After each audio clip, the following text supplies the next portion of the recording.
Rain drips heavily on the roof of an old barn against the backdrop of a gray, cloudy sky.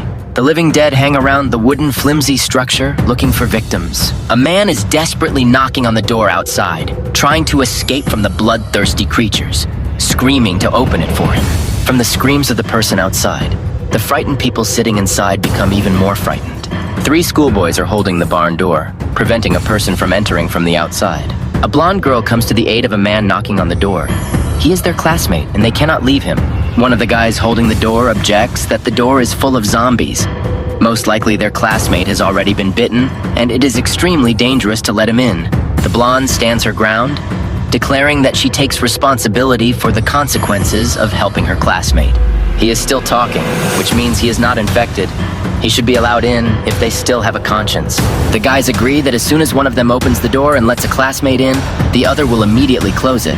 As soon as the door opened, one of the angry zombies immediately leaked inside in search of food. The people standing inside watch in horror as the dead man attacks one of the guys holding the door. It turns out that the classmate knocking on the door is a zombie. He is infected and aggressive. He pounces on the main character and presses him with the weight of his body to the floor. The guy, trying to defend himself from the dead man, puts his hand forward and the zombie immediately bites him on the forearm. Brandon seems to be experiencing a sense of déjà vu, a moment of realization. Everyone runs in panic, even more monsters break into the barn, and the main character has to saw off his infected hand. Already, old Brandon lies in a high-tech capsule. The switch connected to his device is switched. Brandon abruptly finds himself back in the moment when a classmate knocks on the door screaming. Trying to come to his senses, he freezes, still holding the door with the guys. Head girl Jessica again asks to let in the person standing behind the door in order to help him, since he is their classmate. Brandon seems amazed to see Jessica young again. She stands her ground, persistently ordering her to let her classmate into the barn with them. The guy remembered this day forever, and now he is finally here. The mechanic made it so that he would come back and change everything. He objects to Jessica, explaining that there are a lot of zombies outside, and his classmate has most likely already been bitten. She confidently claims that if anything goes wrong, she will take care of everything. Brandon agrees with her and steps away from the door, moving closer to the girl. He bows theatrically and invites Jessica to open the door of the room herself. The others watching their altercation are silent, waiting for Jessica's answer. The indignant elder asks which of them is the man, tries to appeal to the guy's conscience, to which he only giggles. Brandon states that people like her can only talk pompously and always leave the dirty work to others in order to ultimately take all the glory for themselves, bluntly calling her hypocritical. Insulted, Jessica undertakes to do everything herself because she has never been afraid of anything and is not afraid now. Pushing aside the guys holding the door, she goes to the entrance and tells them to move aside and calls them cowards. She only manages to put her hand on the door handle, about to open it. An infected and already pretty battered classmate of the guys immediately bursts in. The guys, in a panic, realize that the door has swung open. The door falls to the floor from the force of the blow.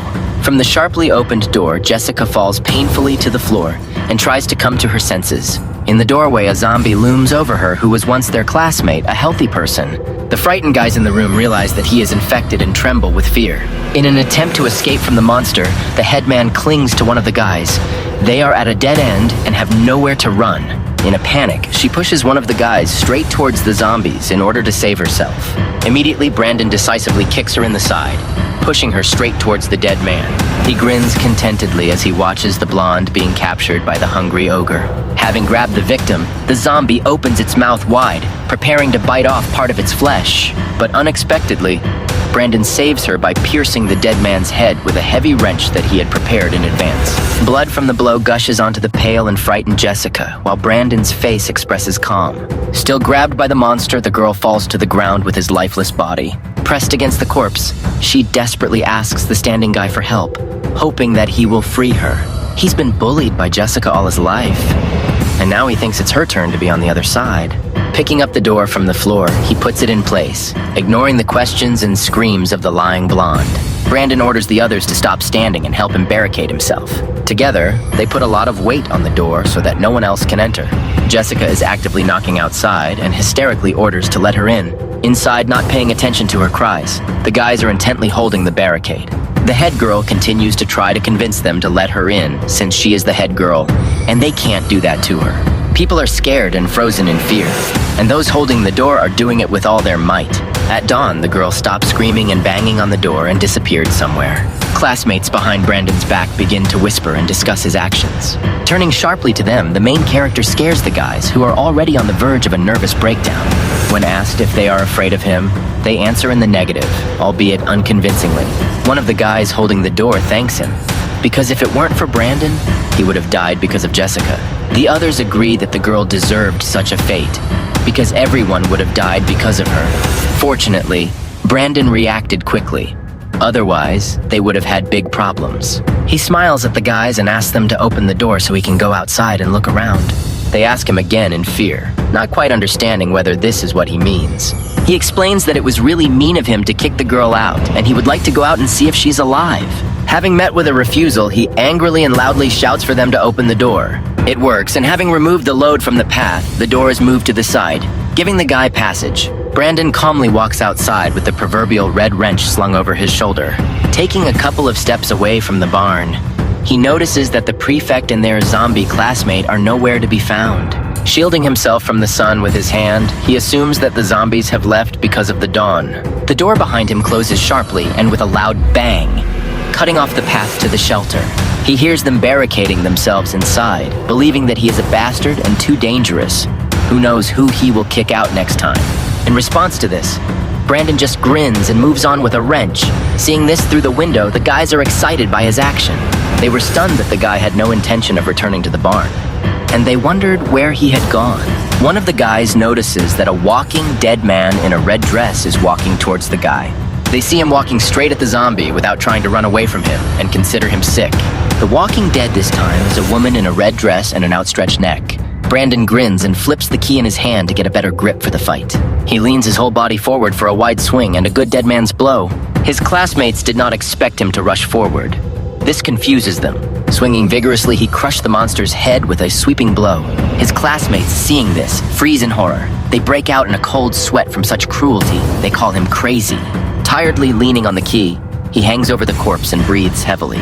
From the pieces of the crushed head, he takes out a green ball. Light emanates faintly from it. This is energy black gold, the source of doomsday and an indispensable item for mechanics. At this time, a dead old man in a white t-shirt and trousers approaches him from the side. With a flourish, he kills him too, cutting off his head with the key as before. Observing this, his classmates note that he has changed a lot. Just recently, he was a timid and inconspicuous guy. Some girls cry from fear, and guys never cease to be surprised by the sudden changes in Brandon's behavior. One of them offers to let him back in so that he can help them fight against zombies, but the second immediately argues with him, because Brandon is crazy and unpredictable. At this time, the window is broken with a wrench, and Brandon threateningly asks if they are going to sit here, suggesting that they go kill the dead, because it is so much fun. They manage to shout to him that there is a dead man behind him, a man in a suit that is already pretty shabby. Brandon manages to push him away and smash his head with a key with a wide swing. The corpse falls to the ground, splashing blood everywhere and staining the guy himself. Initially, the main character wanted to go with his classmates, but given that he can mutate, he decides to part with them here, admitting that he does not intend to harm them. In parting, he expressed the hope that this time they would all be able to survive. They didn't expect the guy to leave like that. So for a couple of minutes, silence reigned in the room. Doomsday is the beginning of the end of humanity. The zombie virus has swept the entire world, infecting 50% of the population and causing complete economic and political collapse. The number of zombies grew every day, and people living in fear and despair fought each other for living space and food, plunging into endless anarchy. A professor who was considered an expert on zombies called this time the Dark Age. Because of the Elder's action, zombies bit Brandon's hand, and then he had to amputate it in order to survive. After this, the suffering did not end, and he had to wander, starve, and endure violence for 50 years, until he met a mechanic who, with the last of his strength before his death, sent him back in time, to the moment when everything was just beginning. The men watching the guy at this time are surprised by the schoolboy's carefree gait, suggesting that he was mad with hunger, and decided that he had nothing to lose. One has the idea of inviting him inside, but the second is against it, because perhaps the guy is already infected. Brandon approaches the playground, where the dead are swarming, hanging around colorful buildings. The creatures that notice his presence run after him in an attempt to eat him. One of the observers notices this, The second only grumbles that this is not the best time to look for food. The main character deftly fends off a zombie attack by waving a key. Amazed male observers note the brutality of Brandon's fight. Another spectator is watching him. The woman irritably vows to kill him sooner or later. The zombies continue to approach the guy. There are more and more of them. Brandon begins to run away from them, swearing that because of the little noise they were being chased like this. People watching him through the window realize that he is running towards them. He actively knocks on the roller shutters asking to be let inside. Noticing the CCTV camera, he looks straight into the lens and reports that he is wounded and monsters are chasing him. The old man believes that after he has stirred up the crowd, even the least idiot will not open the door for him. Around the corner appears the figure of a dead man running after the victim. The guy in the suit fought off the dead man with a practiced blow. With ragged blows, he tries to fight off the rest of the crowd of motley creatures. Among them women and men all looking for food. Brandon manages to slip through a small gap in the roller shutters from below. Behind him, the blinds close and the dead hammer on the metal, their prey running away before their very eyes. The main character got up from the floor and realized that he was in a supermarket building. There were goods on the shelves, mostly food. Hidden behind the cash register, a girl with bows on her hair quietly watches him. The guys at the window are discussing Brandon and his fierce fight for survival with the creatures. One of them turns to Scolopendra, telling him how the guy dealt with 6 zombies alone and was able to get into the store across the street. An intrigued man sits on a kind of throne and makes the assumption that apparently zombies are not so strong. If the schoolboy could do it, then they can too. The leader of the gang of men thinks. Brandon, at the store, notices movement behind the register and orders her out. He also asks to quickly give him the remote control for the roller door, demandingly putting his palm forward. Without waiting for an answer, he sighs heavily, tired and dirty, covered in the blood of monsters. He puts on a show, pretending that he is suffering from an open wound and asking for help. The girl runs out to him, her legs covered with plaster, and she herself is dressed only in a large shirt. Brandon grabs her right arm tightly with his dirty palm. He demands to give him the remote control in exchange for freedom from his tight grip. The frightened girl tries to pretend that she does not understand which remote control we are talking about. Noticing the aforementioned remote control in her other hand, he tries to take it from her. A guy viciously kicks one of the food racks with a dirty sneaker. He calls the girl stupid and berates her for believing him and his lies about the injury. Brandon is lying on a dirty bed. A girl in a shirt is fussing over him. While bandaging, he clenches his jaw in pain, tensing his whole body. After this torment, the guy awkwardly thanks her for saving his life. She says that it is very dangerous outside, and that is why her father told her to stay in the store. The girl tells the guy to rest on the bed while she brings food. Lying alone, he thinks about how he came such a long way, and only she decided to open the doors and let him in. There is a scream from below. The girl asks what they are doing here, and I shout with a request not to pass by and leave a comment under this video. Good luck to you, my beloved YouTube viewer. The man with a wry smile thanks the girl for opening the door for them. The girl, frozen in horror, thought that they were simply dying of hunger. They deceitfully deceived her in order to get to the products of her store. The girl states that her father will return soon, but the man says that they have already met him and decided to use her as bait to distract the zombies. Licking his lips disgustingly, he says that there are only them here and no one will bother them. While she's being brutally tortured, Brandon just sits scared in the corner, trying not to make sounds so as not to be caught. She was tortured and killed, and all because of excessive kindness. Then he could only hide in that corner in fear. But now he is determined to repay the debt and be sure to save her. And first, he wants her to realize that there is darkness under the sun, even if it makes her think that he is a bad person. The girl carefully knocks on the bathroom door where Brandon is. He responds angrily by shouting, demanding that you not interfere with him while he's in the shower.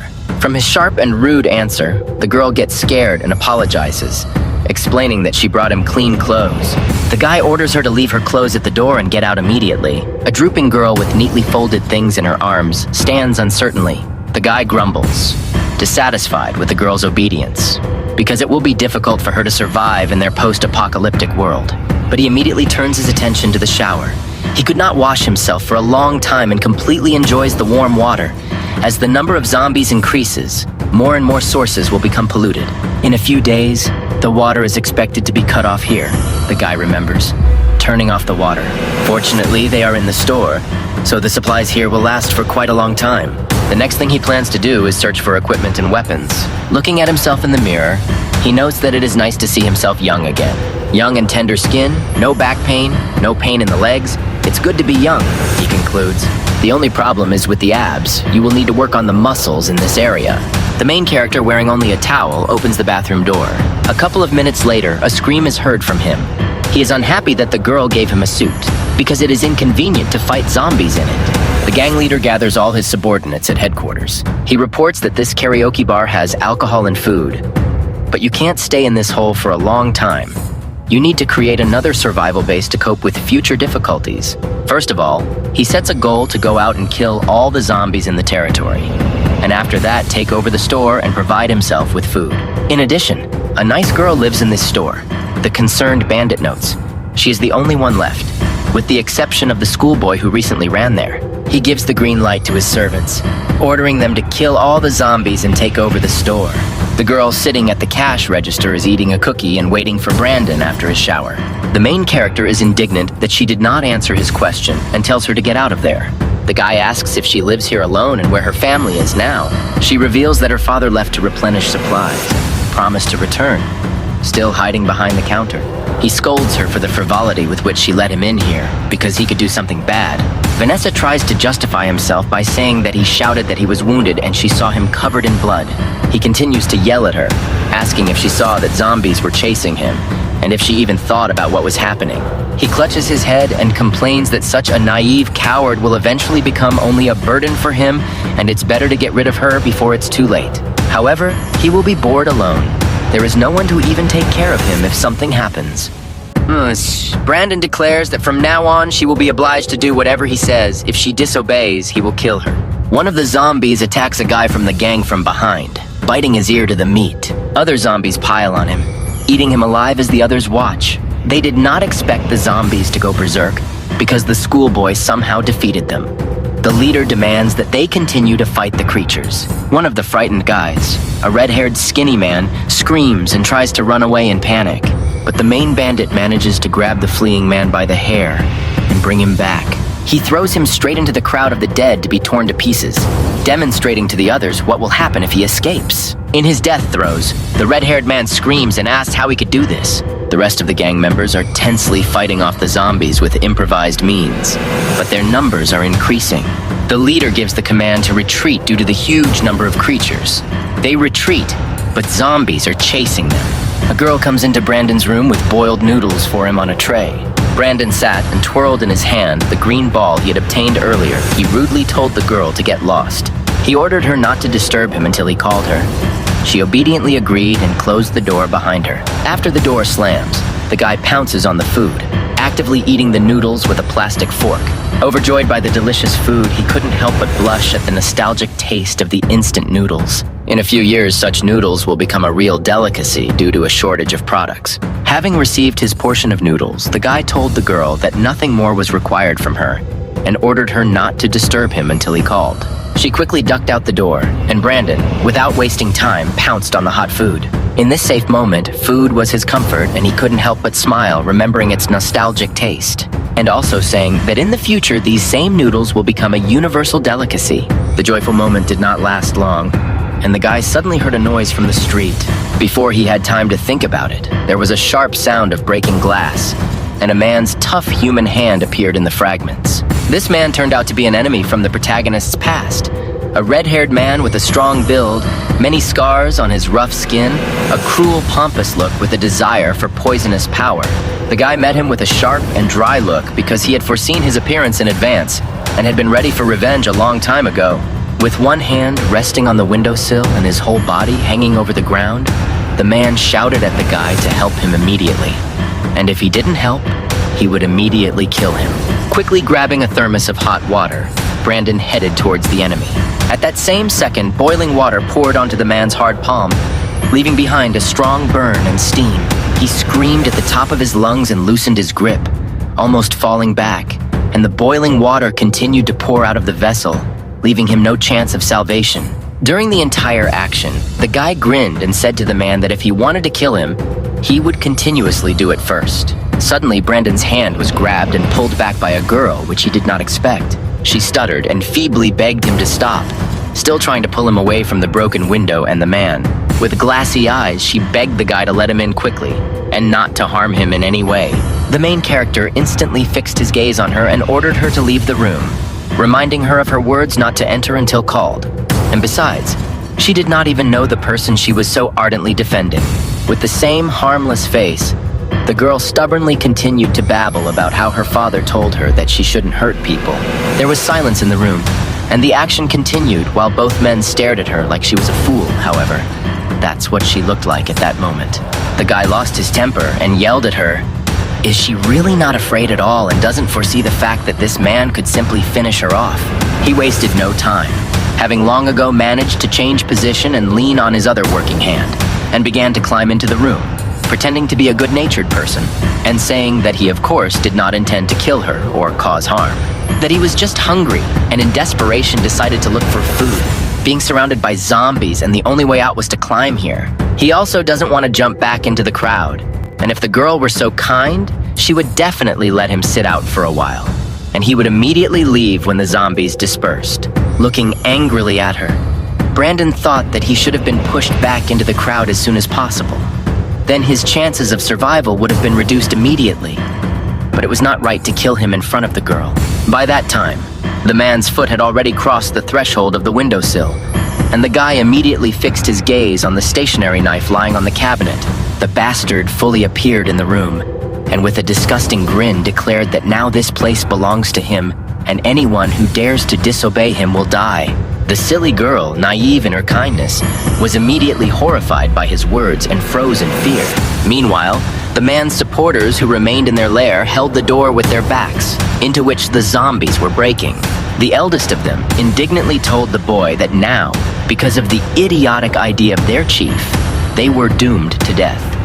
But they could have held out here for several more months. Their captives were hiding in the distance of the room, covering their heads with their hands, and the man kept shouting that their leader, nicknamed Scolopendra, would die in the same place where he had taken refuge. The dead almost broke down the doors and advanced more and more, and the men began to lose strength and patience. Baldy yelled at the women and ordered them to get up and help them hold the entrance. The next second, the entire group of 4 people held the doors, and the man perversely thought only about the fact that he did not have time to have fun with the ladies in the absence of their boss. And all that remains is to run to the balcony and jump while everyone is blocking the door. Meanwhile, the red-haired man stood near the broken window and grinned at the helplessness of the teenagers. Laughing at the girl, he said how sweet and naive she was, that she still let her in and believed in his kind fairy tales. Now instead of killing, he will teach her everything and make her his slave. Immediately switching his hate-filled gaze to the guy, he remembered how he scalded him with boiling water and declared that it would be too easy to feed him to a zombie. Instead, he would come up with another, more sophisticated method of killing him. First, he will crush its bones, then chop up its limbs, and when they are dry, he will stuff them into flower vases. Having met his fantasies with an indifferent gaze, Brandon readily held the knife in his hand and remained silent, and the girl kept trying to stop the villain with empty persuasion, exclaiming that their family owned this store, and that downstairs there is a lot of food, enough for everyone. Spicy sticks, chocolates, instant noodles, and bear-shaped cookies. Everyone fell into a stupor at her pitiful appearance and stupidity. But she did not stop smiling from ear to ear with an offer to eat together, and having eaten, forget about all the problems. From such a performance, the man lost his composure and furiously attacked the girl. In an instant, the main character covered the baby, and with one wave of his hand neutralized the attack attempt, cutting off his fingers with the cold blade of a knife. He burst out screaming, and the guy with the cold look of a killer was preparing for the next attack, aiming for the man's throat. Immediately noticing his action, the red-haired man grabbed the guy's hand, and the sharpened end of the metal shone with its shine, stopping exactly at the neck. Immediately, he threw the schoolboy to the floor face down, and with a hard kick threw him to the end of the room, and threw the girl to the side with one blow of his hand. Puffing in pain, holding the hand with the cut-off fingers, the man slowly made his way towards the guy. Nothing had taken so much from him in his entire life as this boy. Lying on the floor, Brandon was losing strength. It seemed to him that the man had broken his ribs with this blow. At that same second, the red-haired man pressed the guy's leg with his heavy boot, causing him to let out a cry of pain, and stated that before he kills him, he wants to know how the guy deals with zombies so easily. The guy just grinned and muttered that in this case, you should treat him more respectfully, and then perhaps he will reveal his secret. Because of that irritating answer, he became even more angry. He began aggressively kicking the guy with a force that could bring a person to death. Brandon could only cover himself with one hand. He was angry that trying to teach the girl a lesson had turned into this. He couldn't stand it and rattled for the man to stop, that he would tell him everything. He pulled him towards him by the collar and demanded that he give out information as quickly as possible. But the guy only spat blood in his face, to which the man lost all patience and went wild.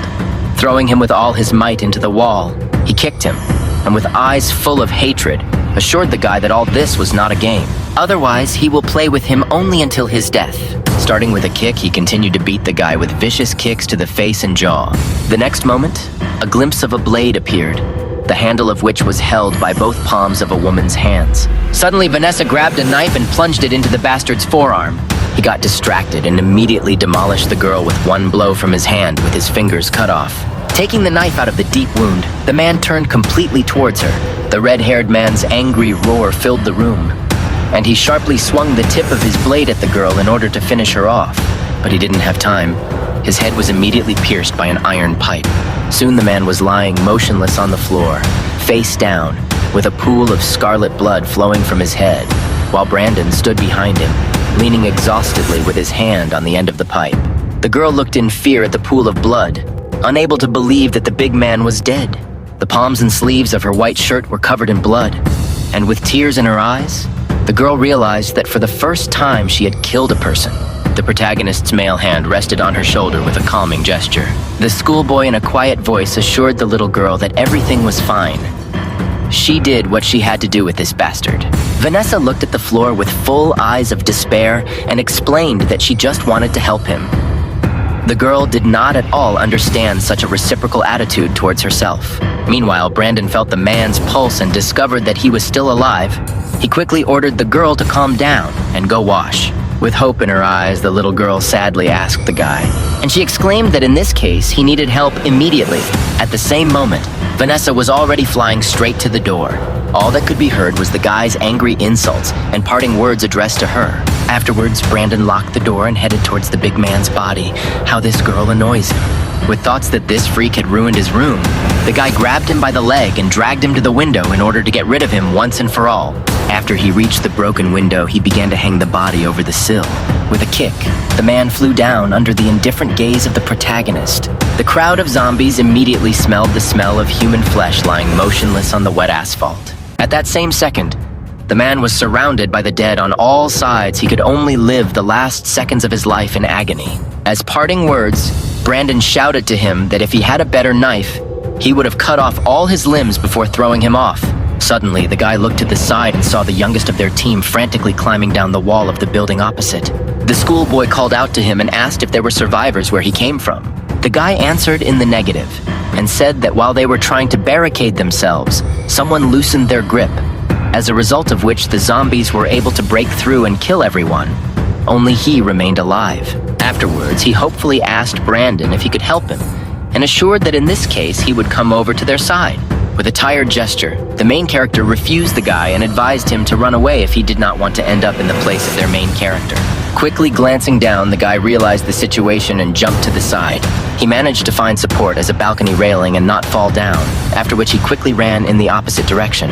The main character only carelessly looked down at him from the window from where he had recently thrown the corpse out. He was upset that the zombies didn't eat them all, and then shouted to the guy so that he wouldn't get in his way and cause problems. Meanwhile, it got dark outside, and there was the sound of a door opening, at the threshold of which Vanessa was still sitting, pressing her legs tightly to her. Brandon only reproached the girl. He asked her to take a shower. Why was she still sitting here? But she only silently looked through the crack at the traces of blood on the wall and windowsill, to which the guy asked not to look at him. The man was already below. Again, with hope in her eyes, the girl rushed at him and asked if the man had escaped. Laughing at her naivety, Brandon explained to the girl how he could resist a crowd of zombies, unless he was human. Seeing the blood, the girl is upset. She does not understand why our hero killed him. Brandon got angry. He slammed the wall above the girl and began shouting that she didn't understand anything, and if she turned to him kindly, she might get a knife in the back. He says that in order to survive, they must kill people like him, that the real end of the world has begun. The The girl is scared from her facial expression. You can understand that she did not know about the beginning of the apocalypse. Brandon realizes that it is useless to talk to her, and calling her stupid, he goes to take a shower again. The girl, in an attempt to say something, runs to him. But right near the stairs, she loses consciousness and falls off her feet.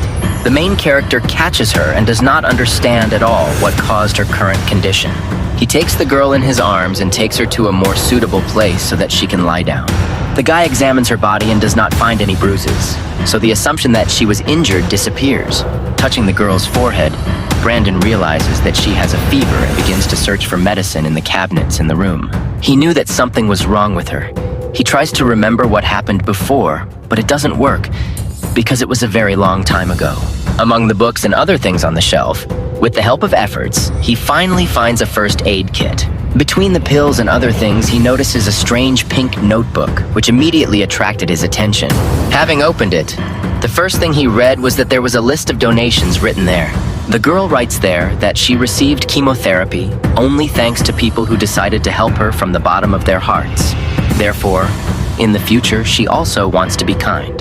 The guy, analyzing the contents, finally realized that it was a medical record. Looking at the unconscious girl, he began to understand what was happening to her. After reading her card, Brandon learned that the girl was 14 years old and had leukemia. Rolling up his sleeve, he saw a lot of bandages on her hands, hiding the wounds. It was for this reason that she wanted to save that damn bastard no matter what. But the world has changed, and at this time there will be no place in it for kindness from a pure heart. He felt something strange in his pocket, and then remembered that he had little green zombie balls. Brandon doesn't know if this can help her, but apparently he decided to try it just in case. On the streets filled with crowds of converted zombies, dawn slowly begins to dawn. Early in the morning, Brandon woke up, yawning, began to pull himself up, and slowly came to wakefulness. He noticed that behind him, with the door slightly open, that same girl was peeking at him. Our hero asked how she was feeling, but did not receive a clear answer. Deciding that everything was fine, he asked her to prepare breakfast, namely instant noodles. When the girl was about to leave to run an errand, he called out to her again. Brandon told her to pack all her things because he was going to find her father. She froze in one place, confused as to how to understand that they would be looking for her dad. The guy explains that they will go to the store where the father went for supplies in order to quickly find him and leave the girl with him. The girl says her dad told her to stay in the house until he returned, lock the door, and not go out. The guy frowned and sternly asked how many days he had not been returning home. "About 3 days," she answered, looking down, and apparently beginning to understand that the situation was going badly. Brandon, continuing to put pressure on the girl, asks how much time he usually spends to replenish supplies. Nervous, she replies that it usually only takes about half a day. Brandon suggests thinking about what could have happened to him if he doesn't come back for more than this time. The girl is scared and starts screaming that nothing could have happened to him, that he called and said he would be back soon. The main character continues to stand his ground and repeat the same thing to get his point across. There are two options: either the father has already been captured by zombies, or he has fallen into a trap and is waiting for rescue. And who else can save him if they don't go looking for him on their own? The girl resists. She's too obedient to disobey her father. This is starting to drive me crazy. He's probably in trouble right now, and she doesn't want to go and save him. Brandon starts screaming because she wanted to save that gopnik, but is not eager to do the same with her father. The guy doesn't ask her opinion. He could kill her and leave, but he wants to help because she saved his life. In a rage, he yells that the girl had better shut up and quickly get ready as he ordered. In fear, she runs away from him, and without noticing anything, falls down the stairs again. A car in camouflage paint is rushing at full speed into a crowd of standing zombies. The zombies wanted to attack, but she, without stopping, knocks down and runs over everyone in her path. At the store, Brandon collects supplies such as pasta and various canned goods into a bag. He turns to the girl peeking out from behind the shelf. Why is she hiding there, and is she ready to move on? She chose a beautiful blue dress and a pink bag in the shape of a bunny, to which she receives the remark that she dressed up as if for a picnic. Brandon, telling her not to pay attention to his comment, asks about the noodles he asked her for and receives a positive answer. Sitting in complete silence, you can only hear the main character slurping while eating his noodles. He comes up with a plan of action, deciding whether he can leave the girl alone and come back for her later. At this time, the baby is sad, lowering her gaze, and eats the delicious food without thinking about anything. Seeing the sharp sticks in the girl's hands, Brandon reaches out to ask for one for himself. At this moment, a car crashes into the wall at speed. dropping the rack with all its contents. The guy covers the girl with himself, protecting her from falling things and thinking that this is caused by an earthquake. Then they saw that having run over all the zombies outside, it was a huge machine that did this. A plump man in a military uniform comes out of it with joy about what a good store he found. The military man crushes the zombie's head, saying that they are good when they are dead, despite the fact that they are the walking dead. Taking a huge bag, he is going to take for himself everything that is in this store. Patrick grabs everything from the floor, especially chips and bear cakes, because he loves them. Most likely, the rest of the supermarkets in the city have already been looted. So after this, he will have to go to more distant places. They put a knife to his throat from behind and order him to leave everything he took in place. Brandon threatens him that a porker like him obviously doesn't want to go to zombie food. Turning sharply, he throws packets of cookies at the main character's face to distract attention. Having grabbed all the loot, he goes on the run and tries to quickly get into the car and leave. But the guy about to kill him climbs into the car through the window and threatens him with a knife. The huge man is frightened by such a gesture and begins to ask Brandon for mercy. The girl didn't like this, and she screams at our hero to stop killing people. After everyone's attention was paid to her, she slightly reduced her indignation and continued more calmly. Her store was damaged because of him, and if Brandon kills him, there will be no one to pay for the damage. The price for the store will be his car, and they also lack a driver, and this man looks like a good candidate. Brandon tells the little girl to go get her luggage and load it into the guy's car. Patrick makes an excuse that he just wanted to eat, and would not have rushed into the store if he knew that there was someone there. Holding a heavy bag in her hands, she turns her attention to something in the distance from them. A group of zombies have appeared there again, and they are rapidly heading towards them. The fat guy just crushed all the dead guys in the area, and this is something like a new batch. Brandon ordered to quickly get into the car, and Vanessa, in a hurry, falls into the back seat. Patrick, driving, warns everyone to fasten their seatbelts and is about to start driving. He puts the car in reverse, and as he gives it up, he crushes all the zombies who are going to eat them. The fat man pulls out so sharply that Brandon and Vanessa, who did not have time to buckle up, are thrown all over the car. But the driver does not slow down, but on the contrary, squeezes full gas and continues on his way. It gives him pleasure when he dashes into a turn, demolishing all the dead people in his path. Brandon is outraged by this behavior, as if he wants to kill them and threatens to kill him for such a trip. The driver is immediately lost and makes excuses that he must get rid of all the zombies before leaving. The main character asks the girl where her father might be now in order to tell the man where to go. She answers who the last time they called each other. He was at the Eastern Market. Patrick says that it's bad because there were always a lot of people there, which means it's overcrowded with zombies. Brandon, threatening with a knife, asks for less whining because if he was told to go there, let him do it. The man asks permission to turn on music, otherwise it's boring on the road, to which he receives the answer that he can't make noise. In this case, he wants to sing himself because he does it well, but an irritated Brandon asks him to shut up. There is a zombie on the road who is stuck in a tree branch and our hero's car is driving towards him.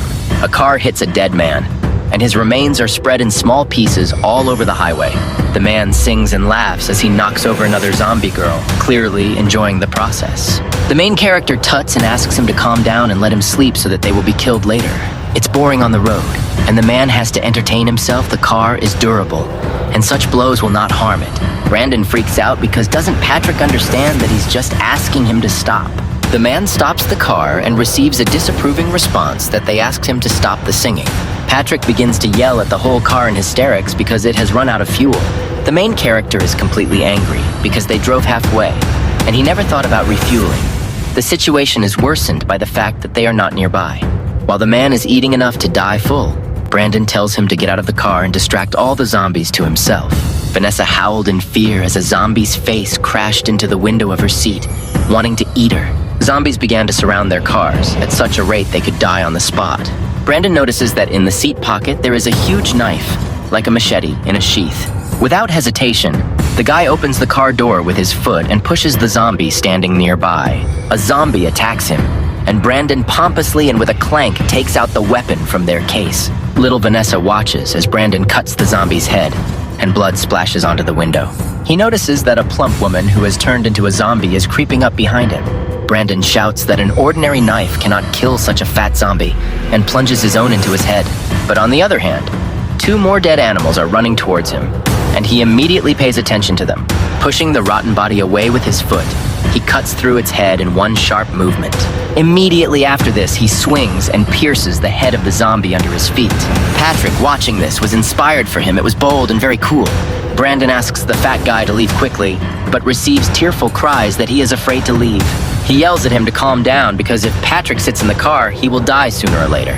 While they were driving, there were a bunch of cars parked on the side of the road, and, if they were lucky, they would find fuel in them. Brandon says he will clear the road while Patrick pumps gas. The guy hopes that he knows how to drain gasoline, because he was chatting about cars all the way and receives a positive answer. The main character tells little Vanessa that she should stay in the car, and she agrees. Patrick says he's not mentally prepared, but the guy snaps that he just needs to prepare a few bottles. Even if there is still soda in the bottles, the fat guy will just have to pour it out. Decisively, the guy has already begun to clear the road, killing the climbing zombies. Patrick regrets that he didn't intimidate them back in the store. But who knew that this would happen? The man calls out to the guy, to which he receives an angry question from Brandon. Why is he standing still? He says that he suddenly remembered that there is a spare tank in the car. Brandon thinks that Patrick needs to make the most of the unusual. The hero made an angry grimace, realizing that all his work was in vain. Patrick apologizes and says that there was no need to scare him so much, because he forgot about it due to shock. He opens the trunk and asks to wait, saying that he will do everything now. But Brandon doesn't let him start, because he suggests doing something else and refueling later. The guy, showing his fist, says that he wants Patrick to collect something for him, and shows the green ball.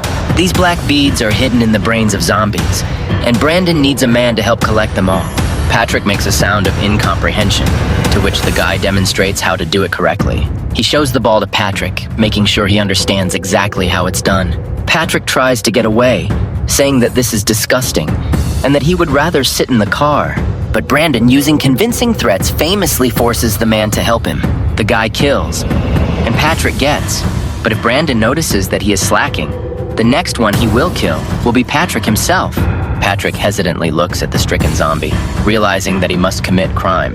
He's already sick because zombies are already disgusting, and he'll also have to delve into their brains. Anguished, Patrick shouts that even though he is fat, zombies will still bite him, so let Brandon protect him.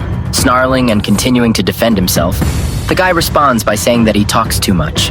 Patrick, afraid that the zombies will move, carefully approaches and is impressed that the guy made a precise cut, breaking a zombie's head with a shovel. The fat man is surprised that their skull is so fragile. It's surprising because when he opens his head, he actually finds a black bead there. He looks at the green glow in them and compares them to a pearl in a shell. Excitedly, he asks Brandon if this thing is worth a lot of money, but is told to shut up and work. Patrick decides that this is what turns people into zombies and plans to keep one for himself. Having cut everyone off, Brandon decides to rest, because those remaining are too far away and there is no point in attracting their attention. He says that he has almost gotten used to his previous body, but it is not enough, it is too slow. Having looked at Patrick's accumulation, he asks how many beads he has already collected. Joyful, he holds the impressionable handful in his hands, saying what a good harvest it is. The fat man shows the result of this difficult business, and Brandon tells him to wash them and put them somewhere. Everything is going well because all that remains is to fill the tank, and they will continue on their way. During this time, Vanessa developed a fever again and passed out in the car seat. Opening the door slightly, Brandon saw her condition and, frightened, rushed to see what had happened. Touching her forehead, he realized that the situation was worse than last time and something had to be done. Deciding that Vanessa should have taken her medications with her, he began rummaging through her purse. Having found what she needed, Brandon gave her a pill and, holding a bottle in his hands, helped her wash it down with water. Patrick noticed something was wrong and decided that she had heat stroke. Then the guy snapped and told her to mind her own business. He finished refueling the car and got behind the wheel, wondering about the girl's well-being because it was very hot today, and she had been sitting in the car for a long time. But in response to the question, his own mask began to rapidly approach his face. Brandon says that this is all happening because Patrick lied about the availability of fuel and detained everyone. But if something happens to Vanessa, Brandon will cut him into small pieces. Patrick is scared and asks for mercy, saying that he will drive well and won't do it again. The main character remains in the back seat next to the baby, and they hit the road again. Patrick, saying that the boy is good with a machete, finally got around to asking his name. But Brandon replies that if he wants to meet someone, first he needs to introduce himself. Enough, he replies that his name is Patrick Mennerson, and he is the manager of a local auto repair shop. This car was left at the auto repair shop by a friend, but he never returned, so it now belongs to him. Brandon was just about to introduce himself when suddenly the car brakes and interrupts him. By inertia, the guy is thrown forward across the cabin. He only manages to lean on the machete in his hands. Brandon gets angry and yells that he decided to brake sharply again. He wants to die or something. But such a maneuver was carried out because of the fire ahead. The path to the market was blocked by burning cars. Vanessa finally woke up. The first thing she hears is the guy's sarcastic greeting. She looks out the window and sees the gate blocked. Brandon says that because of this, she will not be able to get to her father. Patrick suggests taking the bypass road to get there. It will just take longer. Brandon agrees to take the bypass, saying that they will need to find better equipment along the way. He asks Patrick if he knows of any electrical stores or gun stores nearby. Patrick exclaims a positive response, raising the index finger of one hand up, and they are off. He says that in the south of the city there is an old man who owns a forge and has great experience. The old man almost never leaves, and when the virus broke out, no one knows if he is there. Patrick says that the old man personally made the machete that is now in Brandon's hand. Now that the guy has collected enough pearls, if he has the right equipment, he can create a weapon that can be used. Patrick tells how, as a child, they skipped classes and stole melons with this old man. Vanessa signals for Patrick to be quiet because it turns out that Brandon fell asleep during his fiery speech. Getting out of his car, the satisfied man says that they have arrived at the right place. The place hasn't changed much in the last 10 years that Patrick hasn't been here. Brandon says the forge is more like a junkyard because the owner likes to collect junk. He threatens Patrick to pray that the blacksmith is alive, otherwise he will have to dig his own grave. Suddenly, 2 zombies crawl out from around the corner of the building. They have clearly noticed our heroes and will attack. Before they go in, it looks like they'll have to clean up the outside a little. Pointing to a bunch of dead guys, Brandon asks if one of them is a blacksmith. Brandon says that everything remains as always. He kills, and Patrick gets the pearls. Vanessa gets out of the car, asking him to wait, and says that she can help too. But Brandon didn't like this proposal. It was better to let her sit in the car so she would be safe. But little Vanessa says she's fine and will be very careful outside. Patrick says that she is a brave girl and has already come up with a job for her, saying that he will take care of her. Brandon lets things slide, but warns that if she gets bitten, he won't hesitate to hit her. While Brandon was clearing the way to the premises, the fat man asked the girl how old she was and what her name was. He also asked why he and his boyfriend had different last names, since he considered them brother and sister. At this time, a man was watching the company from the building, and judging by his reaction, he was not very happy with the guests. Suddenly, his subordinate burst into the office shouting about an important message. A pistol shot immediately rang out, and the guy's forehead was pierced by a bullet. Still holding the pistol in his hand, the mechanic only told the lying body that he warned him to knock. At the same moment, another subordinate appeared in the doorway along which the poor man's body was sliding. A guy whom the main character had not helped to escape at one time. The man irritably asked the frightened new guy what had happened. He reported that someone came to the forge and killed all the zombies in the area. In the same irritated tone, the man said that he had already seen this and asked if there was any other information for him. The guy said that he knew the main character and met him in the northern part of the city. How he killed a bunch of zombies alone. Lost in thought, the leader took a cigarette and gave his assistant some order. The girl immediately brought him a tray with instant noodles on it. The man poured some of the contents into his plate and threw the rest in the pack into the guy's hands. The surviving guy with grayish hair desperately managed to catch the food. Having lit a cigarette, the man called this gesture a reward for the guy and asked to talk about Brandon later. In the meantime, he decided to take his time and enjoy the show while the assistant pleasured him. He also asked the new guy to take the corpse out of the room and put things in order. Afterwards, the man asked to tell everyone that anyone who goes and gets even with these guys will receive a big reward. Meanwhile, the company near the forge finished dealing with the zombies. They agreed that the fat guy would inspect the house from the outside, and Brandon would inspect it from the inside. The guy kicked the door and saw in front of him a dark, empty blacksmith's shop with everything necessary for metal processing. His gaze fell on the anvil stone standing in the middle of the room. Time had passed him by, and the instrument was well preserved. Afterwards, the main character discovered a still burning furnace, which meant that the owner of the forge was either killed by zombies not long ago, or he left shortly before the guys arrived. Fat Patrick appeared behind the guy and reported that he had not found anything suspicious outside, and most likely the blacksmith had escaped. The schoolboy asked him to give him the pearls and look for various scrap metal and iron together with Vanessa. He also handed the fat man a machete and warned him to be ready for a zombie attack. Having received the weapon, Patrick asked the guy what he was going to do, because they came here for weapons, of which there are plenty around. The guy ignored the first question and only explained that next week the local weapons would become useless. They needed something more powerful. The fat man was surprised. It had just dawned on him that Brandon was going to forge iron on his own. The guy got angry and quickly demanded that the fat man shut up and bring him the pearls. Quickly ducking out of the room, Patrick stopped next to the girl with words about how irritable the guy is. Vanessa just asked what she could do to help them. Meanwhile, Brandon prepared the furnace and, donning gloves and safety glasses, prepared to forge. Taking a hot piece of iron with a tool, he began to sharpen its ends with a hammer. The fat man enthusiastically watched the whole process from the side, and sweat rolled off his face due to the increased temperature in the room. The main character turned to him with a cup outstretched in his hand and asked him to pour all the collected pearls into it. With a smile on his face, Patrick quickly fulfilled the request of his now friend. After collecting, the bowl of pearls was burned on all sides with a flame.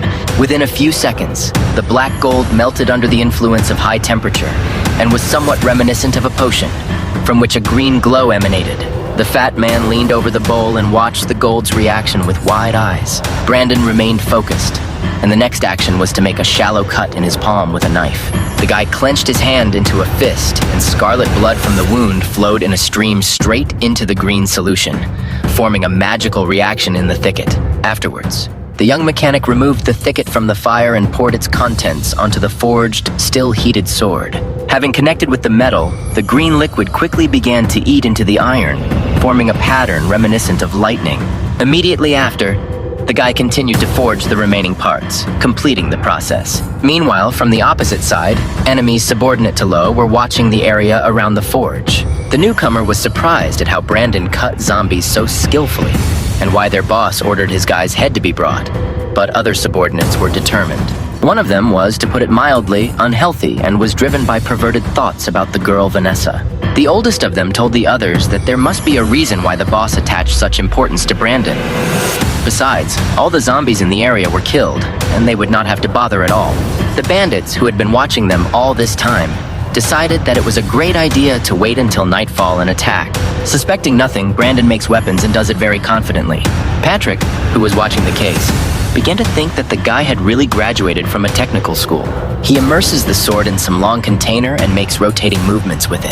Patrick, who looked closely at the result, says that the texture of the blade now looks like lightning. Smiling wickedly, Brandon says that now it's time to see what the mechanic can do.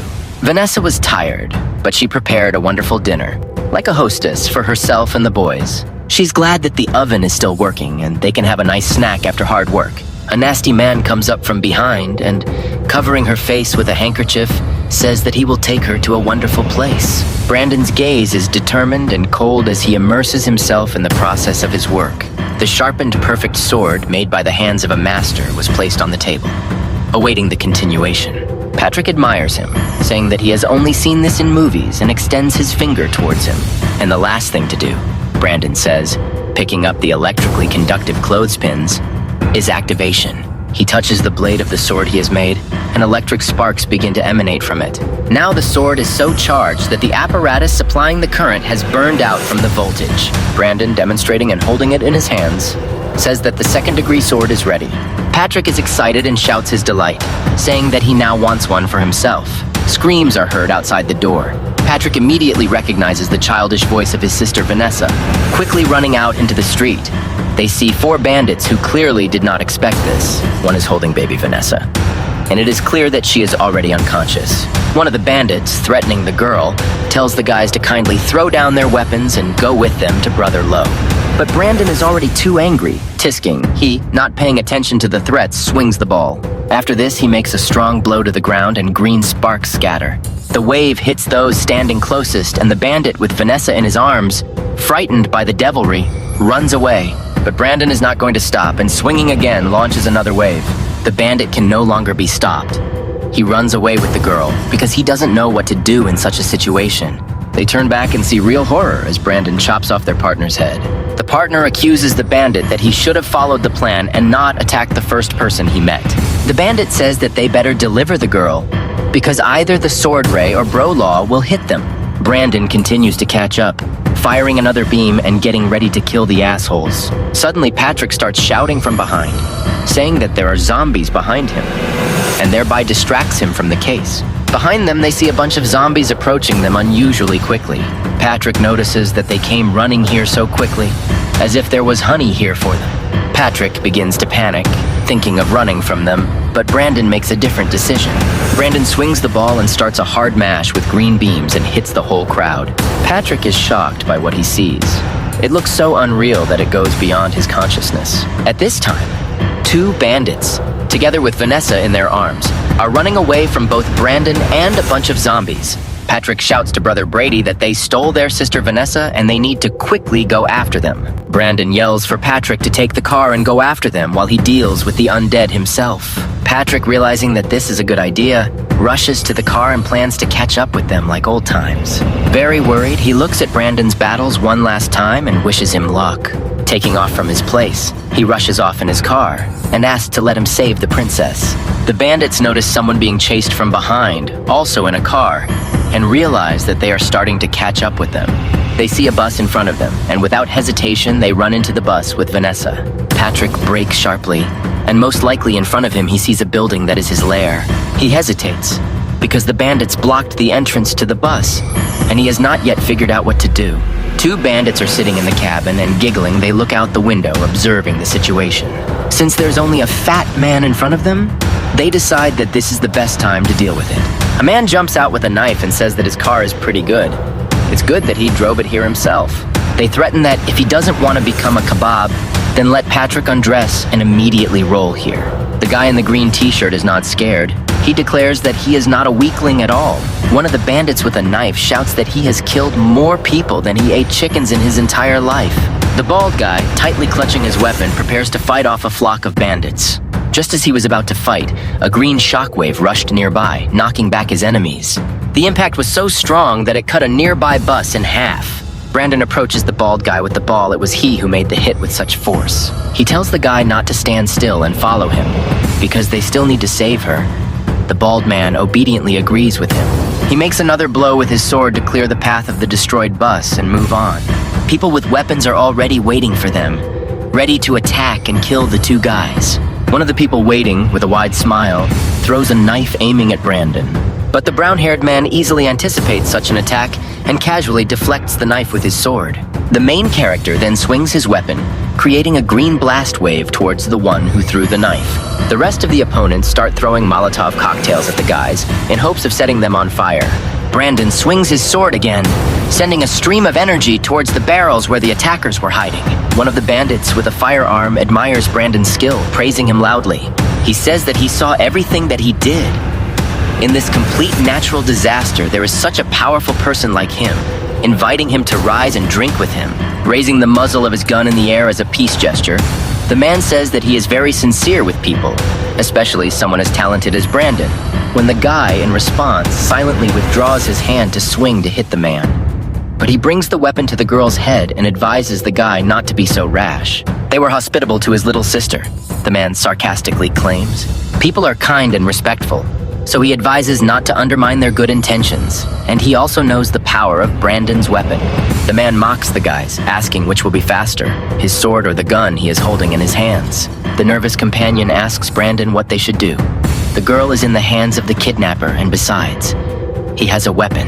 The main character loudly addresses the man on the balcony, saying that he is currently working on a major project, and is worried that there will be no one to help him.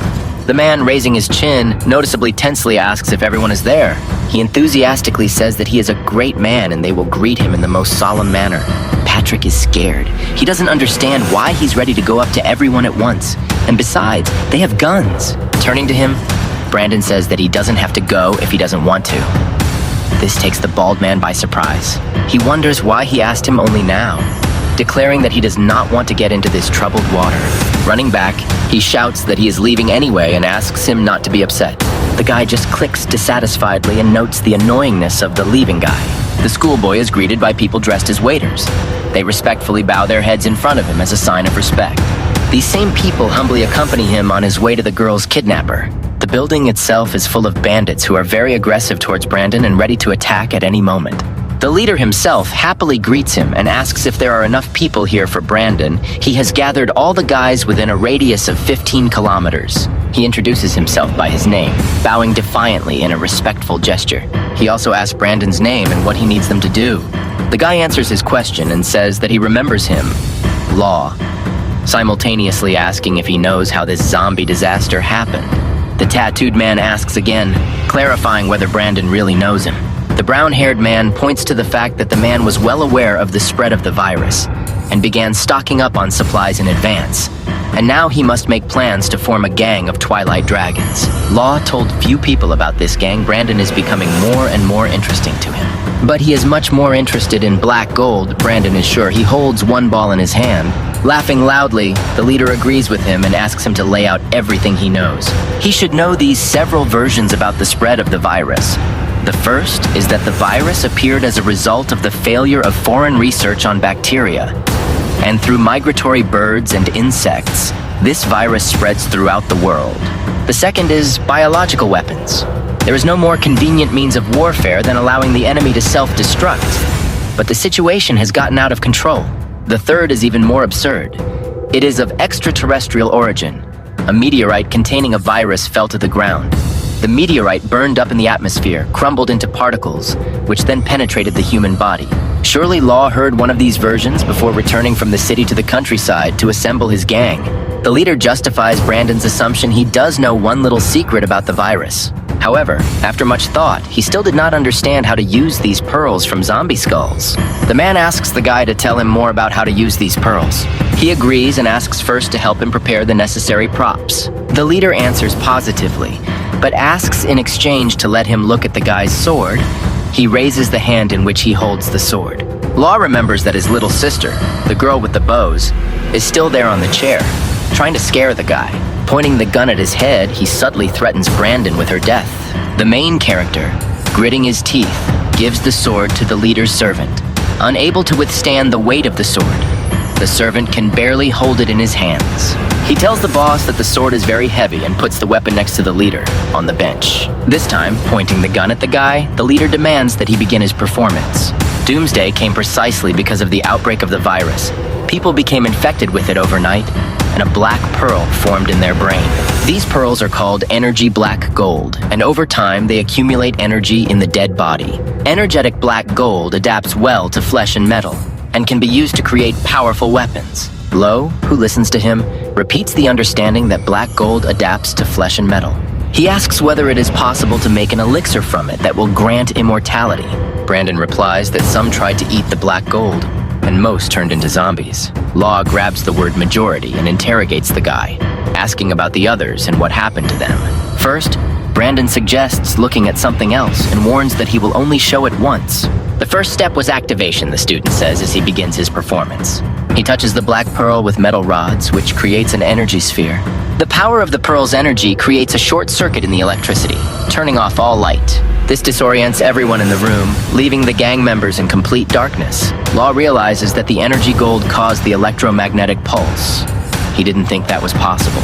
Taking advantage of the moment, Brandon immediately grabs his sword, lying on the bench. He rushes forward and prepares to cut the leader in half with a flourish. The leader manages to dodge, but his shirt falls off, which the guy successfully cuts into even pieces. An angry man opens chaotic fire on his opponent in an attempt to fight back. Brandon carefully dodges. The bullets ricochet and injure the gang's men. Taking the sword more firmly, the guy manages to cut the enemy in the stomach area with a precise swing with one blow. The leader of the gang of Twilight Dragons, Law, has come to an end, concludes the victorious Brandon. When he found out about the uses of black gold, he forced the Shadow Dragons to help him in the research and development of various types of weapons from this material. Within the limits of his power, there was only violence, slavery, and massacre.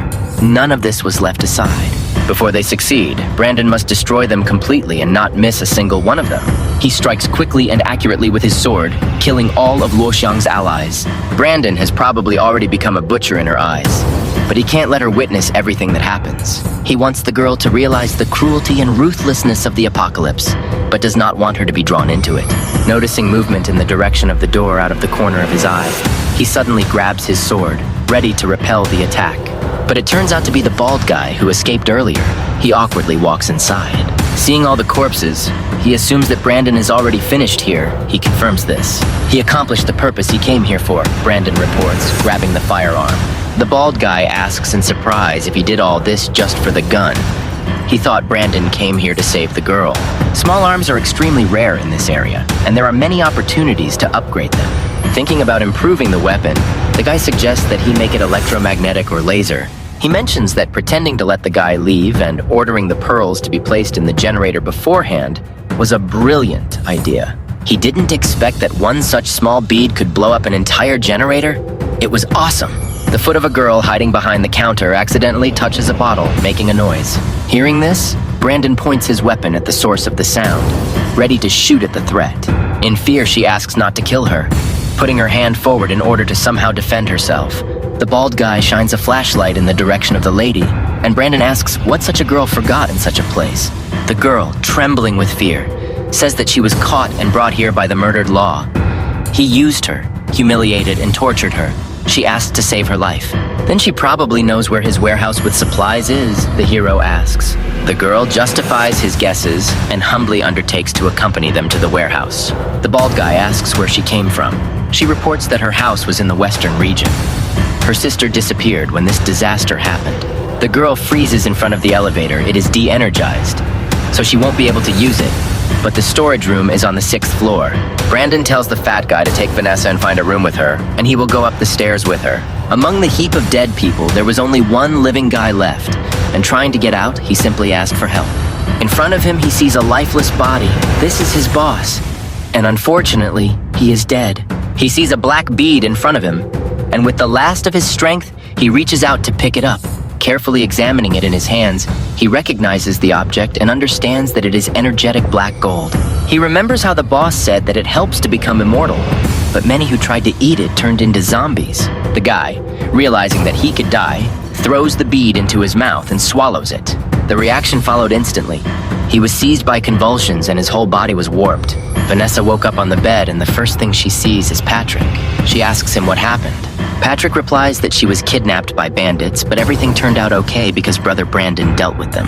At this time, the main character enters the room, and the little girl personally asks if he is okay.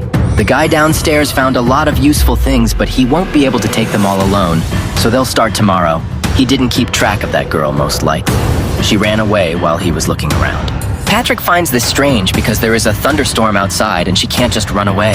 Brandon is getting ready to go to bed and asks the fat man to go downstairs and lock the door so the zombies can't get through. Vanessa says that let his brother rest and she can help Patrick. The fat man is touched by her thoughtfulness. There is a thunderstorm and heavy rain outside. Raindrops drum on the glass, making a pleasant sound. A girl with blonde hair takes a shower and, closing her eyes, enjoys the moment. The door opens and a man looks in, asking if she's finished showering. Vanessa is outraged because he sees her naked and asks him to get out of there. The man replies that she cannot drive him away in her own house. He only inquired about the situation in order to move on to the next action.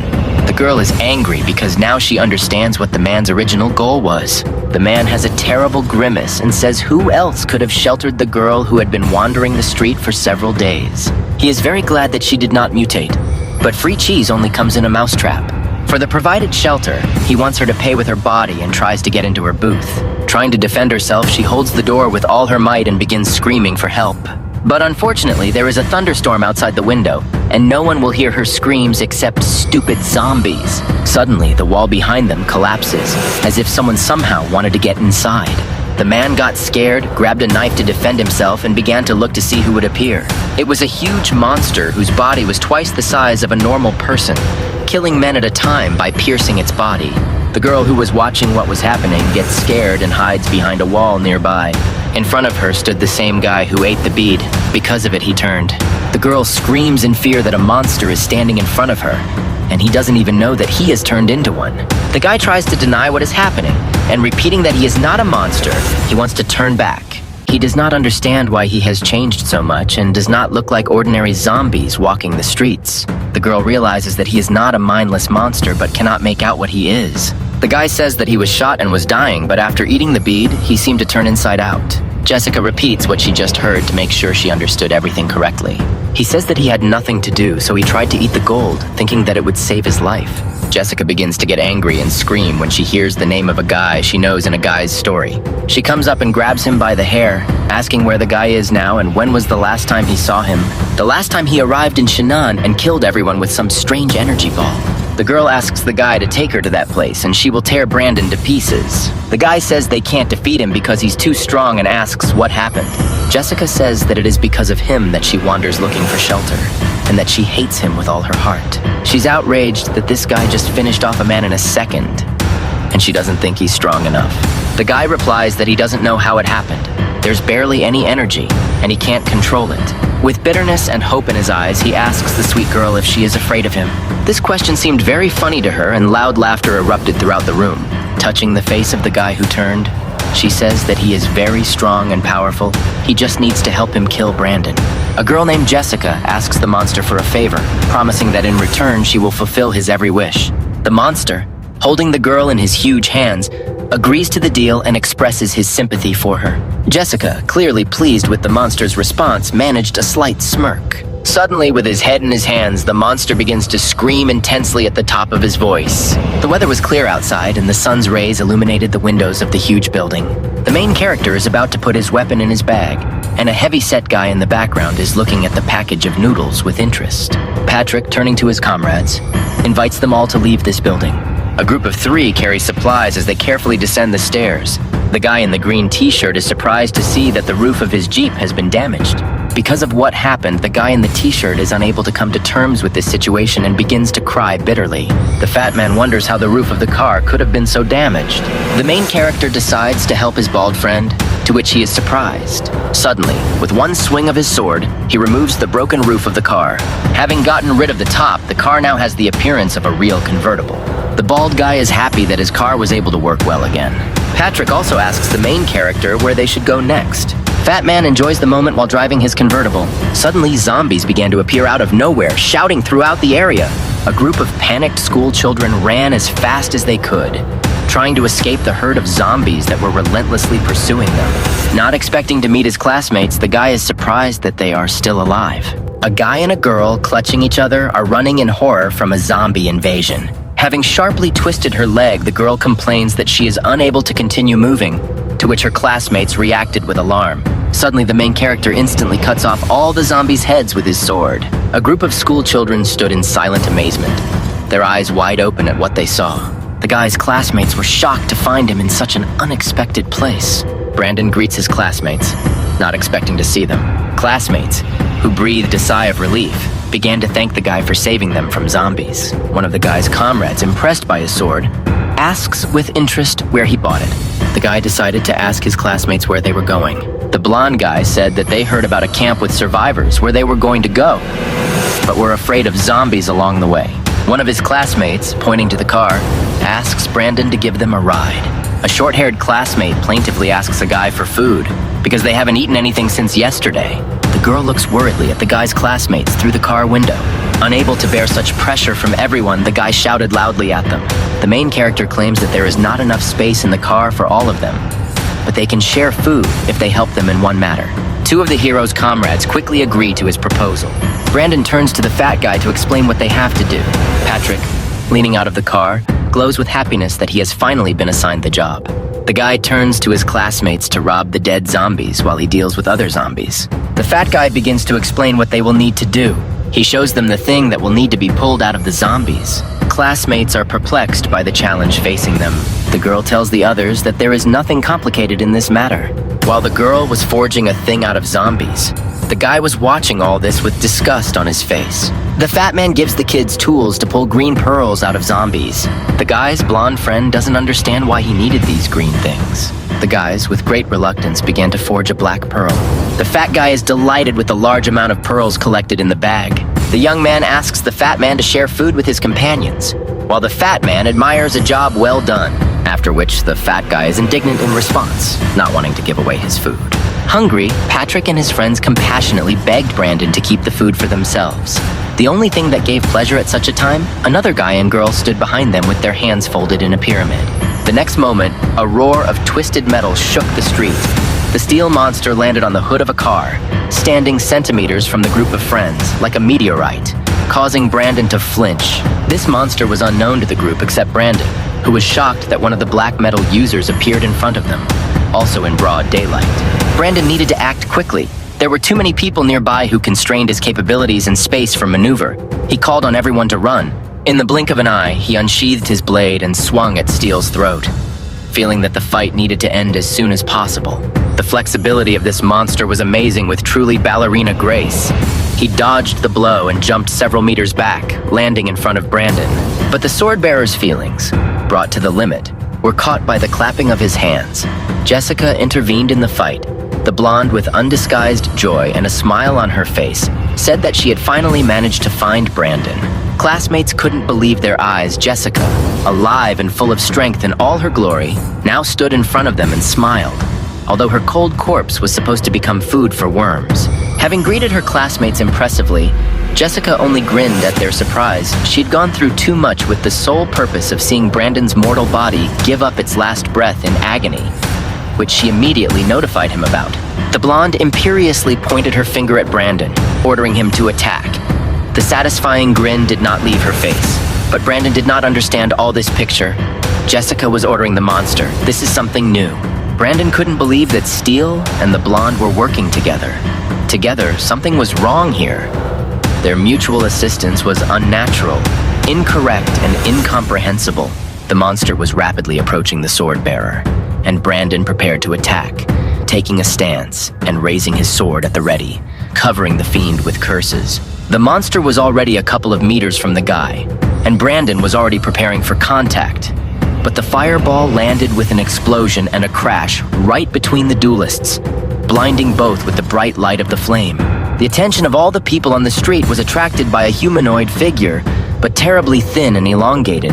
The body of this monster was engulfed in flames, and the deer skull, instead of a head, let out a roar. A light breeze rocked the yacht and lightly stroked his hair. The man in the small bay enjoyed peace and relaxation, for the zombies could neither swim nor fly. This calming feeling of security was also shared by the waiter, who poured champagne into the glass at the right time. The contented mood of the fat man with a Cuban cigar was fueled by the prospect that, besides them, the bay was filled with other yachts and other vessels, from which resources could be extracted if necessary. The idyll was broken by a deafening explosion, which immediately took the blissful smile from the face. An explosion occurred on the ship on the side of their yacht. The fat man and the waiter peered into the fire, trying to discern the cause of the explosion. A shadow flew out from there. A fiery fiend, like a meteorite, was rapidly approaching the two men's yacht, its deer mouth spewing flames, and its claws did not promise anything good. The cry of horror and fear seemed to be heard for the next few kilometers. The appearance of the creature was so frightening that the couple's legs were filled with lead. They could not take their eyes off the figure, while not stopping screaming. The crash of the burning ship was supplemented by a deafening explosion of the yacht. The monster jumped onto the roof of a nearby building and seemed to be looking for something. Brandon couldn't believe his eyes. Another black metal bearer was right in front of him. One user of such power was rare, but two, also so close to each other, it was too suspicious a coincidence. Jessica was no less surprised than the swordsman. She also saw this fire creature for the first time in her life, not even suspecting that there were other users besides the Steel one. The blonde asked Steel if she knew this fiery fiend, but to her surprise, Steel also saw this creature for the first time. The Fire One did not waste time while everyone was thinking about his person. He pushed off with force and pounced on the Steel One, trying to pierce the latter with his thin limbs. The fiend crashed into Steel, but did not cause him much harm. The two monsters grabbed each other, but in the end, Fiery was on top, trying to bite through Steel's neck and head with its jaws. Steel grabbed the fiend's paws with his hands, kicked the monster away from him, sealing Fire One into a nearby machine, creating a crater at the point of contact between Fire One and the machine. While two symbols of destruction were trying to destroy each other, Brandon decided to take advantage of the moment and escape from this dangerous place, quickly informing his friends about it. Patrick sobbed with resentment towards the monsters. Their fight destroyed the car in which all the food and supplies were located. For a moment, he even forgot about the danger of their situation. Brandon's scream quickly brought him down to the ground. He shouted to his friend that they could find supplies later, as well as transport. Now they needed to find a safe shelter. Friends, Vanessa, Patrick, and Brandon rushed from their seats down the street. They were surrounded by people just like them, trying to find shelter away from this horror. But Jessica was not going to let them go so easily. The blonde drew the attention of the monsters to the escape of their targets. The most important of all was Brandon, who had the necessary information. But the steel monster did not help to help her. He was still tied up in battle with the Fire One, but the fiend spat at those running away like a fiery clot. Quickly approaching the girl with a pink rabbit backpack, Vanessa could already imagine the pain from the blow. The shockwave from the blow splashed across the classmates running ahead of their friends, and a small shadow could be discerned in the column of rising flame. The fiery blow flew past the girl and grabbed the tree, the flame instantly spreading along its entire length. The force of the impact knocked down a tree, which, falling right across the road, blocked the friends from the rest of their classmates with a wall of fire. The classmates hesitated, but Brandon quickly brought them to their senses with a shout. He ordered them to run away from here quickly and find shelter. Patrick was overcome with fear. He did not understand what to do and where to run. In a panic, he turned to Brandon for advice. The swordsman looked around and noticed the entrance to the underground parking. The place was not the best, and was closer than desired, but nevertheless safer, as if they had remained in place. Brandon quickly notified his friends of the discovery, and they rushed into the safety of the underground walls of the parking lot, nearly colliding with cars and stumbling. The battle was in full swing. The monsters, like hungry lions skirting the borders of their cage, circled in front of each other and grinned, while no one had yet suffered from the conflict. But no one had emerged victorious. It seemed that the fiend was devoid of any kind of intelligence and reason, however. Steel decided to gain luck and tried to reason with the fiery one, offering to first simply talk and conclude a truce. Despite their contentious first meeting, Full Metal inquired about Fire's appearance, asking him if he, like him, had appeared by eating a piece of black metal. It seemed that the eyes of the fiery one were looking into the past. The Steel one voiced something familiar. Incomprehensible sounds were heard from the fiend's mouth.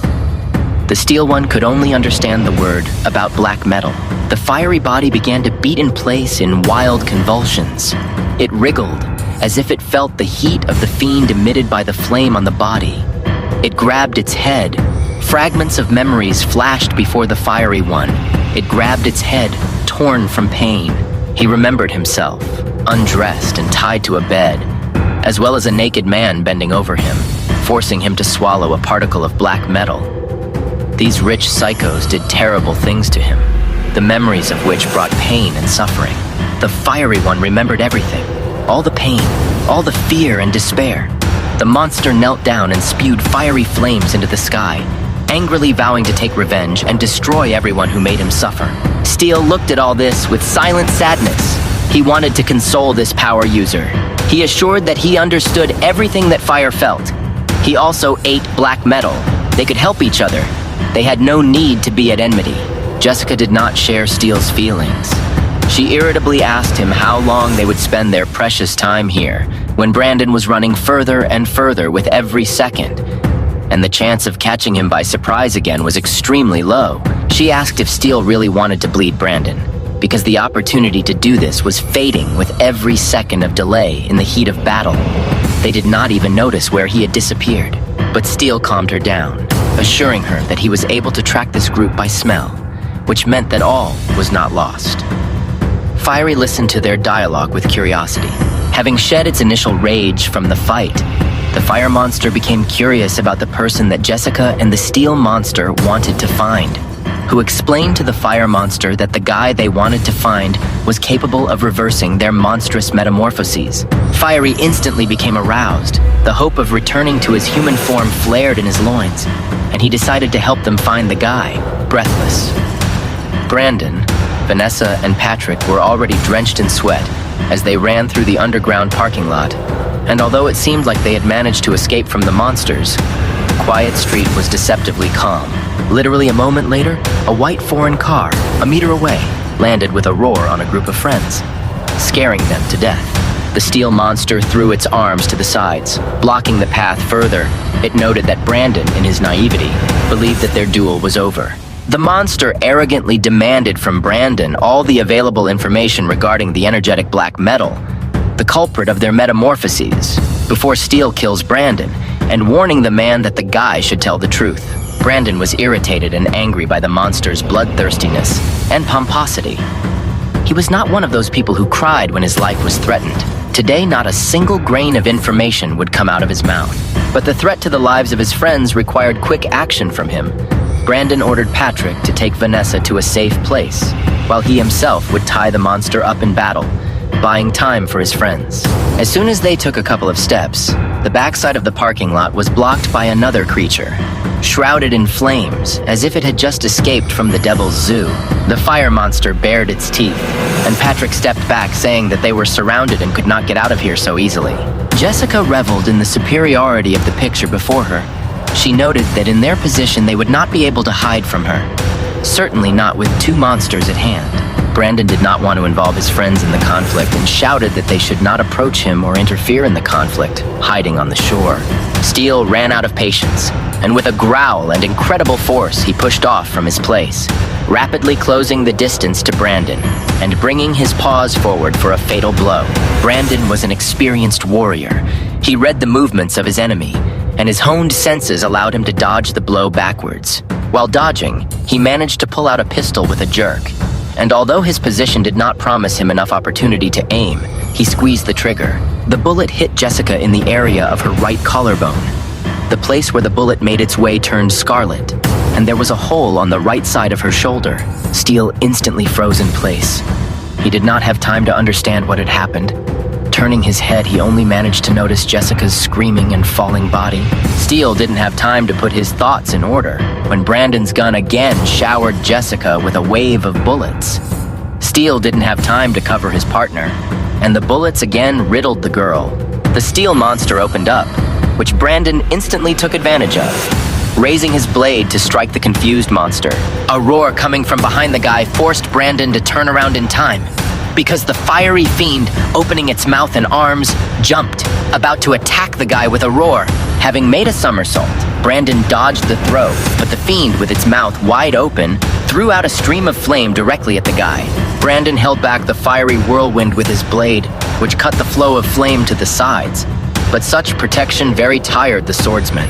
Hiding behind the column, Vanessa was amazed by Brandon's strength, but she was not going to hide behind the column so easily. The column was behind the fiend, and she took out a tomahawk from the hem of her dress, which she threw at the fire monster with all her remaining strength. The blow landed right on the monster's skull, but the thin monster turned out to be stronger than it looked, and nevertheless, the deadly stream of flame stopped, and the fiend turned its attention to the girl. Patrick ran up to Vanessa to take her away, but the monster had already turned his fiery body towards them, opening his mouth wide. But the second respite was enough for Brandon to strike from a distance. He sent a green wave, cutting everything in its path towards the fiend, but the blow hit the pipe above the monster. From the dissected pipe above the fire monster, water poured straight down in a stream, rolling up the fiend and leveling the flames of the monster's body. Brandon instantly approached the frozen monster. Now he was not constrained by the monster's hot flame, and making a slashing blow, the monster's paw crashed onto the concrete. Now that the fire monster was no longer a threat, Brandon turned all his attention to the steel monster, who gently held the wounded Jessica close to him with his paws. The face of the steel one angrily turned to the guy. The monster promised that very soon Brandon would pay for everything, if only he would be patient.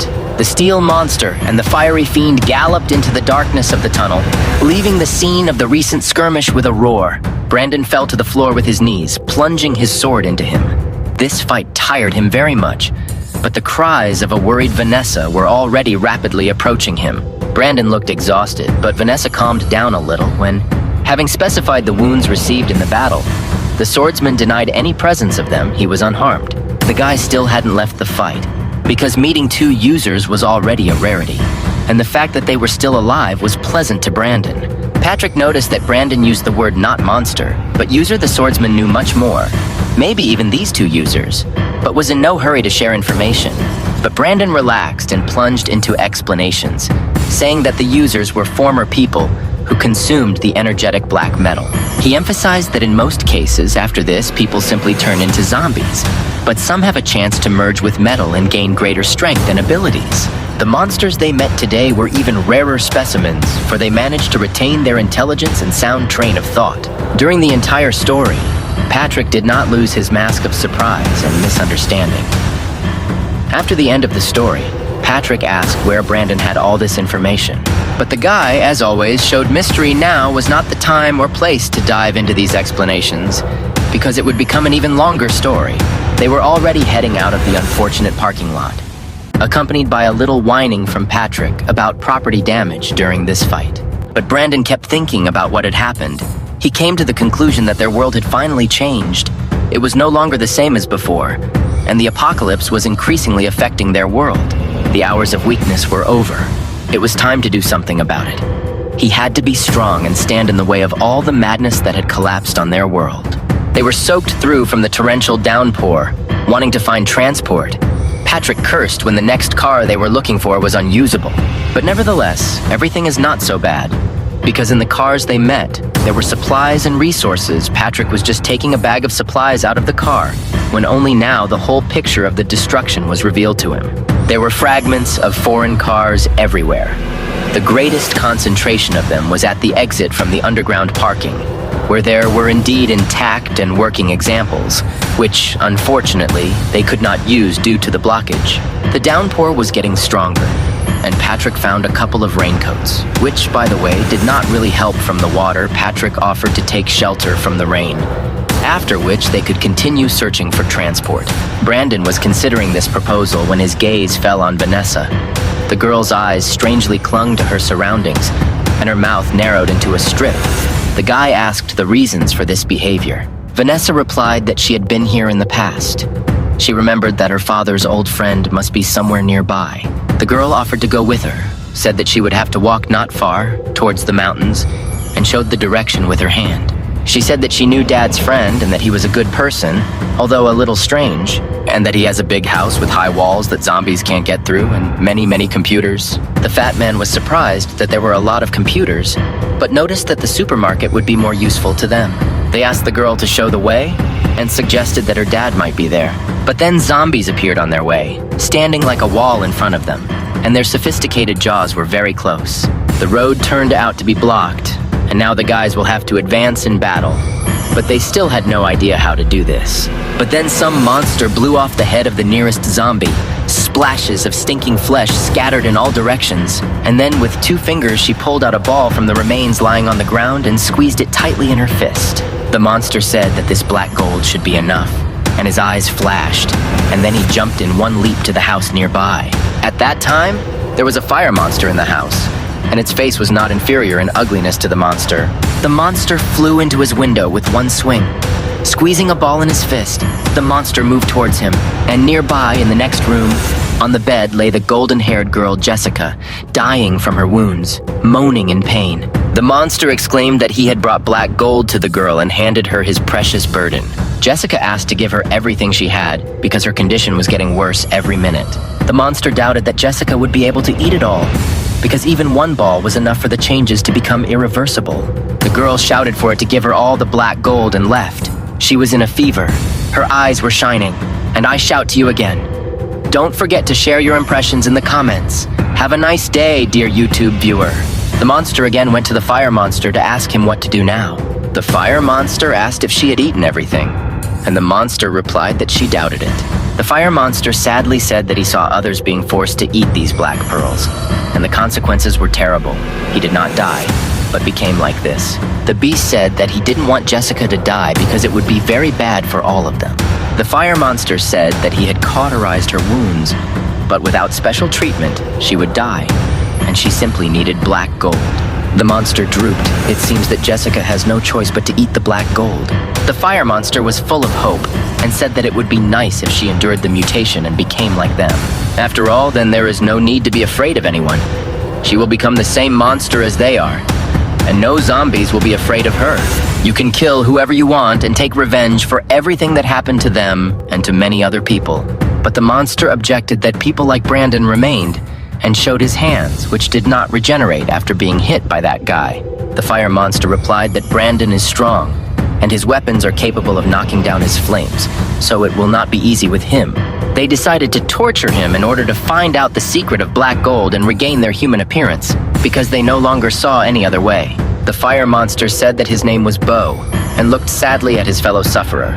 The monster replied that his name was Shen, and that he also wanted to become human again, but not be afraid of zombies. At this time, the young man cut the zombie in half with his sparkling green sword, and pieces of flesh fell in a heap to the ground.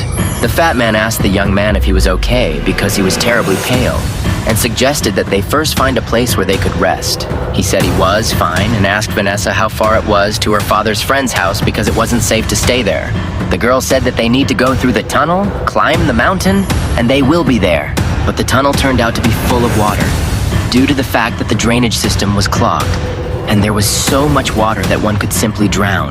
But there were wooden boards there, and the guys invited Vanessa to sit on them, and they would push her. They went down into the tunnel and began their advance towards the friend of the girl's father, pushing in front of them the boards on which the girl was sitting.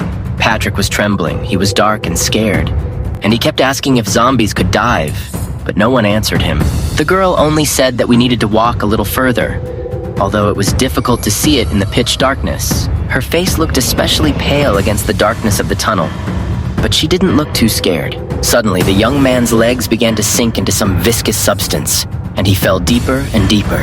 He tried to grab onto something with his hands, but soon he almost completely fell through somewhere. Meanwhile, the monsters noticed that the rain did not stop, and the water was not going anywhere.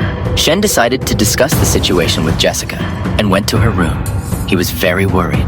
The girl sat huddled on the floor. Her head hung limply, she covered her face with her hand. And when she looked at Shen, she looked terrible. Thick cords of blood vessels appeared on her face, and all over her body it seemed that she began to mutate. Bo, left alone, became nervous. He could not understand what was happening because everything was not as usual. The entire building was shrouded in purple flashes, which were especially bright in the dark. Meanwhile, Brandon found himself next to some girl standing with two guards, who asked him where his fellow mechanic was hiding. He spat and told her, the stinking bitch, to stay away from him, because otherwise he wouldn't vouch for himself. And then the main character felt that his hand could not grab hold of anything and fell into the darkness. He woke up in some unfamiliar place, reminiscent of a hospital. The guy was lying on the bed and could not understand what was happening. He tried to stand up and felt dizzy and groaned at how weak he was. Then Vanessa ran up to his bed, who was very happy that he had come to his senses, despite the fact that he still looked very exhausted. The girl said that they were at her dad's friend's house and that they were now completely safe. The fat man also came, who brought Brandon food and reported that he had been unconscious for a whole day. He was offended that the schoolboy was not too happy with them and said that they dragged him with all their might. Brandon doubted it because there was such a strong wind and rain, and it would be difficult for them to drag him here in such weather. A friend of Vanessa's dad entered the room, who also said that he did not understand how they got to him.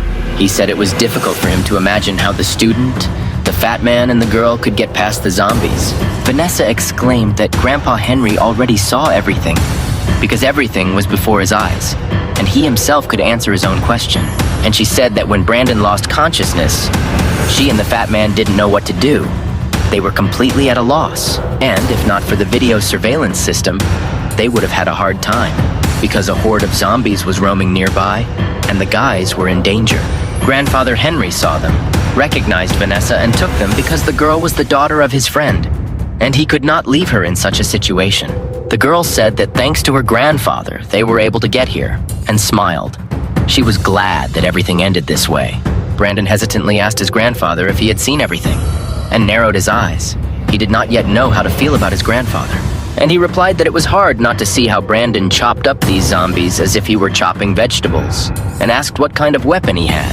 The main character thanked Grandpa Henry for saving him, but replied that it was difficult for him to say anything about the weapon, and that he needed it back as soon as possible.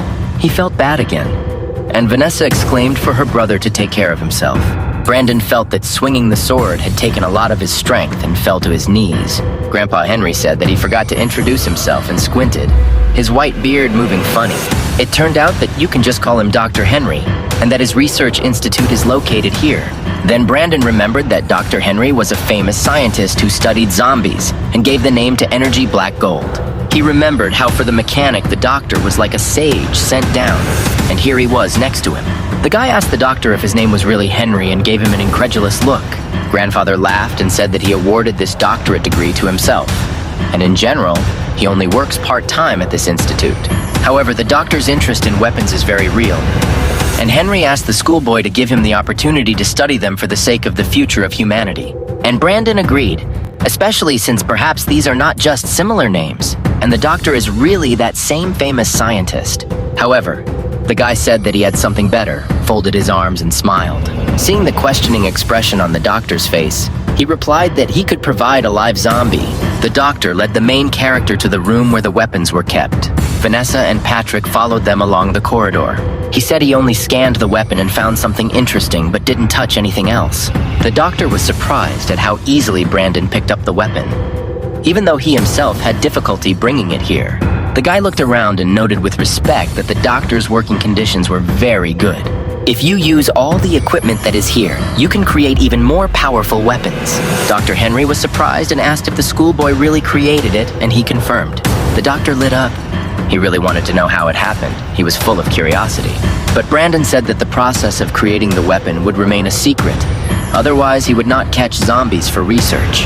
At this time, on the computer screen, the fat man said that if they give him something tasty, he will think about it. And then he said that a man named Brandon, an 18-year-old high school student, third year of study, Class A, and Patrick could not be found. Vanessa sat in front of the control panel, tapping her fingers on the keyboard and watching what was happening outside the window. Dr. Henry walked into the room with 2 cups in his hands and called the girl by name. He complimented her on her efforts to find survivors outside and offered her some tea.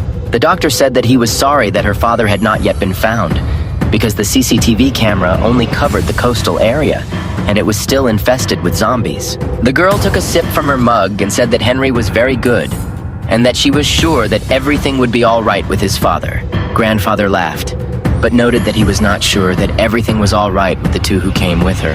After all, that student does not seem like an ordinary person, since he managed to master high technology at such a young age. Dr. Henry noticed that the student also had an evil look, which only murderers have. Then an indignant fat man came into the room and yelled that it was forbidden to discuss people behind their backs. The old man was telling the girl that he didn't trust the fat man, and he seemed suspicious when behind his back the fat man with a pack of chips did not swear at the old man for gossiping. Patrick, wearing yellow glasses, pointed his finger at the old man and told him that the old man was suspicious because he was alone in a huge laboratory. On the roof of the building there was a helipad, all flooded with water from the rain, and below there was a large park with a bunch of cars, and there were also long rows with fuel tanks nearby. The fat man said that in the laboratory there were also huge compartments with clothes, food, and other things. The grandfather listened with a cup in his hands, and a girl with 2 tails sat on a chair next to him. But the grandfather could not stand the accusations. He shouted at the fat man that he understood absolutely nothing and did not know what he was doing here. The old man pointed his finger at the fat man. He was angry and shouted that he foresaw the day of judgment in advance and prepared himself, while the others thought he was crazy. Henry continued to shout about how they all live in his laboratory, eat his food, and continue to blame him for something. The old man considered them ungrateful. The fat man shouted that he did not believe that the old man was saving all of humanity, since he had placed cameras throughout the coastal area. But the old man replied that only thanks to these cameras he managed to save them all. The girl tried to calm them down while they were shouting. Suddenly, someone came up to the fat man and stuck something in his neck. Patrick turned around and looked at the young man. The fat man was outraged. Brandon ordered him not to move and injected a dose of blood into the test tube. The fat man turned and asked the guy why he injected him in the neck, to which the young man replied that he needed to take a portion of blood. The main character answered that the first wave of zombie mutation will begin very soon, and they need to prepare, since there is little time left. The young man turned his back on the old man and the fat man, and as he left, he told them that even greater trials and troubles awaited them. It was pouring rain outside. All the streets were flooded. A crowd of zombies was walking waist deep in water, and the guy watched all this in horror. The blonde squatted down. He turned to his classmates and told them the sad news that they were surrounded on all sides by zombies, and there was nowhere to run. The brunette said that, as luck would have it, all the roads around were flooded because it was raining. The girl next to him covered her face with her hands and cried, because she did not understand what to do next. Next to them sat a classmate who was crying over the girl lying on the floor.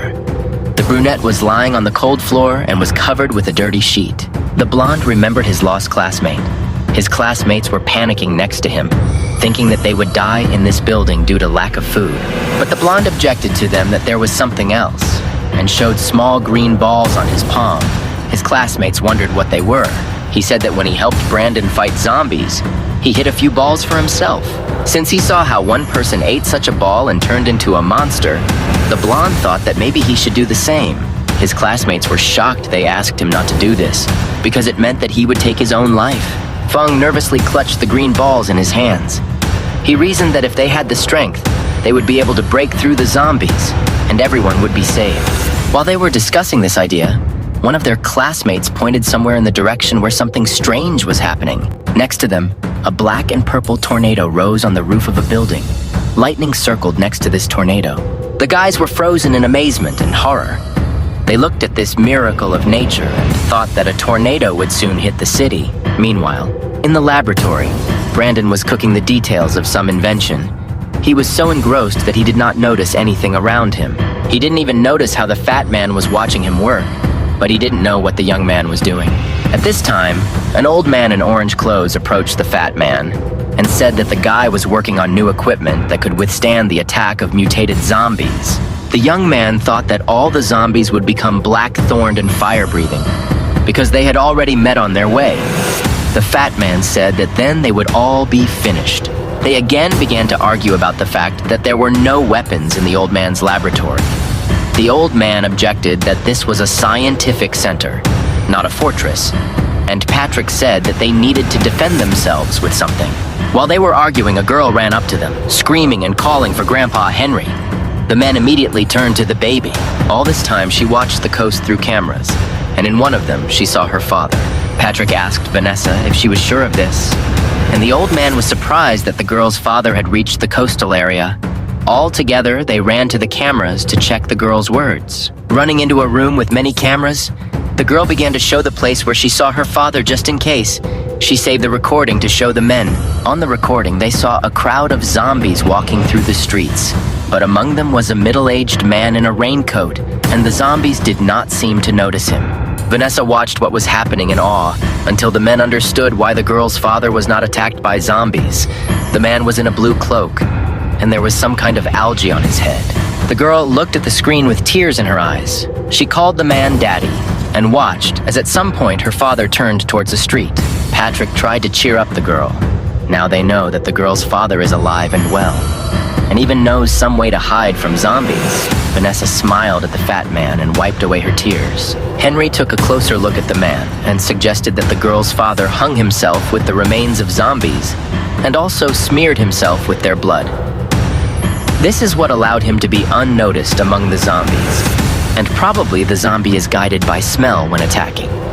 This is an interesting question that was worth studying.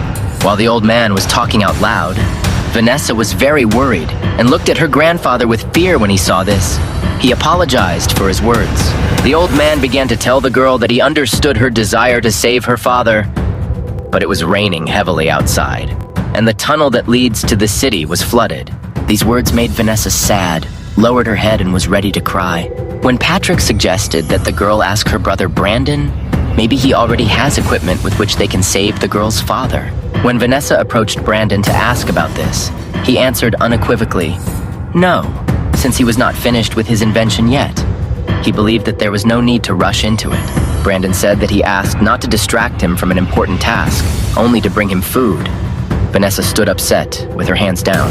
Patrick rushed to the girl's aid. He shouted to the main character that he was ruthless and heartless, and could at least sympathize with the girl. Brandon displeasedly answered the fat man that since he was so smart, he should help Vanessa himself. Patrick sighed nervously, as he did not expect such a question from a schoolboy, but he immediately saw the weapon that Brandon was making in his laboratory. It was an improved knife and pistol. The fat man ran up to the weapon with admiration and asked Brandon that his blood was in this weapon, which allowed him to use it on zombies. Patrick grabbed the sword with admiration, raised it above his head, and noted its lightness and strength. Brandon taught the fat man how to use a weapon. When you swing a weapon, you need to control the degree of impact. Otherwise, the attack will be ineffective against zombies, and the fat man risks wasting all his strength. Patrick beamed with joy. He lovingly clutched his new sword and promised the hero to take into account all his comments. Next, Patrick picked up the pistol that Brandon had remade. The guy continued to instruct. In order to shoot, it is necessary to turn on the power source since only thanks to energy does a shot occur.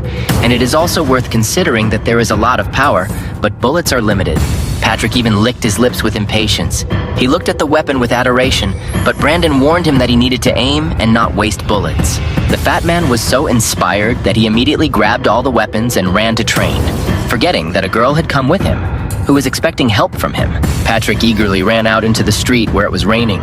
The fat man held a weapon in his hands and headed towards the exit. He exerted all his strength, and with a loud shot, he launched the gun into the sky. A sound was heard from all sides, and a green pillar of light burst into the sky. The fat man laughed. Now he considered himself unique and invincible. The rain completely wet him, but he did not seem to notice it.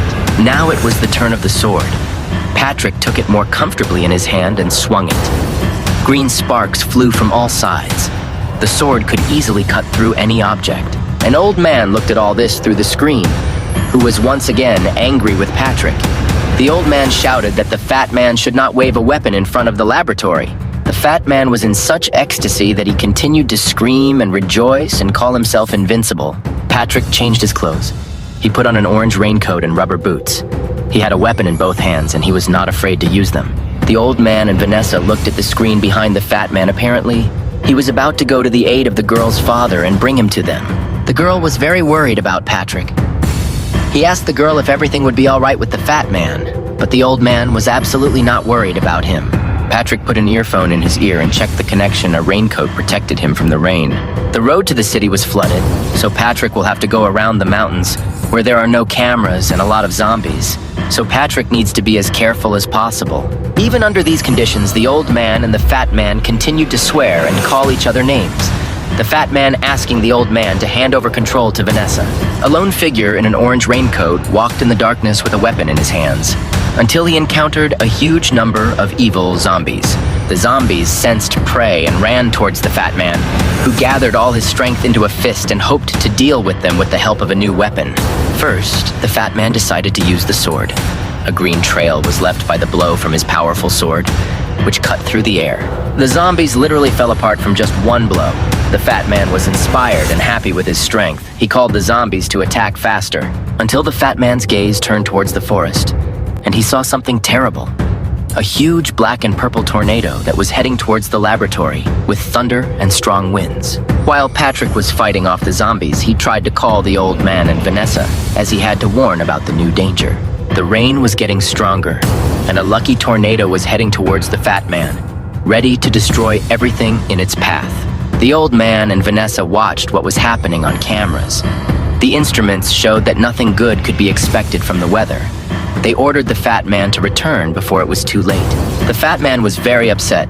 He told Vanessa that he was very sorry, but until the weather changed, he would not be able to return the girl's father.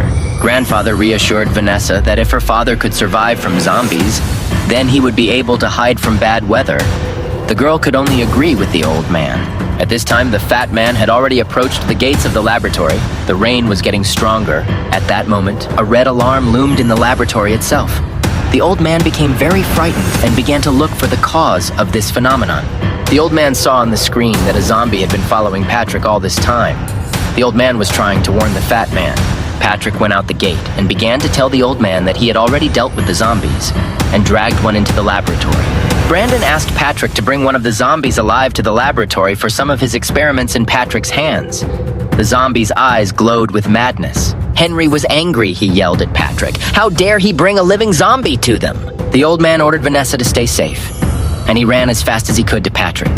When he reached the fat man, he had already thrown the remains of the zombie onto the floor and was waiting for the old man. Patrick told the old man that for safety, he cut off the zombie's arms and legs. The old man was amazed that despite this, the zombie continued to try to get to them. Vanessa watched from a safe place as the fat man and the old man communicated in a friendly manner, the old man thanking Patrick for such a gift. Vanessa was glad that the old man and Patrick found a common language and became friends. At this time, Brandon was putting various inventions on his hand in his laboratory and did not even suspect what was happening outside.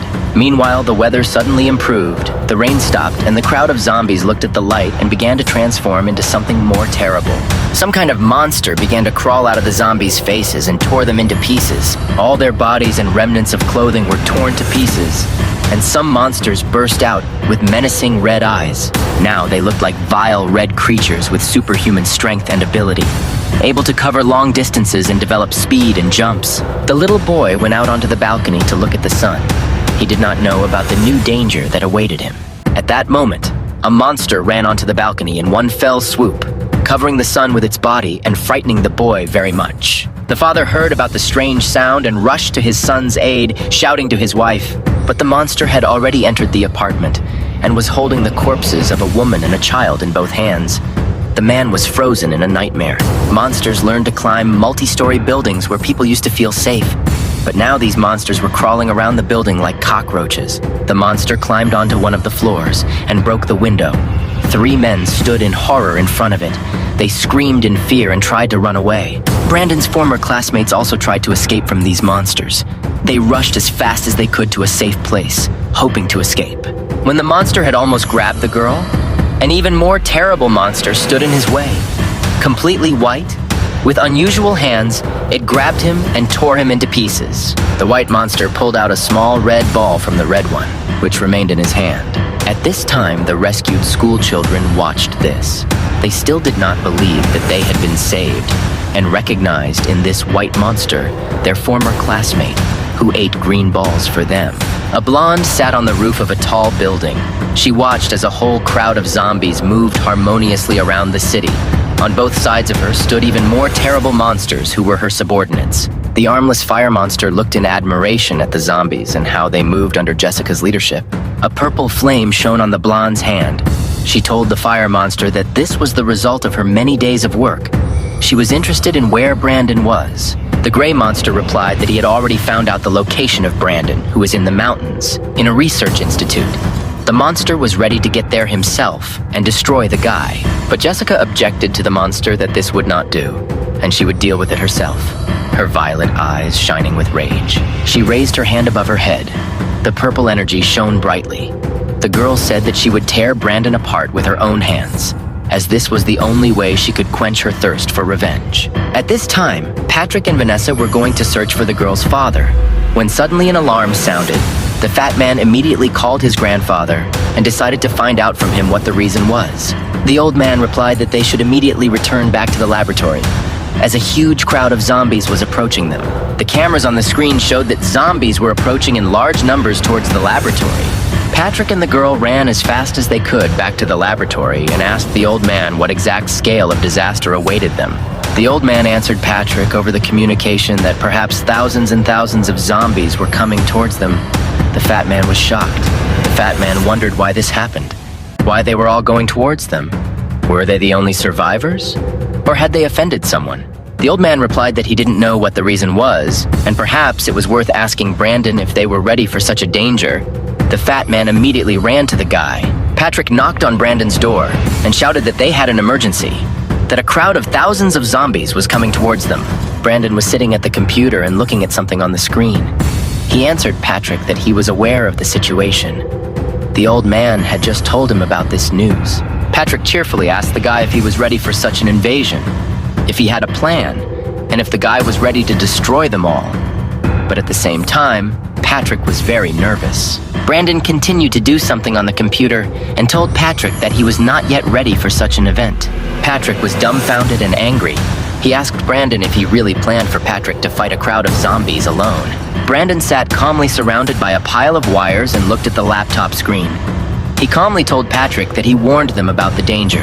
The only thing is that events were developing faster than he expected. Brandon said that in this situation they must act together and rely on the old man. Patrick was angry. He shouted furiously that they did not have time to come up with something and needed to act now. But Brandon didn't answer Patrick. He got even more angry and walked away from Brandon's room and decided that in difficult situations it's worth always relying on yourself. The fat man climbed up to the roof along long spiral staircases. Patrick climbed onto the roof and began to watch from afar as a crowd of zombies was approaching their laboratory faster and faster. The fat man was dumbfounded that there were simply impossible many zombies, and that the walls of the laboratory would sooner or later collapse. Unable to withstand such pressure from the dead, Patrick decided that at any cost, they could not be allowed to reach the walls of the laboratory. He ran towards the blue car and was already jumping into the driver's seat. At this time, an old man and a girl were watching the fat man on the monitor screen. They called Patrick and asked where he was going. Patrick, already driving, told them that he wanted to try to stop the crowd of monsters. He asked them to open the gate and think for the old man how to save them all. And if the fat man does not return, then the old man must figure out a way to save them all. Vanessa screamed at Patrick not to do such an act, but the doors to the laboratory had already opened, and the blue car drove towards a crowd of zombies. Patrick chuckled while driving. He promised the girl that he was not going to just give up and would show them all. Moreover, he had in his hands a weapon that Brandon had made for him, with the help of which Patrick was going to detain the monsters. The fat man opened the car window and pointed the gun at the crowd of zombies. A green light illuminated everything around and headed towards the zombies. Patrick chuckled. He saw a bunch of monsters just lying incinerated on the ground. He thought that he didn't even need to aim. The fat man sat in the car and extended his hand towards the zombies. He shouted that he would incinerate them all. At that moment, he was really cool. The blonde was watching all this action from above. She looked at this whole situation angrily. The wind blew her hair. Her violet eyes were directed towards Patrick and the zombies. There was a feeling that something bad was about to happen. The girl did not suspect that they would have such a powerful weapon, because this only complicates everything. Patrick continued to mercilessly destroy the monsters, but no matter how many of them he killed, they kept coming with new and new strength, rolling in like a wave. Patrick noticed out of the corner of his eye that some kind of fireball was rushing towards his car, which hit the car and turned it over. Patrick, overcoming obstacles, was barely able to get out of the burning car. A fiery monster came towards the fat man, which destroyed Patrick's car. The fat man cursed very hard, looking at the fire monster who dared to attack him on the sly when the fat man was busy with zombies. Patrick shouted to the monster that this time he was not afraid of him and fired a pistol in his direction, putting all his strength and anger into this shot. But the fire monster turned out to be more cunning and was able to bounce off the shot. And then he released a pillar of fire towards the fat man. Fortunately, he also had difficulty, but managed to dodge such a blow, after which a shootout began. As a result, the monster realized that he was losing and began to run away. The fat man raised a gun in the air and shouted towards the monster.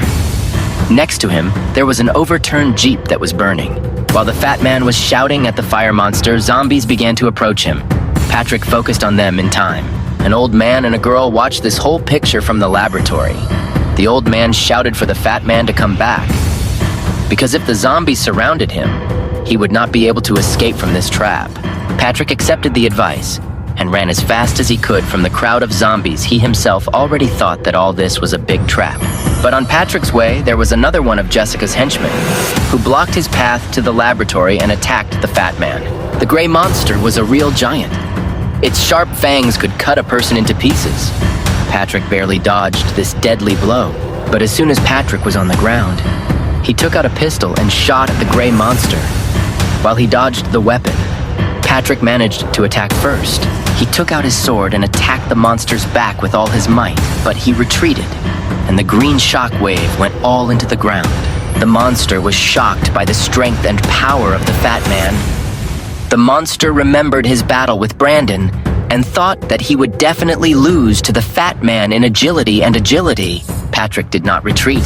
He attacked the gray monster from all sides. First, he shot at him from a cannon and then swung his sword, so that the monster had to step aside all the time. Patrick joyfully shouted that he was not afraid of monsters. Jessica watched the battle from the sidelines, clearly expressing dissatisfaction behind her. Her hand acquired increasingly frightening colors, and this meant that the fat man was in for trouble.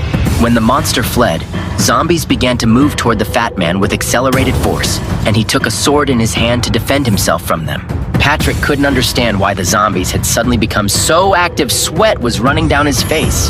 Patrick had no choice but to fight with all his might, repelling the attacks of monsters over and over again, the green light from the sword and pistol sparkling all the time. At some point, Patrick realized that the zombies were too fast, and he did not have time to destroy them. He urgently needed to come up with a new plan of action, otherwise he would end. In the end, he couldn't think of anything better than to just run away, and a huge crowd of undead monsters chased after him, raising their hands up. But he could not run far, because at that moment, zombies began to fall on him from the sky, blocking his path. The fat man could not understand how this could even happen. That is, he still had to fight off the crowd, but this time from the one that was flying at him from the sky from all sides. But when Patrick turned around, he saw that the gray monster had grabbed the zombies like little kittens and was throwing them at the fat man, as if he was shooting at Patrick with a slingshot. Patrick shot at the zombies that were flying at him from the sky and generally fought off the zombies from all sides. Patrick was very angry and tired. He started running as fast as he could and asked someone to help him cope with all these troubles. But while the zombies continued to attack him, one of the women fell right on Patrick and grabbed his leg. The fat man screamed and tried to shoot the zombie so that she would unhook from his leg. But the bullets ran out, then I had to take a sword and cut off the zombie's head. Just a little more and Patrick would have lost his leg or would have turned into a zombie himself. The fat man lay down tiredly. He watched as the zombie held his leg, unable to harm him, but there were still monsters on his way who wanted his death. The fat man continued to lie and monsters ran and ran towards him. It seemed that Patrick no longer had a chance to get out of this situation alive. Then, lying on the ground, Patrick grabbed a pistol and shot at those zombies that got too close.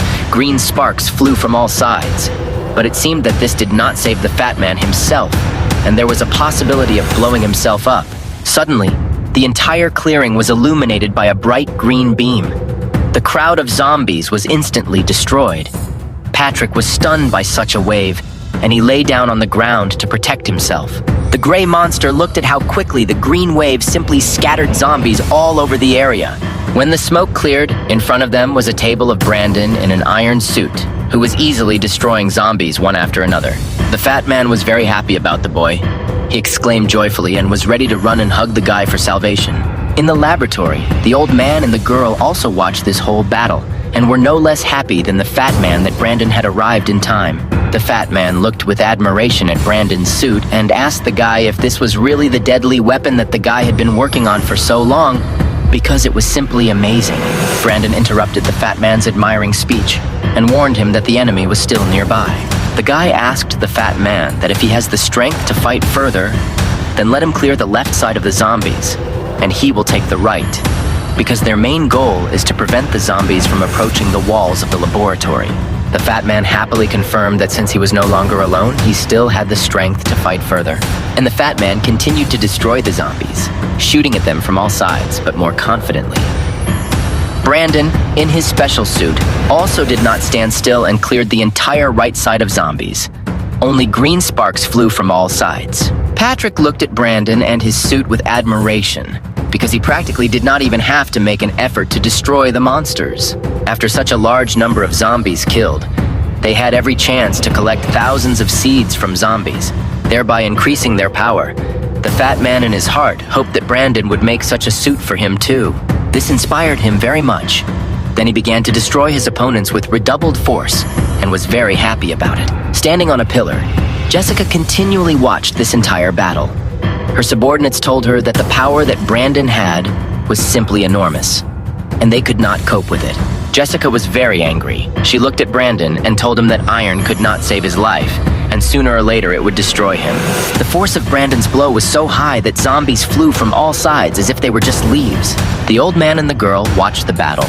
The old man thought that Brandon was wearing an exoskeleton, and it did not look like an invention of this time. He very much doubted that an ordinary 18-year-old guy could assemble such a thing from unnecessary parts. Vanessa answered the old man that in fact this weapon is made from peas that Brandon collects after destroying the zombies. The old man was very surprised. The old man began asking the girl questions about this, that these pearls looked like metal and were in the zombie's head. The old man could not understand why Brandon hid such an important fact from him, that in the brains of zombies there was a source for weapons against them. The old man asked the girl to stay here and watch the battle, while he himself ran to the laboratory in order to dissect the zombie that the fat man had recently brought in. At this time, Jessica did not even think of giving up.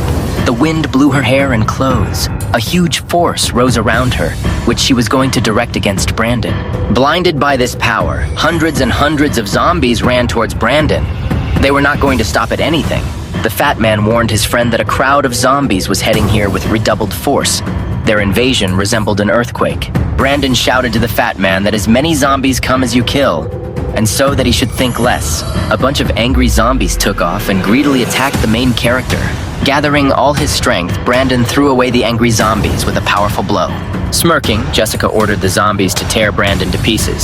Some explosions began to occur in the crowd of attackers, and thus the number of zombies became smaller. During the battle, Brandon was surprised that there were zombies capable of self-destruction. The fire monster annoyedly said that the fight was like a battle between gods and they were unable to help here in any way. In response, the gray monster mentioned that Jessica ate 7 black gold beads and became what she is now. The gray monster told how her body was changing, constantly being torn apart, and that only a person truly strong in spirit could endure such torment, which is why her hatred of Brandon is so noticeable. The fire monster replied that thanks to the eaten black gold beads, she not only turned into a monster, but also became several times stronger than them.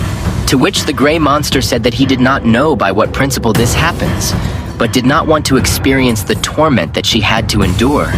Maybe she was not at all the same person she was. Jessica stands next to the pillar, tensing her entire body to gain as much strength and energy as possible. The zombies explode and shatter into pieces near the stunned Brandon.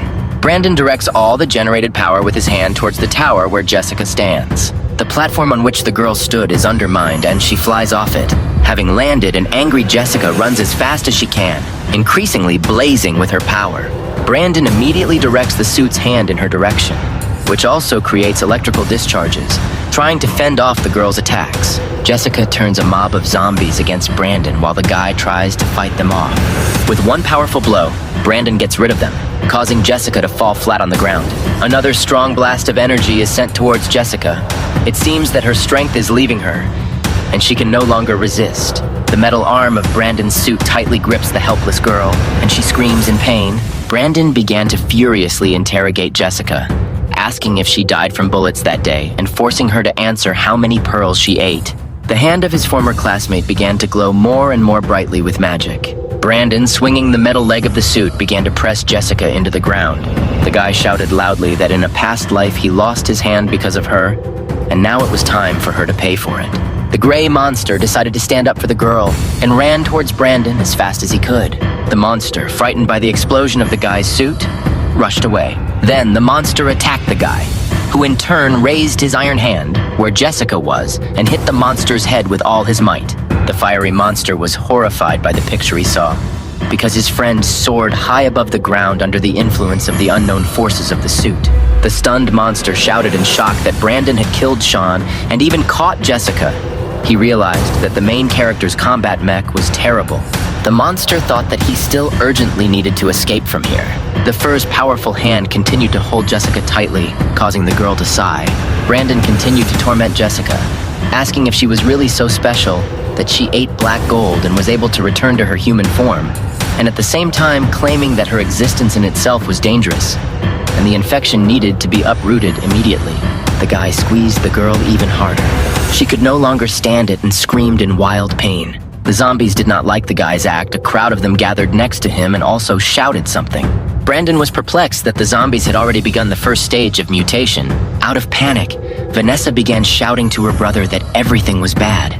She claimed that there were more and more zombies around the research institute. The girl saw that brother Patrick was steadfastly holding the defense at the main gate, but zombies began to climb over the walls and enter the territory of the institute. Jessica sarcastically said that none of them would survive, and they would turn into zombies, becoming her slaves. Brandon threw Jessica into a crowd of hungry zombies. With 2 hands of a strong fur, the guy began to burn the zombies. The fat man was very nervous because his weapon was out of bullets. Patrick, interrupting the advancing zombies with his sword, yelled that everyone here was already surrounded by zombies. The furious zombie attacked the fat man, who grabbed the sword with both hands, trying to somehow brush off the attacker. Patrick was sweating profusely, perplexed that a new type of anomalous had appeared. He didn't understand why the light blade couldn't cut them instantly now. The fat man felt something was wrong. More and more zombies appeared around him. He rushed as fast as he could from the crowd of evil zombies, still wondering what kind of creatures these were, since the light blade did not cut them, but only slightly threw them away, and realizing that the first stage of mutation had begun. Vanessa tried to call the fat man, asking him over the connection if he was still okay. Several zombies climbed over the wall and entered the research institute. Dr. Henry is busy in the laboratory. He does not yet know about the situation outside. Over the connection, Patrick received an order to quickly return to the laboratory building, with which the fat man agreed, although after walking around him in a circle, he realized that zombies had completely surrounded the institute and he could not get inside. Brandon flew into the air and directed his fur arms towards Patrick, thereby grabbing him. The fat man was glad at this turn of events and asked if the guy could really take him on the flight. Serious Brandon did not agree that this was a flight. He was going to move the fat man to a research institute because it was on it to destroy the zombies that penetrate there. Having reached his destination, Brandon returned Patrick to Earth. Brandon reported that some zombies have already undergone the first stage of mutation, but despite the fact that their skin is tougher, they can still be destroyed by inflicting more blows, although they should not be underestimated, because they are more agile than ordinary zombies. Patrick was already dead tired and wanted to finally sit down and catch his breath. But Brandon made it clear that while the zombies were outside, he wouldn't be able to rest. Brandon stood on the wall that surrounded the territory of the Institute, and the zombies immediately turned their attention to him. Pointing the furs at the zombies, Brandon again began to burn the crowd of zombies, keeping them away from the Institute. Patrick, sitting on the ground, asked to bring him water so as not to die of thirst, and did not even notice how zombies were climbing over the wall behind him. From the background noise, he realized that something was wrong and turned around and saw a zombie running towards him. Trying to defend himself from the attacks, the fat man plunged his light blade into the body of the zombie. Having cut through the zombie, the fat man stepped on its body, furiously pulling out the blade. Vanessa came outside to meet Patrick and brought out a bottle of water for him. After a small struggle, the fat man was finally able to sit down on the ground again, while Vanessa wondered if he was okay. The girl approached Patrick, who was rummaging through the insides of the zombie, saying that she saw this zombie on the cameras, and he was different from the others. Having pulled out the black pearl, Patrick was glad to find it, especially since it was red. Dr. Henry in his laboratory examined the same pearl, which, although opaque in appearance, produced a dark greenish glow. Standing next to the experimental zombie, Henry admired the find, thinking that this black metal turns people into zombies. Or is it a polymer that is formed after turning into a zombie? He did not know how many more secrets were hidden in it. Brandon continued to fight the zombies, either squeezing them, stepping on them, or burning them. When he defeated them all, he calmed down and decided that the job was done. Being behind the wall, he shouted to the fat man that the zombies had been destroyed and he could go out and start collecting pearls. When Brandon returned to the fat man, Patrick praised him, saying that he could expect nothing else from his brother and nothing else. The efficiency was at its best, to which the guy replied that the fur had not yet been completed. Otherwise, it would have been more effective. The fat man decided to check the situation behind the wall, where the remains of the zombies looked like small hills, and he realized that he would spend an eternity collecting everything here. Inspired, Patrick asked Brandon if he would help him create battle armor as soon as he collected the pearls, but the only answer he received was that he needed to wait until the exhausted Brandon slept off. Dr. Henry appeared out of nowhere and wanted to ask something. The old man decided to ask Brandon when he would tell him about the secrets of black gold. Collecting pearls from dead zombies, Patrick was already sighing at how tired he was, and there were still thousands to deal with. However, he was glad that it was easier for him to work with charred bodies and easier to crack skulls, although it was sad to do it alone. At the Institute, Henry was interrogated by Brandon, wondering if it was true that black gold was the source of energy for zombies. Brandon confirmed this, saying that as soon as a person becomes infected with a zombie virus, such a black pearl is formed in his brain, and zombies are able to absorb sunlight thanks to an ability similar to photosynthesis, so they accumulate the required amount of energy in this black gold. Dr. Henry was very surprised by such information, reasoning that although pearls emit green light, he was unable to detect chlorophyll or the corresponding enzymes, but he found elements that he had never seen before. The old man became more serious. He said that the pearls consist of an active metal because when he used light illumination and heating, It caused a strong reaction in the pearls. And they also have a strong affinity for blood and metals. Brandon agreed with him that there are similarities, especially to human blood. The guy said that the zombie virus spreads faster in the human body than in the bodies of animals or plants. And therefore it is easier for people to mutate into zombies. But after a certain period of time, they absorb light. They begin the first stage of mutation. Henry now understood why the zombies behaved very aggressively at night and lazily wandered around the streets during the day or generally stood still, because photosynthesis was a byproduct, and they accumulated energy for the first stage of mutation. But the doctor didn't understand why today the zombies were running around in the daylight like crazy. Brandon explained to him that this was all due to the fact that they were controlled by anomalies. The old man concluded that the anomalies were two creatures, one with black spikes and the other fire-breathing. But did they bring the zombies here? The guy said that these anomalies mutated after eating black gold, and they were controlled by a new super anomalous, who also happened to be his former head girl, Jessica. Dr. Henry wondered how the human body absorbs this metal, and if you eat black gold, you can mutate and get superpowers. It turns out that this is a transformation pill. To which Brandon replied that they also studied this aspect, and are sure that by eating black gold, the mutation is irreversible, and they tried to destroy the abnormal ones first, and as quickly as possible. Henry was already confused by so much information with anomalous and super anomalous, and he also did not understand if the zombies had mutated. Then this was the first stage, or already the second. He still didn't understand how Brandon knew everything this shouldn't be taught at his school. The guy decided that he would tell everything when the time came, but also believed that it would be more valuable if the old man studied everything on his own, to which he replied that Brandon had again piqued his interest. The doctor asked if he could study Brandon's weapon, and the tired guy told him that he would still use it, but Henry could do whatever he wanted with the weapon. Brandon asked not to disturb him while he was sleeping, and Dr. Henry, overjoyed, ran out of the room. Standing next to Brandon, Vanessa thought that she really wanted her brother to take her with him to look for Dad, but she understood that he was very tired from fighting all day. Vanessa stared gloomily with sad eyes at the floor. Her head was filled with thoughts. Too much had happened to her in the last days, and even white slippers with a pom-pom could not lift her spirit. Her golden eyes filled with moisture. She felt emptiness and loneliness inside her. Her thoughts constantly returned to her father, whom she missed so much. Sunset was approaching.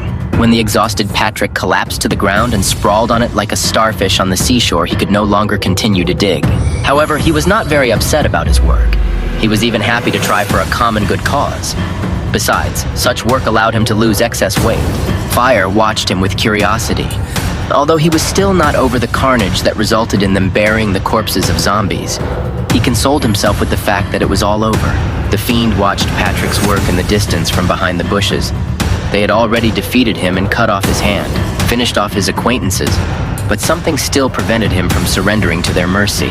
He sadly came to the conclusion that he was a monster. They would not listen to him. They would not want to. As soon as he showed himself, his head would immediately separate from his body. The new subspecies of zombies, the red ones, were uncontrollable. They attacked him and almost tore him to pieces. He barely managed to escape from them. In that battle, he used up all his strength. Fiery understood that if ordinary zombies mutated into red ones, then he would have a hard time. He did not understand what to do in this case. He jumped forward from the bushes when his eyes noticed a figure in the trees. It was following his every step, was next to him, but he did not notice. It was a bearer of black metal, also having a humanoid figure and appearance. It most closely resembled a man. Although his marble skin gave him away with the blades on his hands, he hastily disappeared from view. The restroom was filled with the sounds of Patrick snoring. Vanessa was already having trouble sleeping, despite the soft and cozy sofa. But Patrick's snoring completely knocked the sleep out of her eyes.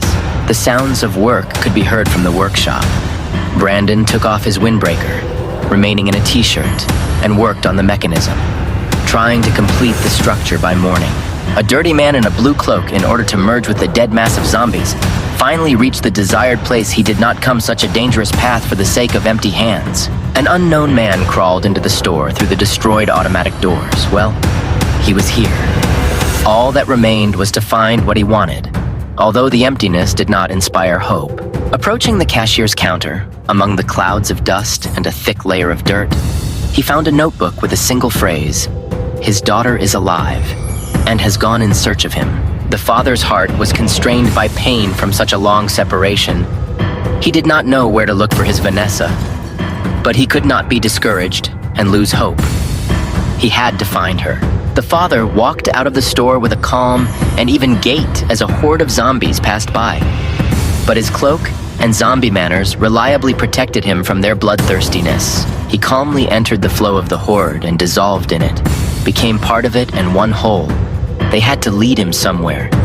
He has time to think about finding his daughter. The sunbeams illuminated the walls and ceiling of the workshop. Consisting of lined steel, the metal greedily absorbed the sun. Brandon finally reaped the fruits of his labor. At the sight of this magnificence, Patrick's heart simply sank in his chest.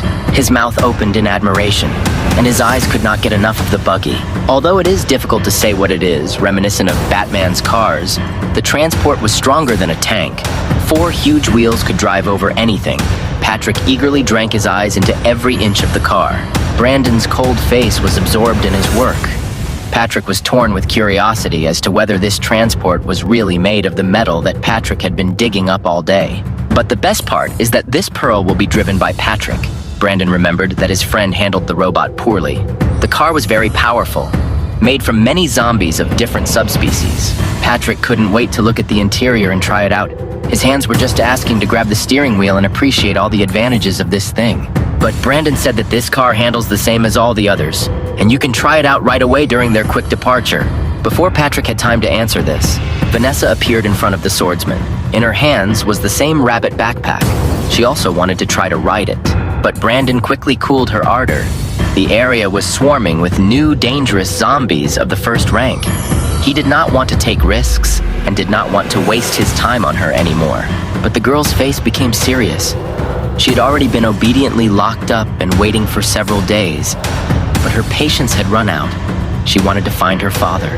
Brandon became angry and threatened Vanessa that if she did not stop the showdown with him, he would ask the professor to lock her in the laboratory. The girl's eyes were already red from tears when she couldn't stand it and started sobbing again right in front of the guy, plaintively calling for her father. She couldn't wait any longer. Patrick, a witness to this scene, reproached Brandon for his behavior. He again brought Vanessa to tears, although he was not even her older brother. The professor, who appeared quite opportunely, was holding the repaired mechanism in his hands. His appearance calmed the situation, and the girl calmed down. The professor not only repaired the drone, he used a special metal from which the machine was made and greatly improved the battery life. The old man offered to install a drone on the car and use it to search and improve visibility, which he decided to provide to Vanessa, who could finally help them without risking herself. Brandon appreciated all the improvements despite the black metal being little familiar to the professor. He nevertheless quickly adapted it to the needs of the team, to which the professor just laughed. Although he was not a real teacher, he still had more than enough intelligence. He was pleased with the recognition. Fortunately for Patrick, Brandon finally gave the go-ahead to leave their hideout. The chubby guy's happiness knew no bounds about this. He was ready. He called the car a rhinoceros, smiling. He started the engine and was ready to race.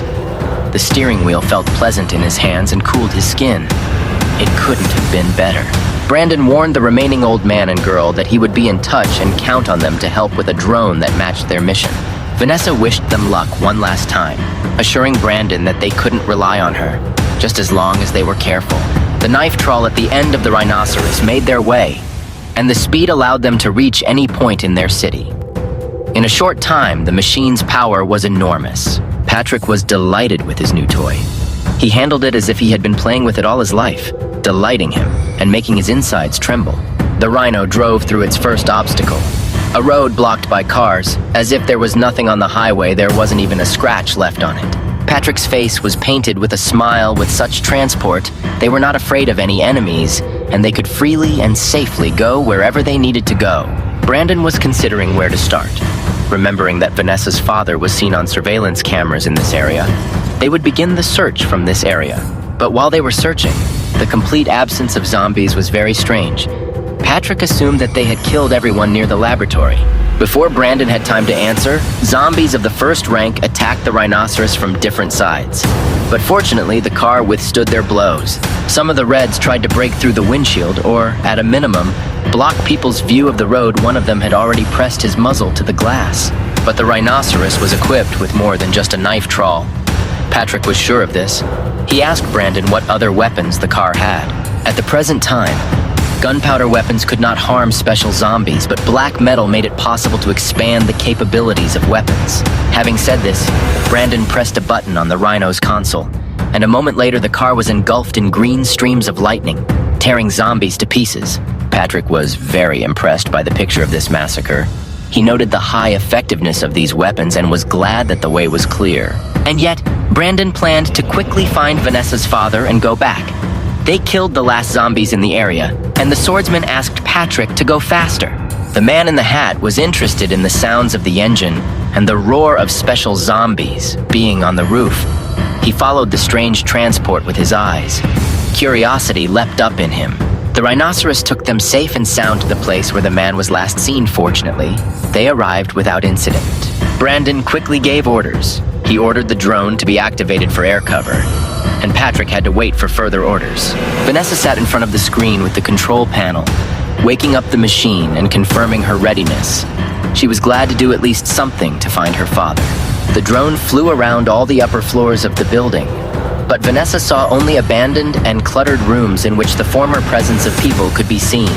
The fat man and the swordsman were waiting in the rhino's cabin. The god drone was looking around. The lack of action got on Patrick's nerves. He asked what they would do. If Patrick was so bored from a lot of free time, then he could personally inspect the building. Brandon had hardly slept today and was exhausted. Deciding to save his remaining strength, Patrick did not want to leave the safe space of the armored personnel carrier. He had the brilliant idea to honk the horn, so that if his father was here, he would come to the sound. But Brandon did not appreciate the idea and did not have time to stop his friend. A deafening sound was heard that attracted the attention of the hordes of the infected, which Vanessa notified them about. Brandon slapped Patrick on the back of the head for the future, so that bad thoughts would not come to him in the future. Patrick said offendedly that there shouldn't have been zombies here, but he was not very upset by the prospect of meeting the horde. The zombies gave him the opportunity to practice the entire arsenal contained in the rhinoceros. He began to press buttons unfamiliar to him when, after the first of the discs, blades appeared on the wheels of the transport, cutting through zombies like a knife through butter. The next button activated the laser guns, firing a red bunch of thermonuclear particles, the latter exploding upon contact with the target. A red flash illuminated the block. Patrick did not expect such force. Vanessa asked Schumacher to moderate his ardor and be careful. Her father could come under fire. Patrick apologized and tried to be more careful. But the buttons on the panel in front of him were not labeled, and he did not know what to expect from the next button. The next button activated the grinding millstones, falling into which the zombies turned into dust, and an inscription appeared on the console about the beginning of the collection of ferrous metal. Patrick came up with the idea that the machine could automatically hunt zombies, collecting a bloody harvest of black metal particles. Patrick was beside himself with happiness. He tearfully thanked his friend. Brandon managed to get to know his friend's preferences in weapons, as well as in food. Vanessa noticed very busy traffic on the other side of the street. She contacted her friends asking if this would be a problem, and the grateful Patrick still did not calm down, even after Brandon's comments and angry actions. When Vanessa's speaker transmitted that she had found something, she sent them an image on the console where 500 meters away there was an SUV loaded with various boxes. The car seemed to have been recently used.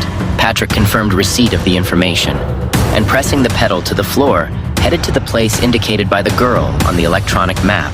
Vanessa recognized her father's pickup truck. Flying closer, she noticed the emptiness of the car, as well as the damaged front part. Her father was somewhere nearby. Brandon said to carefully inspect the car for any note on his own. He could not go far in such a short time. The girl was already finishing her examination. When her head became filled with lead and her eyes were getting dark every second, the professor who entered the laboratory noticed the unconscious girl lying. The scientist took Vanessa to the infirmary. He contacted the team and conveyed to them the girl's deplorable condition. She was lying unconscious on the bed. The professor came to the conclusion that fear and fatigue had destroyed the baby's health. She needed peace. She was too overzealous at work. The situation was aggravated by developing leukemia, for which they had no cure, and during the apocalypse it was impossible to get it. But they could not leave her. The scientists suggested that Brandon look for a cure in the hospital. The institution in the past had a wealth of medicines. During the conversation, Patrick came running to the swordsman, saying that there was no information for Vanessa's father's car. They had to choose a new path. Patrick was surprised by how loaded the pickup truck was with resources. The girl's father ran away in a hurry, leaving all his things. But there was something else that seemed strange to the fat man. The car was filled to the brim with some strange black boxes, the size of cigarette boxes, but completely black and without distinctive signs or logos. Brandon assumed that these were boxes from an unknown medicine. They decided to take them with them and show them to the professor. But what to do with Vanessa's father? Brandon ordered to go to the hospital. The priority now was Vanessa's life and health, and they could continue the search after finding a cure. The professor warned them that he needed to continue experiments with black metal, and he could not use the drone to cover them. They were alone. Now Patrick understood Brandon's obvious reluctance to take the girl with him. He knew her leukemia and cared about her health and safety, but the disease was in advanced form. Even if they found a cure, Vanessa's chance of recovery was low, but Brandon rudely shut up the fat man and ordered him to move on. Brandon was consumed with thoughts. In about 2 years, all the supplies in the city would run out, and the city would finally belong to the dead. A slight sadness fell on the young man's soul. Maybe he won't succeed, and everything he does to save the world is in vain. With such thoughts, he continued his move. The hand of the fire fiend was restored. The monster could not believe his eyes. The ampoule of the unknown person in the hat was working. His energy returned. The fiend felt unprecedented strength. His body was once again enveloped in flames, emitting a satisfied roar. He heard the speech of the hat, accompanied by the white user. The hat was pleasantly surprised that the monster was a bearer of fire, a rare gift for monsters, and useful for him. A syringe with the remains of the regenerative fluid was in his hand. Fiery was incredibly glad to feel the surge of strength again. He was grateful to the hat for the service rendered. Now, it was worth finding out which organization the unknown person belonged to. With his arms outstretched, the hat said that he was a representative of an organization that gathers black metal users to create a paradise on Earth. The idea of creating paradise on Earth was incredible and seemed impossible to fire. He wondered if the hat himself was the bearer of power. Of course, said the hat. There were a huge number of users like him. You just had to look. Although the strange appearance of the person was unusual for a user. To the anomalist's question, the man answered positively that all this was for the sake of their happy new world, where there would be no worries and sorrows. Meanwhile, at the entrance to the clinic, the fat guy saw the signs "Private Property, Dangerous, Do Not Enter," and exclaimed whether the hospital had really been occupied by people. Brandon explained to him that such inscriptions are a common occurrence for strategically important objects. They will simply take what they need and leave. Entering the building, the guys did not find anyone. It was quiet all around, which is why tension was hidden in the air. All the walls were covered with intimidating messages, and Patrick became more and more nervous, holding his sword at the ready. Brandon suggested that the guys split up. He would go look for equipment, and he would look for medicine, and warned that if something happened, the guy would contact him. The fat man slowly moved along the corridor and looked unhappy, because the hospital was his second hated place in life, and the smell of peroxide alone made the guy tremble. Suddenly, the guy smelled a sharp, fruity smell. He sniffed it more and more. The smell turned out to be very sweet and attracted him more and more. In the end, the fat man collapsed unconscious on the floor. Meanwhile, Brandon lost contact with the guy and thought he was messing around again. Suddenly, the guy caught the same smell as Patrick. Only the main character knew this scent well. Reacting instantly, the guy put a mask on his face that looked like a gas mask. He released a stream of energy into the ceiling, causing him to detect purple smoke floating in the air. Afterwards, the guy alerted Fat Patrick that they had fallen into a trap and were leaving immediately. While moving, Brandon noticed a girl in a medical uniform with his peripheral vision, and at that very second, he launched the claws of his protective fur at her. As if nothing had happened, she absolutely calmly touched the claw and was inspired by the fur. In an instant, the girl jumped up, beaming with joy, and stated that she would be very grateful if the guy introduced her to the creator of this fur. She knew that the fur was made from pearls extracted from the brains of zombies. Brandon asked her who she was, because the girl didn't look like an anomaly because of her smell. The girl introduced herself as Amelia, a sweet and brilliant doctor of medical sciences. The guy asked the girl questions about whether she released poisonous gas through the hospital and ate pearls. She actually released the poisonous gas, as it effectively repels zombies and stupefies intruders. And what about pearls? Amelia didn't even know that they could be eaten. The main character did not reveal details and asked if the girl was alone here. She began to behave strangely and in response said that there was only one princess left in this abandoned castle, and then sarcastically asked if the guy intended to kidnap her from there, like some villain. Brandon was starting to lose patience with her weird jokes, asking if she was afraid of death, to which she replied in a blissful voice that death was as tempting for her as sweets in a candy store, and she wouldn't mind dying from what she loves. The guy thought she was crazy and asked what the girl specialized in, being a doctor of medical sciences. It turned out that she specializes in viral diseases and everything related to it. Hearing this, Brandon bombarded the girl with questions about the use of pearls. She just walked away and covered her ears with her hands, not wanting to discuss all the details. Turning around, she pointed her finger at him and scolded him for the fact that the guy does nothing but ask her endless questions, and reminded her that he still had not answered whether he could introduce her to the creator of the fur. He told the girl about their research center and said that if she wanted, he could take her there, to which the girl was delighted. She also had a request that the guy had to agree to. Next, the story of the past is shown. Fat Patrick, sitting in the car, contacts his friend Akun by phone. Their partner Marie sits cheekily on the hood of a luxury car and talks about how much she likes to set others up. Akun reports that Lau said that this is their last task, and once they finish, they will finally return home and marry Marie. All three found the object they needed on the horizon and prepared to carry out the mission. They agreed that as soon as the target reached the desired location, Lau would give them a signal, after which they would begin to act. Marie began to act before the signal began, and Patrick nervously tried to contact the girl. It turned out that the girl's convertible flew into a large truck at full speed, and Kun was racing on a motorcycle in front of the truck, and immediately told the fat man that everything had not gone according to plan, and that he should leave quickly. Still sitting in the car, Patrick saw a combat vehicle flying behind him, and began to panic they had been seen through. Present, Fat Patrick woke up and saw his friend and girlfriend standing in front of him. The main character jokingly asked if the guy had gotten enough sleep, and then ordered him to get up and get to work. Amelia explained to the fat man that he had been poisoned with a gas specially developed by her, and if antibodies were not injected in the next 3 hours, he would turn into a puddle of pus. Patrick was perplexed and panicked. Brandon asked the guy to stop yelling and help him drag the cans into the car. Immediately, the girl joined his request, informing the fat man that these samples were very important to her. Patrick only explained why everyone so likes to force him to do everything he doesn't want. Immediately, Amelia came close to him and muttered that if he broke even one, she would personally put the fat man in them. Quickly, the guys began dragging samples with human organs into the car. While moving the cans, Brandon thought about who the girl was, returning to the idea of poisonous gas. On that day of judgment, poisonous gas was often used by the leaders of various gangs, so they defended themselves from zombies and attacked their enemies. The poisonous gas honey cloud puts a person into a state of calm, and at the same time causes fear in him. The guy couldn't believe whether this girl really was the gas developer, and if she is also a genius mechanic like Dr. Henry, then he should keep a close eye on her, and also prevent her from falling into the hands of a gang of Twilight dragons. Finally, the guys finished with the samples, and the fat man breathed a sigh of relief. The doctor examined their combat vehicle and was amazed at its appearance. Observing the girl's behavior, Patrick only asked Brandon if it was a good idea to take her with him.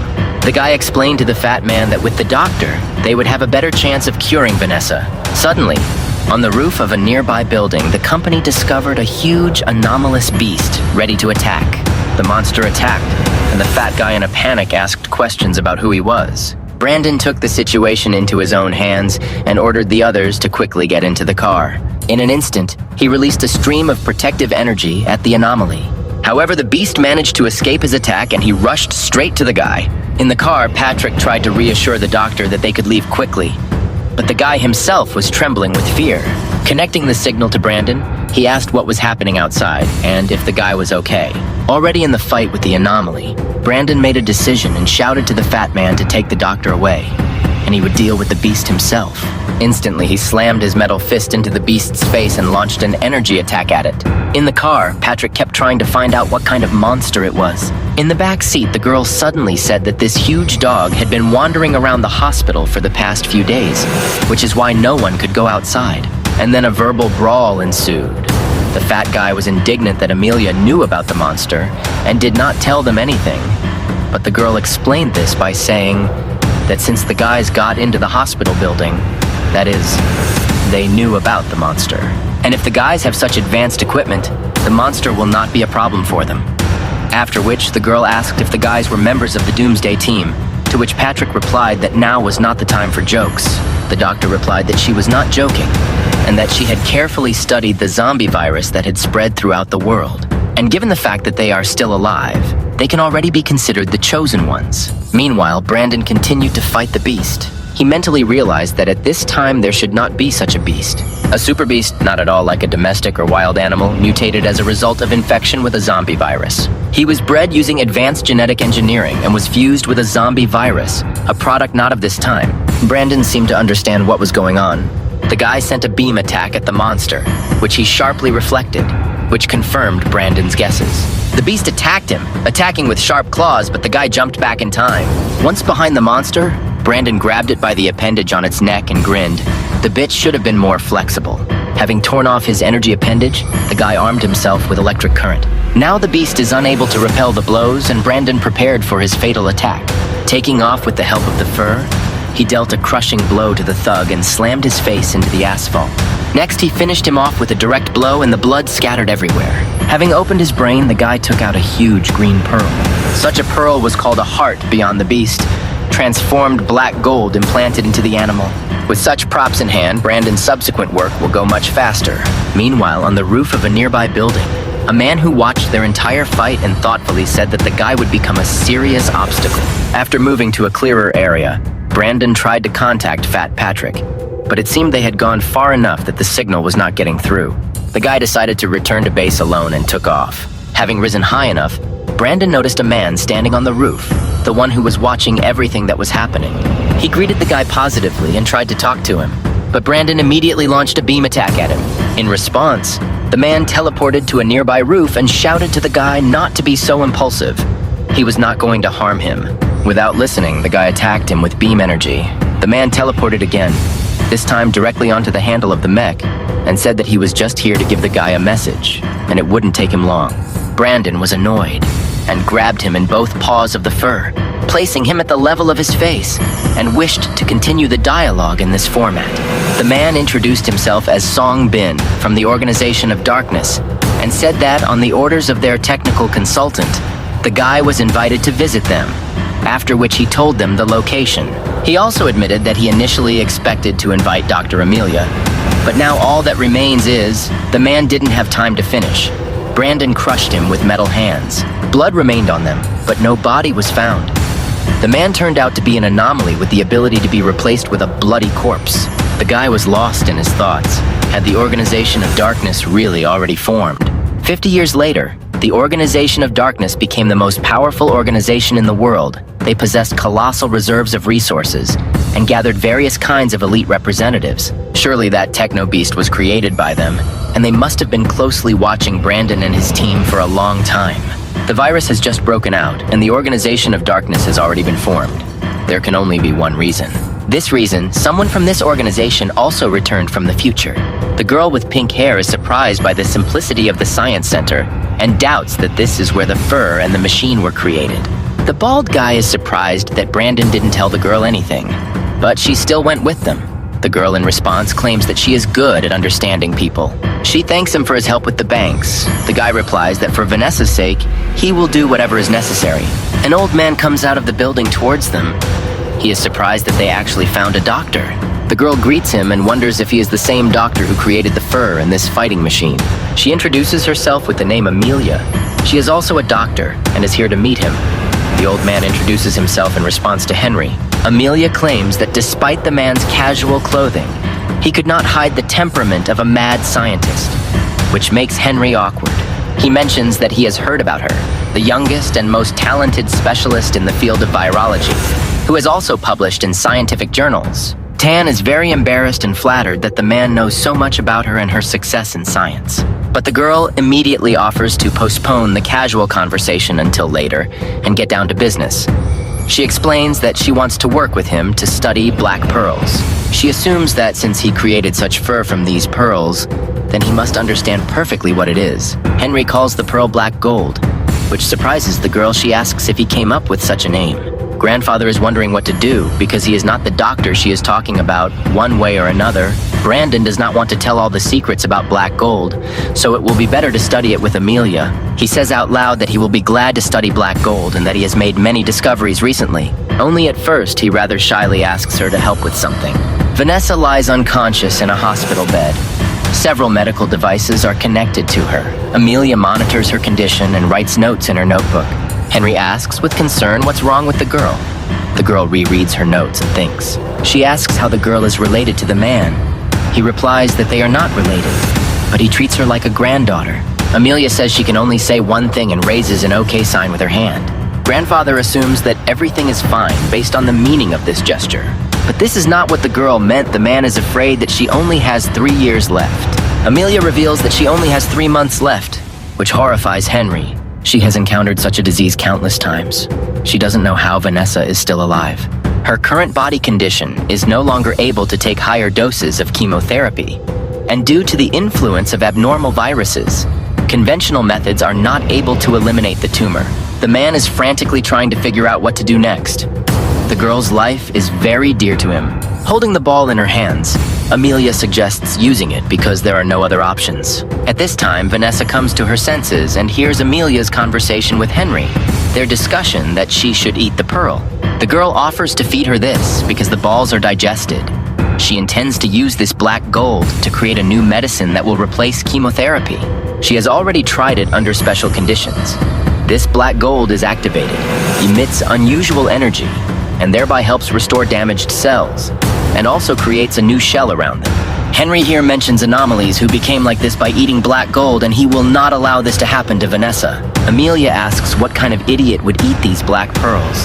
He says that he saw several of them. After eating black gold, they received powerful superpowers. The girl says that this is something new, and asks to tell her more about it. Consuming such an energy substance without conducting research can cause extremely unstable consequences. In this case, this is exactly what they should study. She will be able to quickly finish preparing the medicine, and then she will need his help. He asks her to be careful. He doesn't want to see Vanessa turn into a monster, but there is no time left. They have no other choice. The heavy-set guy has finally moved all of Amelia's cans and sighs as he wipes the sweat from his face. He wonders what is so valuable about these zombies cut into pieces. The girl doctor thanks him for his help. He carefully asks if the girl's illness is curable. She replies that the chances are quite high.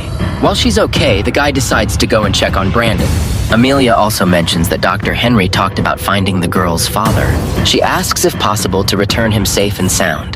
This will greatly help her healing. Brandon, in the exosuit, is completely roasted in the sun. The thick metal suit makes everything worse. A lot of time has passed, and his friend Patrick still has not returned for him. While looking for water, Brandon stumbles upon a shopping center and flies towards it. Inside, he discovers a swimming pool and is surprised by this. Although he was thirsty, out of the corner of his ear, he catches a sound. Someone or something is rushing past him. He immediately attacks the source of the movement with a blast of energy from the suit's hand.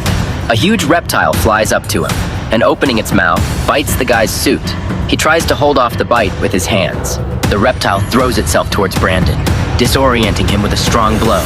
Swinging and preparing a discharge, the main character jumped on the monster, ready to attack. After some brief hand-to-hand combat, Brandon fires a green energy beam at the reptile's jaw. From the huge reptilian body, the female mutated body of a monster with red hair separates. The bald guy is driving and notices that the streets are too quiet. Brandon should have finished off that monster already. Suddenly, Vanessa's voice is heard from the speaker. She woke up and tried to contact the guy. She reports that she feels better and asks if the bald guy is still outside. He says that in her current state, she should rest well. Let her leave the search to them. The girl insists that she still cannot sleep and will continue the search. Patrick agrees, but asks not to force himself and entrusts her with aerial reconnaissance. Vanessa is surprised by something, and the guy asks if she found Brandon, but not really. She sees a group of zombies around a construction site. The zombies surrounded someone there. They gathered around a blue metal container in a tight circle. There is a girl on the roof of the container building block, scared and covered with a dirty blanket. The bald guy recognizes her as a girl from Lowe's gang after their victory over them. She disappeared somewhere. He directs the car there. They decide to save the girl from the crowd of zombies. Patrick drives the crowd around the container at high speed, getting closer to them. Vanessa tells the girl from the drone that now they will disperse the monsters, and she must wait for the right moment and jump into the car. The girl jumps into the car from the container at the right moment. She recognizes the bald guy. He proudly introduces their team as the Invincible Doomsday Team. At this time, Brandon flies away from the reptile's blow, falling in a dirty suit. The bright glow of green pearls in the reptile's eyes burns out his retina, and he tries to shield himself from this light with his hand. His protective mask was damaged in the previous battle. He cannot use it. The guy fires a blast of energy from the suit's hand, but the reptile dodges to the side. With her tail, she grabs the leg of the exoskeleton, lifting it into the air above the pool. Brandon falls and is submerged in the water wearing a heavy suit and goes to the bottom due to the impressive weight. With its bright gaze, the reptile makes it impossible for the guy to move. Her tail is already heading towards the guy's head, and he is preparing for sudden death. But then 2 beams of green charge pierce the wall, hitting the reptile. Baldy asks loudly how Brandon is and announces that the Doomsday Team is already here. Taking advantage of the fact that the reptile is distracted, Brandon grabs its tail with his suit hand. He tells her that they are not finished yet. She should not think about running away. The main character orders Patrick to shoot lasers at the reptile if this creature looks closely at him. Hearing a positive answer, Brandon fires bolts of energy from both hands at the monster. The reptile falls exhausted to the floor from the blow, but tries to get up. Grabbing her head, the guy wonders how the hybrid anomaly ended up here. He asks her, pinning her to the ground, if the Organization of Darkness sent him to kill him. In response to her silence, Brandon tells her to speak, and if she can't, then slap herself as a positive response. Hearing the name Organization of Darkness, the reptile becomes hysterical and shouts that he will not return there. From the car, the bald guy wonders how the big dog he was fighting with turned into a reptile. Seeing the girl in the cabin of the car, the reptile seems to recognize her and reaches out to her, calling her Lena. Her screams irritate Brandon, and he threatens to strangle her if she continues to make noise. Getting out of the car, Lena recognizes her sister Annie in the reptile. Patrick is surprised that this monster is her sister. Apparently, she also ate black gold and became an anomaly. Lena asks what happened to her, and she says that the Organization of Darkness and their experiments, which was very painful. Brandon irritably asks if they have talked enough, because he is ready to end her suffering. Lena asks not to do this. She is her sister, although she doesn't know who made a monster out of her. Vanessa intervenes, saying that they are sisters and have just reunited. They can't kill her. Brandon tells her not to be so naive. She is fused with the super beast. Her mind is no longer in a normal state. The girl tearfully asks him to let him conquer them. Let them at least try. Brandon was full of anger and said that this creature almost killed him, so he will not feel sorry for her. The fat man objected to him because it was Vanessa who noticed how the monster dragged her brother under the water, and if she had not told him to come here, then he does not think that the guy would have been standing here. Anomalous Annie saw a girl's hand timidly touch her. She was very excited. She stood up and stammered, asking if they were representatives of the Darkness Organization. But Lena replied that they were looking for survivors in the city. Annie admitted that she ran away, and the Organization of Darkness brought a large dog here to track her down. Lena asked her if she attacked her brother because she mistook him for one of the Organization of Darkness and just wanted to protect herself. And Annie replied that she was just scared. She said that she didn't want to harm anyone, as long as Lena was okay, and she affectionately called Annie her sister. A voice came from the depths of the room, saying that the research institute was spacious, and there were few people there, and that the doctors were working on zombies and might help Lena's sister. It was a fat man who, however, noticed that Annie did not seem to fit in the car. Annie leaned over to her sister and told her that wherever she went, she would follow her, and Lena said her name with tears in her eyes. The fat man shouted to his sister Vanessa if she really wanted to invite this monster woman to them, and Brandon noted that together they would feel safer. The fat man got behind the wheel of the car and offered to drive, since the main character had given his tacit consent. In the bushes growing along the road along which the car was moving, the figure of a monster grew, its red mane fluttering in the wind. The fat man, tightly gripping the steering wheel with both hands, admired his speed. And then the doctor and his research assistant, Dr. Amelia, looked up in amazement, examining this blue monster with a red mane. They asked Brandon how it happened, and he, standing by the car with a gloomy look, clenched his teeth and did not answer. Lena said that her real name was Yolena. She and her sister lived in the western region, and when the disaster struck, they left for the south, and now they were together again, the sisters standing next to each other, feeling how close they were to each other, despite how different they were now. Dr. Amelia was curious to take a closer look at Annie, and she took a few steps towards her, and suddenly, in just a few seconds, she dived underground. Only a blue tail with red streaks had time to flash. The woman was surprised. She could not understand whether Annie was afraid of strangers, or whether this was a manifestation of sociopathy. At this time, the fat man standing behind the car asked Lena how she ended up at the construction site, because there was no water or food there, and besides, she was there alone. Lena admitted that at first, there was a man with her who took her with him, and with him she was hiding from the zombies. But then he had to leave, and he told her to wait for him at the construction site. She told the fat man that she never waited for her companion, and the fat man wondered who could lead her through a city full of zombies. Lena said that the man gave her a cloak sticky with zombie flesh and blood so that she could hide her smell.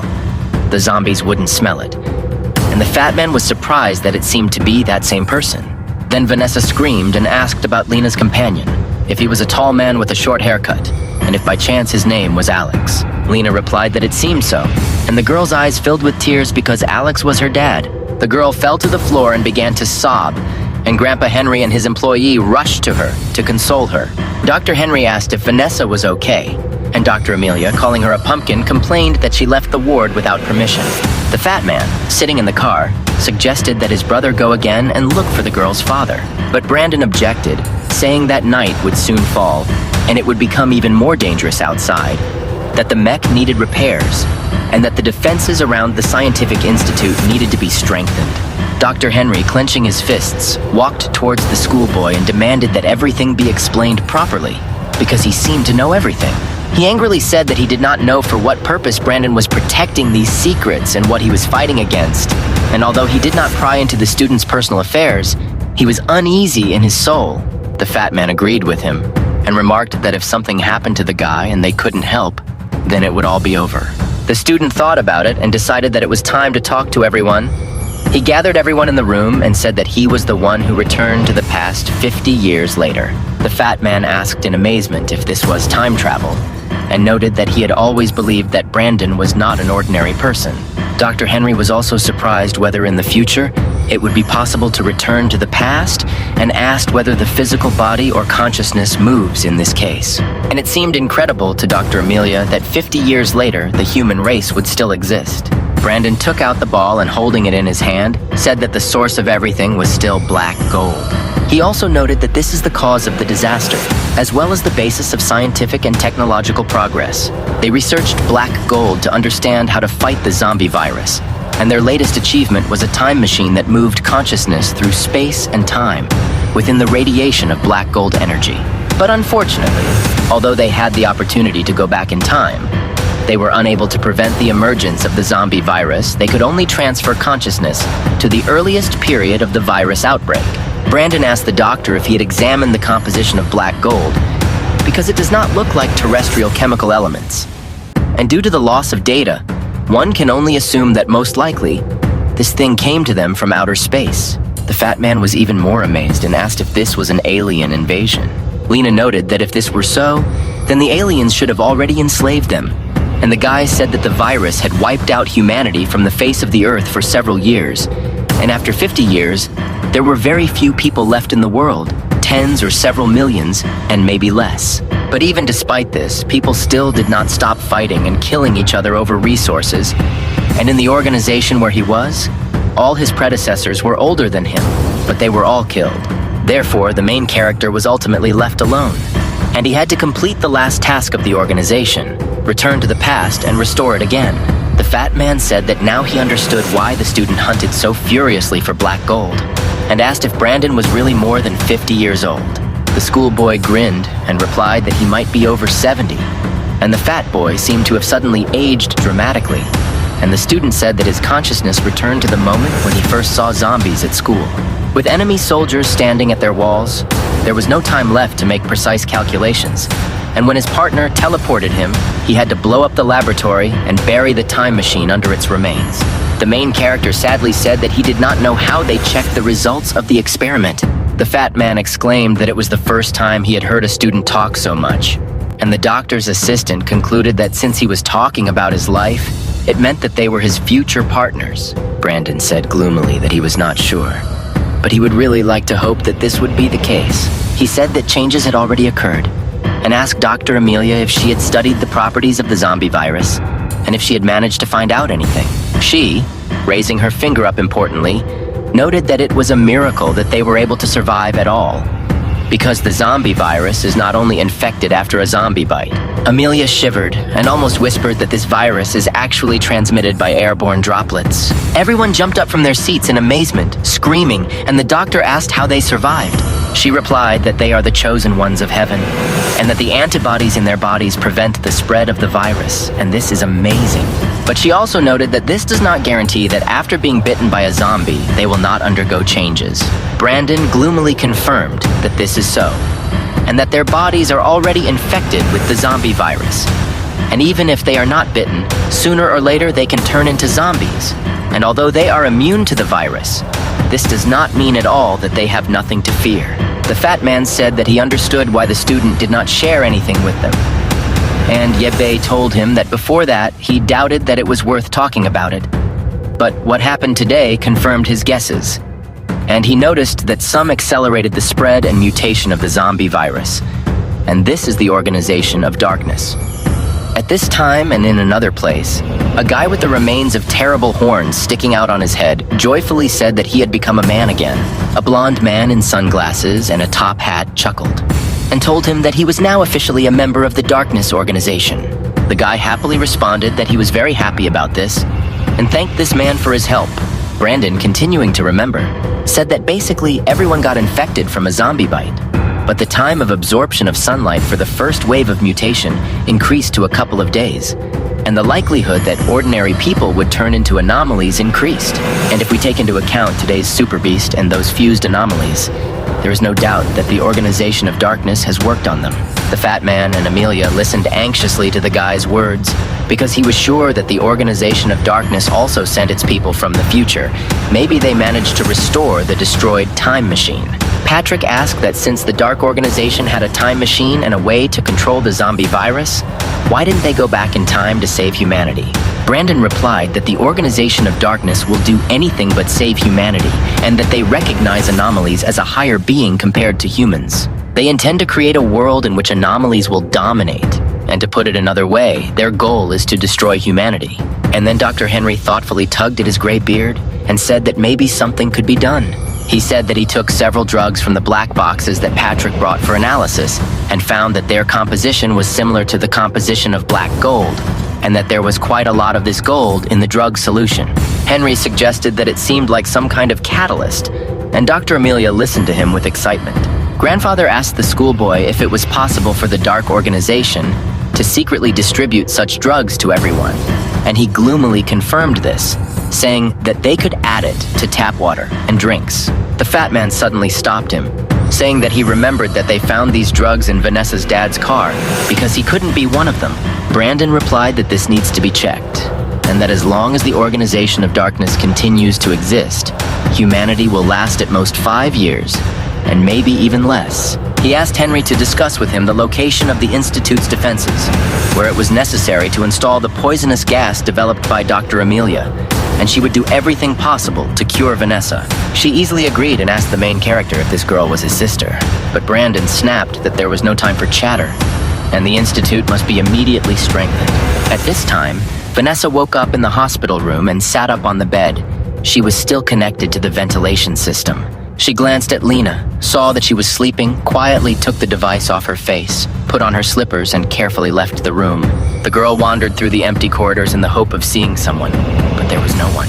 In the laboratory, Amelia sat at her workstation and muttered that the guy didn't look like an inventor, and that perhaps her guesses were correct. She hoped that coming here would help solve some problems, but she wasn't sure about it, because so far they had only become more numerous. And then she saw Vanessa, who, with a pale and unhappy look, quietly entered her laboratory, scolded the girl for leaving again without permission, and told her to return. Of course, Amelia understood that the girl missed her dad, but because of this, her health cannot be neglected, and Dr. Henry, like the others, is already resting, so Vanessa can meet with them tomorrow. The girl timidly asked who Dr. Amelia was just talking to. She was afraid that the zombie was already here. The girl laughed and pointed to a large tank with a zombie's head in front of her. She said that she had been in love with this guy since childhood, and that he was such a jerk. He was such a meek, good-natured, timid guy, but he often overestimated his strength. It was obvious that he did not like working as a doctor, but he still tried very hard to pass the exams. He was repeatedly refused, but he stubbornly continued. Amelia affectionately stroked the tank with the zombie's head and said that despite everything, he was the only one who remained on her side. The old bastards who sit in hospitals and profit from the results of other people's work wanted to steal her research results, but only he dared to speak out in her defense and clear her name. Even when a disaster happened and zombies attacked them, the young man defended her from these monsters to the last. During the poison gas test, he allowed himself to be surrounded by zombies so that Amelia would have time to escape. And when he became infected, he tried to fight the zombies, but they tore him apart. And when she looked at the mutilated corpses that lay there everywhere, she no longer knew where exactly his remains were. The woman kept thinking whether it would be possible to bring this guy back to life if all the parts of his body were connected. However, she then laughed nervously and hastened to reassure Vanessa that everything she said was a joke, and that resurrecting zombies were not funny at all. The woman apologized to the girl for making her remember all this, and she suddenly turned to her. Vanessa timidly, stumbling over every word, suggested that maybe Amelia really liked this guy. She agreed that it was impossible not to fall in love with such a handsome man, and then sent the girl back to bed because the woman needed to stay here a little longer and then dive to find Miss Annie. When the girl approached the water, a shadow was visible in it, and then a strange creature appeared from there. It looks at Vanessa kindly, turns to her, says that it wants to hide so that they don't find her. Vanessa says that the Organization of Darkness has treated her badly and her body has become so uncomfortable. The creature replies that it doesn't want to remember, it was scary, but now it doesn't hurt. Miss Annie says that Sister Vanessa will be hurt, asks if it hurts now. Vanessa gives a positive answer, saying that she thought she could get used to it if she endured it. Whatever they become, all that matters is that they are still human. Having finished speaking, her body began to weaken, and she lost consciousness, falling onto the creature's tail. The creature wrapped its tail around the baby, supposedly making a crib, and she continued to lie unconscious. The girl got worried and ran to the baby. She told her to lie in the room, and she went outside. She says that if Vanessa continues like this, she will never be cured. Slightly conscious, the girl asks Dr. Tan in a weak voice to finish the operation quickly. The man is looking for Miss Marie. He doesn't know where she went or if zombies attacked her. But as a rule, if there is no bleeding, then the zombies won't feel you, which means they shouldn't have attacked her. He looks at the asphalt and sees huge wheel tracks. He doesn't understand who is here. A whistle is heard high in the sky as a man hides from a dragon-like creature. He had already relaxed, thinking that it had passed, but suddenly a bearded man appeared, shouting that he had found him. Vanessa lies in a green glass box with a breathing tube, and a doctor stands next to her. Dr. Henry worries whether black gold will really cure Vanessa. Brandon says that the baby needs to get used to the energy of black gold. At the moment she is in remission, he combined part of the heart of the super beast with red and black gold. The doctor will perform the operation according to the formula he provided her. Until the chain reaction exceeds the threshold of sensitivity, she is not in danger. Grandpa asks whether such experiments were carried out in the future, and whether he also participated in the creation of anomalies. This method is just a side effect in creating anomalies, and some call it the elixir of immortality. It is somewhat effective in curing diseases, but Brandon does not know if it grants immortality. Brandon says that if this method doesn't work, then they will have no other choice. Patrick, driving, tells Miss Lena that there are too many ordinary zombies here. They are already near the construction site where they met her. She apologizes, because she is not very good at flying a drone, nor is she very good at using a computer.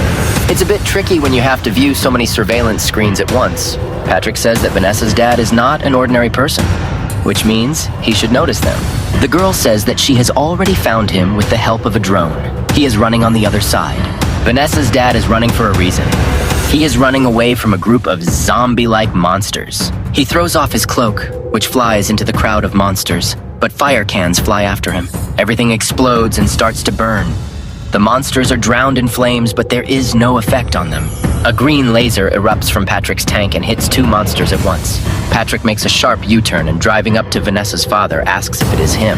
Patrick shouts that there's no time to explain, and that the man should quickly get into the car. The man sits down asking to be taken to Vanessa, and Patrick hits the gas, taking off. 2 men in suits are watching this. One asks if Vanessa's father can be let go so easily. But they are all targets under the advisor's special attention and should be taken seriously. Another believes that it would be better to do away with them right away. Engaging in petty dirty tricks is not their style. But it's not his style to say that he himself understands perfectly well that they don't have enough hands. Recently, a girl mutated into a supreme anomaly. She took control of 1,000 zombies to attack them. But she was still defeated. She could not be saved. A high anomalist capable of controlling 1,000 zombies is a huge loss.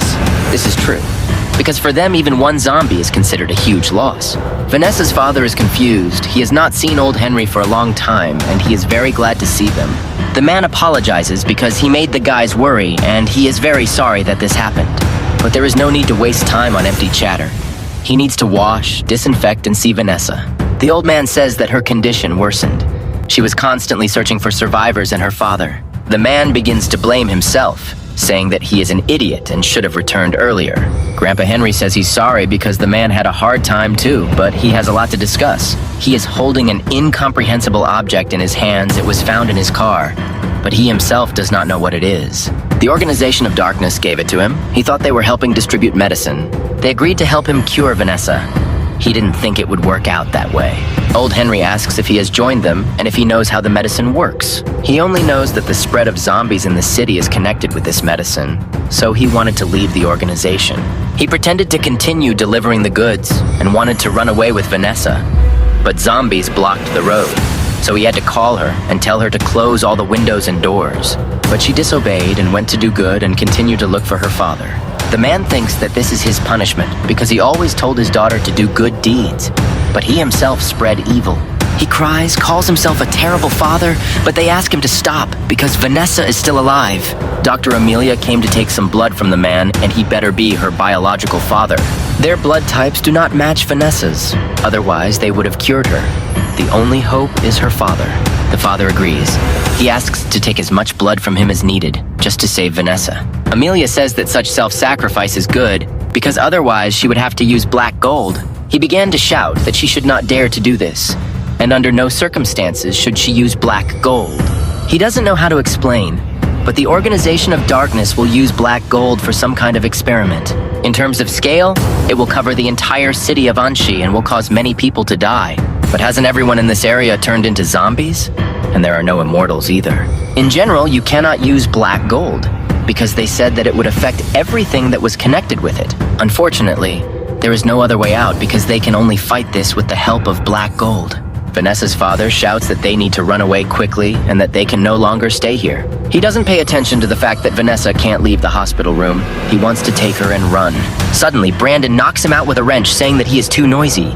He asks to quickly take blood from his father and carry out the operation, because now there's no time to waste. A guy with long hair asks the bartender how he feels about the Organization of Darkness. Wiping the glass, he replies that all his comrades died and he was left alone. The guy throwing the dart says he wanted to protect his only remaining comrade. The guy says that they could become comrades, but he thought that there would be more of them. Of course, there are more of them, members of the organization around the world.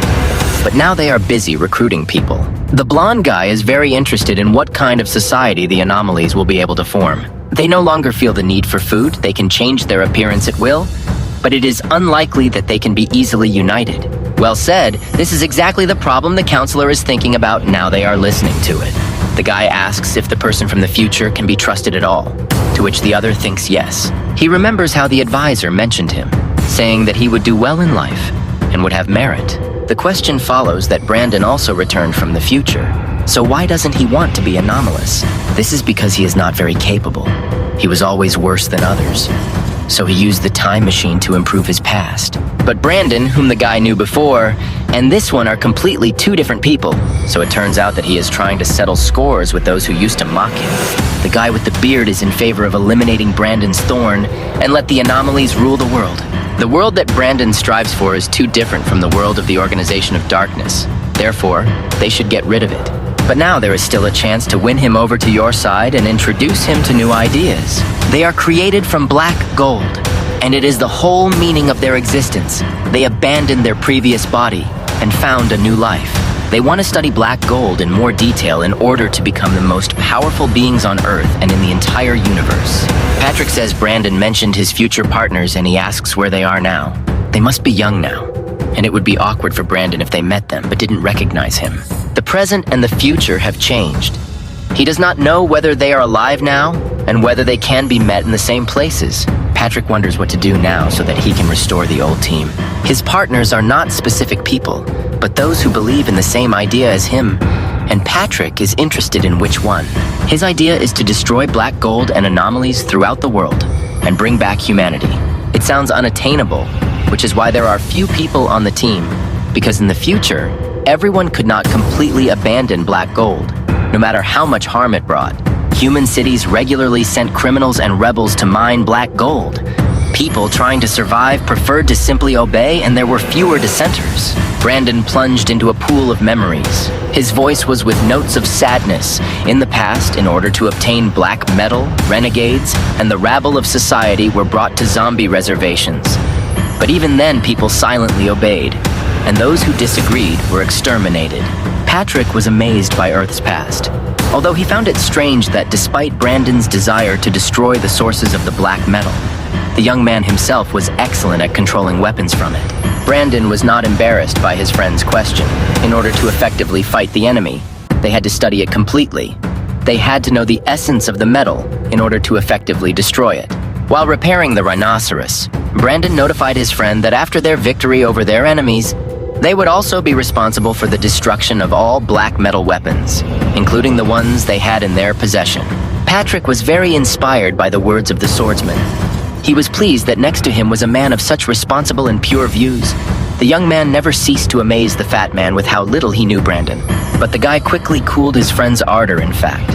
His convictions were not as firm as it seemed to Patrick, unlike his friends, without whom Brandon would have lost his spirit and will long ago. Vanessa's face was illuminated by laboratory lamps. The capsule's reservoir refracted the light, giving it a turquoise tint, and the oxygen mask with a tube on the girl's face also drove the girl into a slight coma. The professor, sitting opposite the bed, was working on a tablet when the man woke up. His past wanderings had exhausted him mentally and physically. However, the professor noted the end of the reign, which could not but rejoice. The man's thoughts were filled with panic. The organization was about to begin its experiment on the world, and they should hide. But the scientist was calm as ice. He reasoned that if the experiment had such a global scale, it was useless to run. However, in Brandon's plan, there was no clause about escape. The young man had a plan. He was not going to just wait for another end of the world with folded hands, and certainly not to run away. Vanessa, knowing the impending storm, shared the views of the sword-bearer. The girl's father noted that the girl's fearlessness was due to her childhood naivety, as well as his own upbringing. Despite this, inside he was still proud of his daughter's will. But the scientist did not agree with him. During the entire time she was with them, Vanessa had the opportunity to see all sorts of horrors. She went through many tests, after which her decisions could not be attributed to naivety. The girl grew up, and with her, her views. The professor was sure that the baby's will was much stronger than they all thought. She was not making a childish decision. The girl, knowing the risks, still asked the doctor for the operation. Although the danger was high, the story and the meeting with the girl aroused the ancient memories of the old man, and he once had a son. But in raising him, the scientist was strict, sometimes even too strict, which ended in a conflict between them, and they moved away. The wounds of his soul were still tormented by conscience and deep pain. He did not have enough time to return peace to his relationship with his son. His child died before the moment when the elder was able to apologize. Although there was a chance that his son returned, it was nevertheless small, or his son refused to visit his father one way or another, the professor no longer worried about it so much. He still had things to do. The past was not in the power of the scientist. He decided to end this conversation with Vanessa's father. He had to do a lot before a new Armageddon began. It was cloudy and damp outside. Although the moisture gave the fur a special tint, Brandon checked the basic systems of the robot. Patrick's passion at the sight of his fur again captured the fat man. He loved the guy's things like that too much. Representatives of the organization wanted to meet with them. And since he was going to meet the lion, he should be fully armed, ready for any scenario. The chance of a trap was huge. Brandon would not be himself if he missed such a sweet opportunity to destroy the organization's lair, in which the Mecha would help him. Thinking about this, he pressed the button, activating the helmet and the main systems of the robot. But the young man could not leave the research center without protection, which he placed on the shoulders of his friend Patrick, warning him that he was the main defender in his absence. The fat man met his friend's order with enthusiasm and a fighting spirit. He had a great responsibility. Brandon was counting on him, and he could not let him down. A lot was at stake today. The noise of the bellows accelerators was heard, and the nozzles spewed out green flames, lifting the steel mechanism into the sky at great speed. Patrick followed him with his eyes and wished him good luck. Behind the fur's body in the sky, a trail of green glow continued, clearly visible in the cloudy dark sky. The hat admired the fur. They were ready. Brandon made the first move. Everything went according to his plan. The target was heading straight into a hornet's nest, as it seemed to Brandon himself. Their naivety played into the hands of the organization. If everything continued like this, their plan would be successful. A tall man with a blue beard and mohawk hair of the same color, wearing glasses, stepped forward. The next move would be theirs. The hat made sure of the fighting spirit of his subordinate. He remains to watch. A moment, and a great trembling ran through Iroquois's body. His body underwent a metamorphosis. His teeth lengthened and took the form of boar's tusks. His skin became blood red with places of blue fur. The winged creature with a pig's fanged head was ready. The professor was sitting in the laboratory in the company of a nurse. Vanessa's tests showed that the treatment could have a positive result. A stem cell transplant was necessary, and the sister's cells matched the girl's cells, which pleased the scientist. The professor brought the results to Vanessa's father. The good news touched the father's heart in the past. His whole life would not have been enough for him to earn money for such an operation. The man was immensely grateful to the scientist and wanted to thank the latter, to which the elder only grinned and told the father to carefully watch what was happening through the cameras in order to notice the enemy in time. The professor also thanked the father for teaching Vanessa computer skills. Her knowledge greatly helped the team in performing operations. The girl made a great contribution to the common cause. A sudden explosion shook the research complex. One of the complex's compartments was leveled to the ground by a monstrous explosion, the kinetic force of which reverberated throughout the entire structure. The shockwave was so powerful that it seemed to people that the Earth's surface was covered with cracks and plates collided. Marking the beginning of an earthquake, vibrations and roars shook the entire structure. Iroquois bombarded the complex, generating balls of purple flame with his hands. He sent blows one after another, destroying the research center into pieces as everything went smoothly. The pink-haired sister tried to hold on to something, but the floor was shaking and kinetic vibrations shook her body. She was overcome by fear. She prayed that this chaos would end soon. It was necessary to act quickly. The professor decided to check the situation. He asked the man what was happening and whether he could see from the cameras who attacked them. How could Brandon leave at the wrong time? The bristly man feverishly began to analyze the data from the cameras, unfortunately. Some of the cameras were damaged or completely destroyed by the explosion, while others did not show the enemy. Patrick jumped into the rhinoceros with lightning speed. Only he alone separated those who were dear to him with death. The rhinoceros let out a roar and rushed to the epicenter of the explosions. In the sky, he saw a winged creature shredding the complex with flames. The complex was protected by a barrier that the red monster was able to break through. Then everything could have been even worse. Red was preparing for a new attack by generating fiery balls around himself. Patrick's brain was working at full capacity. This had to be stopped. The fat man told the professor to open the gate to attack the monster, and also apply electricity to the fence and turn on the gas. The professor followed all the instructions with lightning speed, warning Patrick to be careful. There was no doubt that it was a representative of the organization, and he knew that this was just the beginning. Patrick prepared the rhinoceros's main combat systems for battle, although the enemy took them by surprise. They were by no means defenseless. The Fat Man brought the armored personnel carrier onto a combat trajectory. A green beam of black energy flew out of the transport in the direction of the red monster. Patrick wanted to cause maximum damage and catch his opponent when he was not expecting an attack. The beam almost reached the creature's carcass, but it dodged. It was incredible with what grace and flexibility the monster avoided all the rhinoceros's shots. It made pirouettes and loops in the sky, dodging attacks. Brandon flew into the territory of the organization, but he was haunted by vague anxiety. The sudden disappearance of the signal from the complex made Brandon think that he was already on the territory of the organization, and there was nothing to worry about. He hoped that his friends were okay. He made all kinds of preparations for the attack on the complex in order to protect his friends.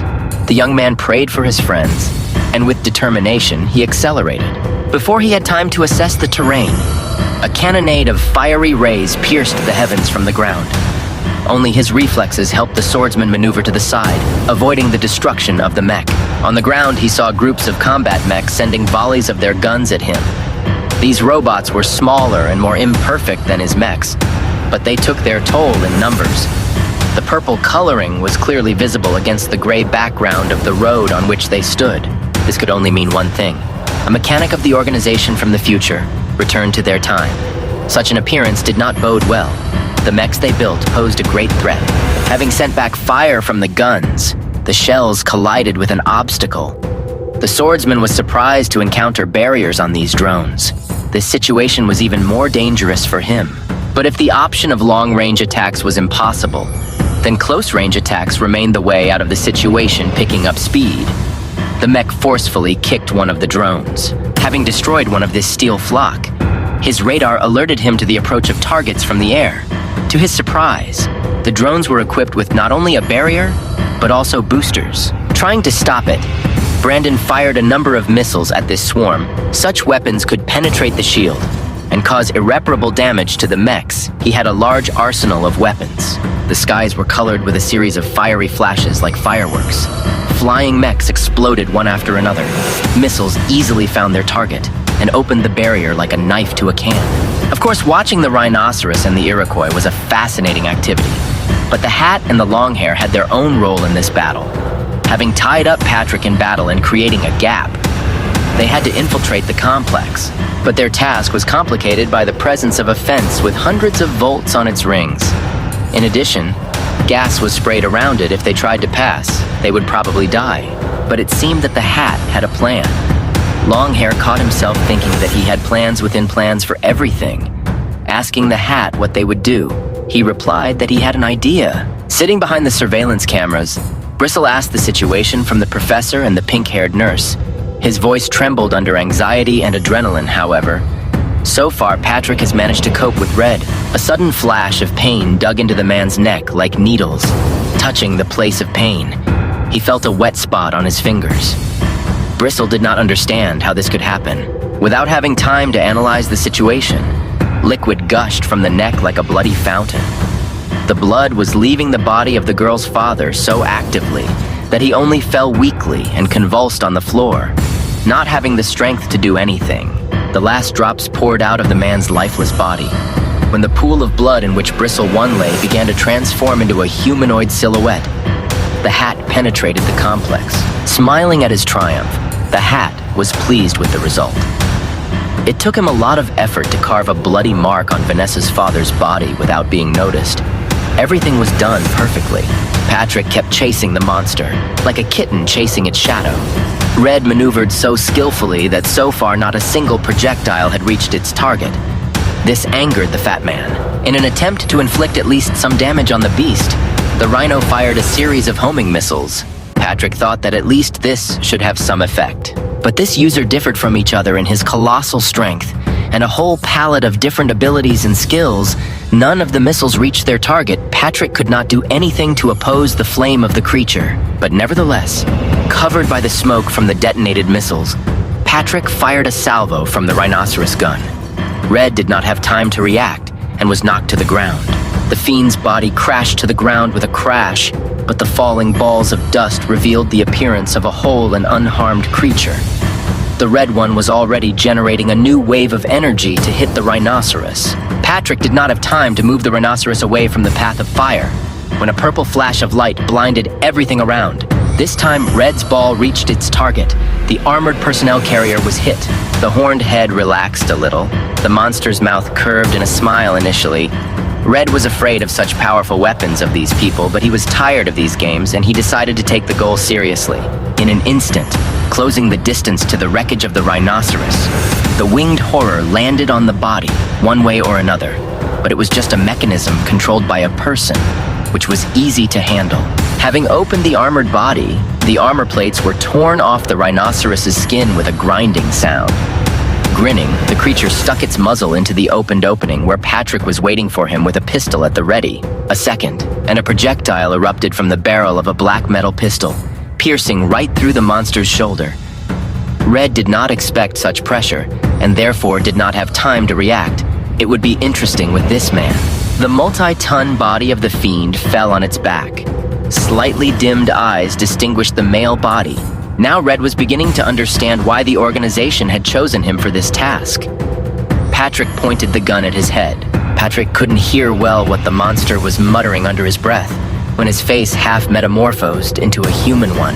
The fat man couldn't believe his eyes. It was his old friend. There was chaos in the laboratory. The wind whistled through the hole in the ceiling, walking around the room. But fortunately, Pink and the professor did not notice any damage to the tank with Vanessa. Electricity worked intermittently, informing everyone that the main power source was not working. The energy was supplied by another. This was dangerous for the girl's life, but to the horror of the professor, the container with stem cells for the girl was destroyed. The operation to introduce them was impossible. It was necessary to look for another way. All was not lost. Vanessa's father could be used as a donor, which Pink immediately informed the scientist about. The idea itself was possible, but difficult to implement. The discussion of the upcoming operation that had begun was interrupted by the sarcastic voice of a stranger who entered the hat. With a sly smile, informed those present that the girl's father could not help them. People in the laboratory saw this man for the first time, a blonde man with medium hair, wearing a business suit, glasses, and a hat, introduced himself and apologized for any inconvenience he had caused. The professor looked dumbfounded at the stranger, how he managed to penetrate the complex and what this man did with Bristle. And whether he was a person at all, everything inside the old man went cold. The hat unarmedly raised his hands up, declaring that he was not their enemy. But he had to use the blood and flesh of a man to move here. This information did not make anyone in the laboratory feel any better. The scientist's voice changed to a scream.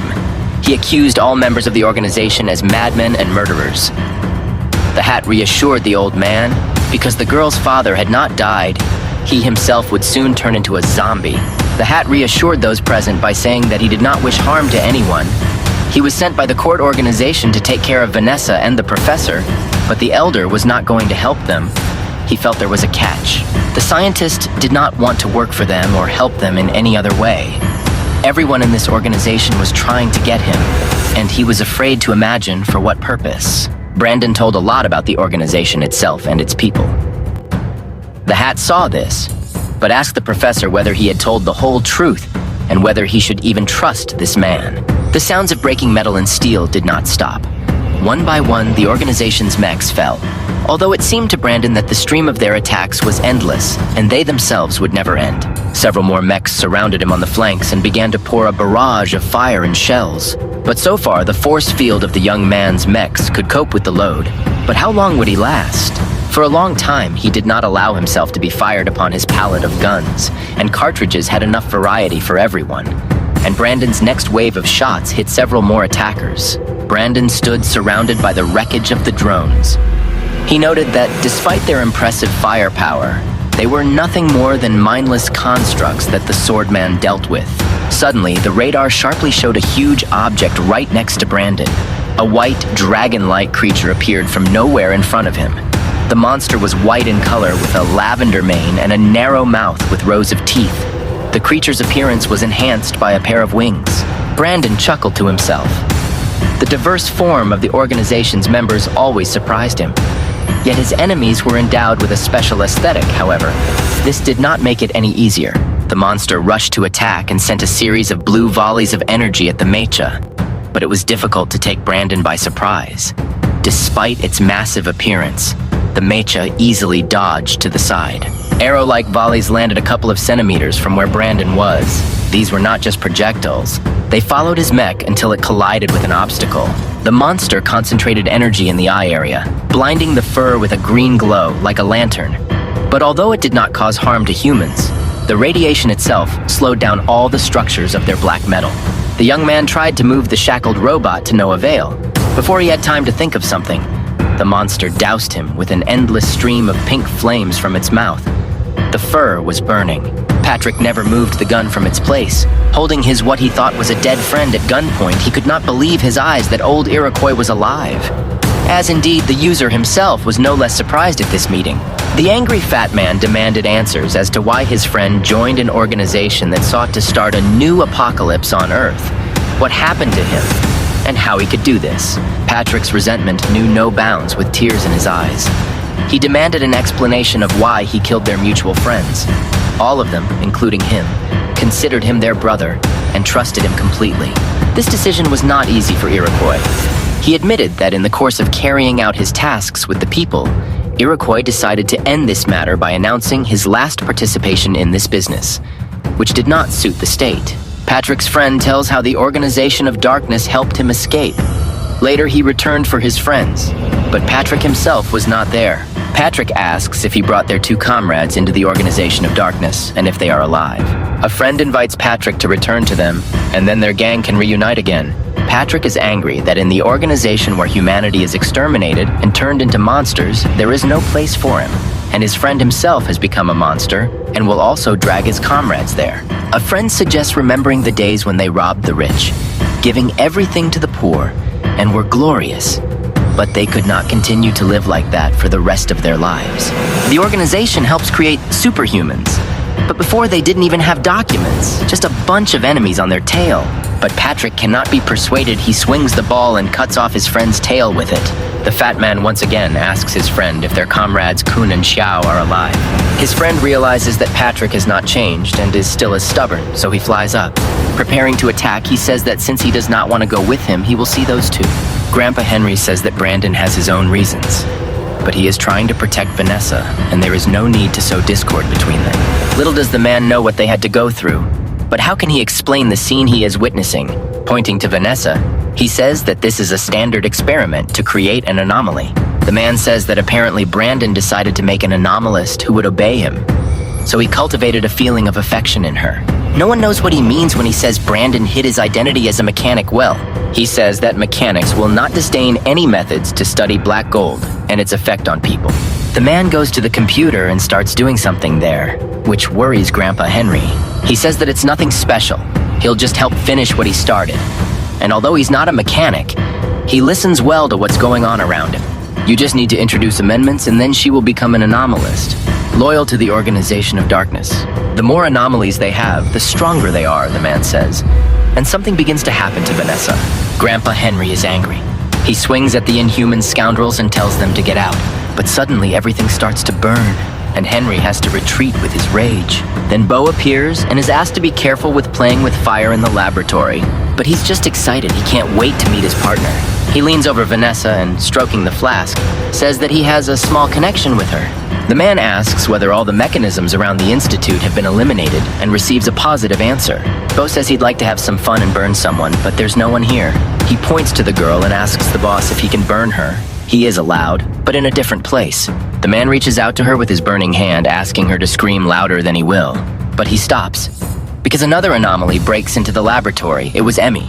She looks down, her gaze lighting up the entire room and everyone inside in green. With a swing of her tail, she pushes Bo away, and thereby blows off his boss's head. Grandpa Henry is glad to see her, says that it was well done, and asks to kick them out of the laboratory. Dr. Amelia rushed to the computer to return the original data, but the process itself with black gold cannot be reversed. The light from Emmy's eyes envelops Vanessa, and the doctor sees that the black gold's activity is decreasing. She asks Emmy to continue irradiating the baby because it slows down the mutation. Brother Brandon said that in an emergency, we need to start a data backup program. Suddenly, someone attacks Emmy from behind, and she is unable to continue irradiating Vanessa. A guy from the Organization of Darkness enters the laboratory again. He recognizes Emmy, who they are looking for. He says that the authorities ordered her to be liquidated if she could not be brought in alive. This guy attacks with a blue wave from his hand, but Emmy receives his attack by opening her mouth. They continue the battle, during which they drop the stand with the flasks and everything breaks. At this point, Brandon is also fighting, and he doesn't like that too much energy is being spent on the shield. He wants to hit the anomaly quickly and releases a lot of flame from his robot. The robot moves away from the next attack and responds by sending metal bullets. When the monster is distracted by them, Brandon wields a chainsaw and advances on the enemy. He wounds her and, making a circle, flies high to be above the anomalist. The main character lands, crushing the monster's head, and burns the rest of the body so as not to leave a residue. Brandon notices the girl who has been watching the entire battle and aims a laser at her. He demolishes the corner of the building, but the girl is nearby and says that with such strength he deserves to be called a mechanic. The guy tries to kill her, but the girl moves, saying how sorry she is that he wasn't on the mechanics' council. Brandon tisks, gritting his teeth, and says that this is the one who also managed to teleport. He moves towards her, but she, holding out her hand, fetters all movements of his robot. The student begins to lose control of the fur. The energy output has greatly decreased.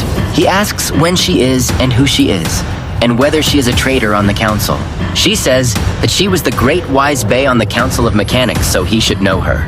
The girl makes a small downward movement with her hand and presses the entire Brandon robot to the ground. She explains that this black gold control technology won't be around for 100 years, and she would be wise to join the organization. The guy laughs because no one expected or could have thought that this great wise Bay. Brandon heard that she died or went missing, but it turns out that she was a henchman of the Organization of Darkness. He says that by continuing to do this, she will only disgrace her grandfather, the sage Dr. Henry. But the girl says that she joined the organization only to implement her plan. Her grandfather created a theory about black gold. It only complemented his works. Brandon asks if her plan is to turn everyone into anomalies, and believes that she was the one who killed the fellow mechanics. She told the truth, but they didn't believe her. And so that unnecessary people do not interfere, they should be gotten rid of. He says that if Brandon takes a different approach, he will eventually become just like them.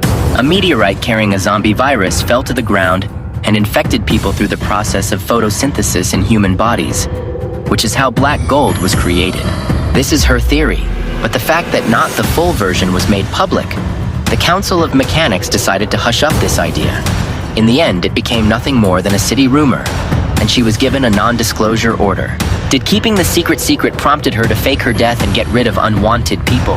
5 months ago, what brought the zombie virus to Earth was a small meteorite with a diameter of no more than 30 meters. In 100 years, the same one will fall, but 10 times larger than the previous one. The first was only reconnaissance, and in the second, they will concentrate their forces. Brandon, listening to the girl, apparently began to understand her and that she was telling the truth. Even if it is an ordinary meteorite, it cannot be destroyed by weapons, and it is also a high-speed asteroid with high-energy radiation. The space industry fell into disrepair, and the Mechanics' Council continued to ignore it. But when the situation became dire, they used the remaining resources to build a secret spaceship for the council members. Fortunately, the damaged time machine was dug up and repaired, although only the consciousness of 1 or 2 people could be sent back into the past. Since the destruction of the Earth is inevitable, then what is the point of returning to this moment in time? When the meteorite falls, everyone will turn into zombies, and those with immunity will gain superpowers. She just accelerated the process to get black gold in its pure form, to combat a greater catastrophe that will happen in 100 years. She intends to unite the forces of all people and anomalies. At this time, in the laboratory where Vanessa lies, a battle takes place between Emmy and the messenger of the Organization of Darkness. Grandpa Henry was covered with pieces from the collapse. He opens his eyes and sees Dr. Amelia in front of him, unconscious. The boss, whose head was blown off, is alive. He says that it is unwise to take on a defective item. He approaches Grandfather Henry, who is lying down, and removes the debris from him, but receives only insults in response. He says they were required to protect him, one of his granddaughter's few requests. He says that in 30 years she will become the great wisest of mechanics, and in 100, as a technical advisor to the Organization of Darkness, she will lead everyone and conquer half of the Earth. Grandfather Henry is very disappointed. He asks again if his granddaughter is a member of the Organization of Darkness. She is one of the founders of the organization, like an ancestor. If she had healthy legs, maybe she would be able to achieve great success. Grandpa Henry begins to understand what happened one day and is speechless. 10 years ago, as a result of his experiment, she lost her legs, and his son, with whom his relationship was already strained, took her abroad. With the onset of the apocalypse, it's hard for even ordinary people to survive, let alone disabled people. But she never blamed him, but on the contrary, she always defended him. Grandpa Henry is sad. He also misses her very much and feels guilty. After all, the reason he is so nice to Vanessa is because she reminds him of his granddaughter. The boss wakes up partner Joe and says it's time to get Grandpa Henry and Dr. Amelia back to their jobs. Bo, who is already lifting Dr. Amelia, gets distracted by something and freezes. Vanessa's father is standing in the aisle. But there is a problem. He turned into an ordinary zombie. The boss asks his partner Bo to deal with him, but he is scared, because this is not an ordinary zombie standing in front of him. He immediately uses his superpower, but the problem is that fire does not take him. Amelia opens her eyes and sees Vanessa's father, who has turned into a zombie, grabbing the guy's hand. But the boss kicks him in the chest and says that at crucial moments, something always goes wrong. The girl looks down, and Annie lies there, amazed, and her enemy is standing on top of her. He exalts himself, telling her to accept her fate because he has no equal in speed. Patrick's friend looms over him, ready to kill him, and says that he is merciful to him, and it is better to become abnormal. A bright green light flew vertically into the center of the building, casting its green rays. Smirking, the guy cannot believe the words of the gray-haired girl, considering it a crazy theory. The girl begins to explain to the guy that as long as black gold exists, all living things will be wiped off the face of the earth. Next, the girl says that the only way to avoid this catastrophe is to become an abnormalist. The main character is interested in what exactly she needs from him. The guy refuses the girl's offer to become abnormal. The hero claims that he is not interested in messing around and controlling mutants. The young man develops a protective system, presented in the form of blue shells. Suddenly, the hero begins to shoot from his durable armored suit. The gray-haired girl begins to float in the sky, wrapping her pink aura around her. The girl holds her hand in front of her, intending to damage the main character. The guy's robot receives a powerful and sudden blow from a gray-haired girl. The girl creates a ball around herself, thereby protecting herself from the fiery blows of her opponent.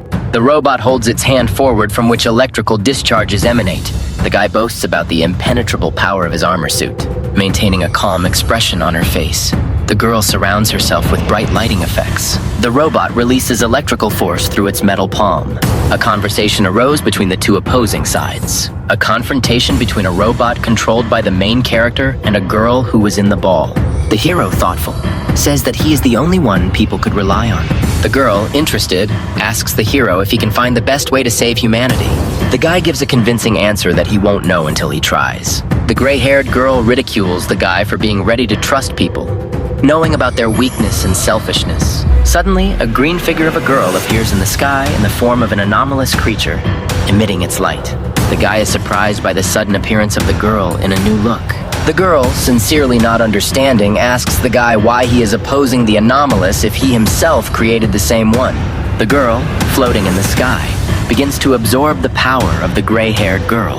Amazed by Vanessa's strength, the girl cannot believe that this girl was able to absorb her powers, and Brandon stands in surprise at what is happening. The guy, his mouth open in surprise, wonders how the girl was able to absorb the energy of black gold. Vanessa happily declares that she will finally be able to help everyone by clearing the zombies of energy. Soaring in the sky, the girl reports that she does not know how much longer she can hold out. Next, the girl, looking at the guy, says that the main character met her in the past. A gray-haired girl with confusion on her face listens as the girl talks about her. From what she heard, the girl asks Vanessa if she can read minds. The girl is glad that she was always surrounded by support, and that she felt good nature in every person. An old man bends over a dead man lying on the ground, reacting in distress, while a pink-haired girl in the background mourns the girl whose head she holds in her hands. A girl with an upset face looks at her sister, holding her in her arms, and nearby lies the blonde-haired friend of the protagonist. The fat guy watches in horror at the old man lying opposite him. The girl says goodbye to everyone, asking Brandon to take care of himself and take care of the future of humanity. Abstract background with a predominance of green color, in the center of which there is a white star with long rays diverging in different directions.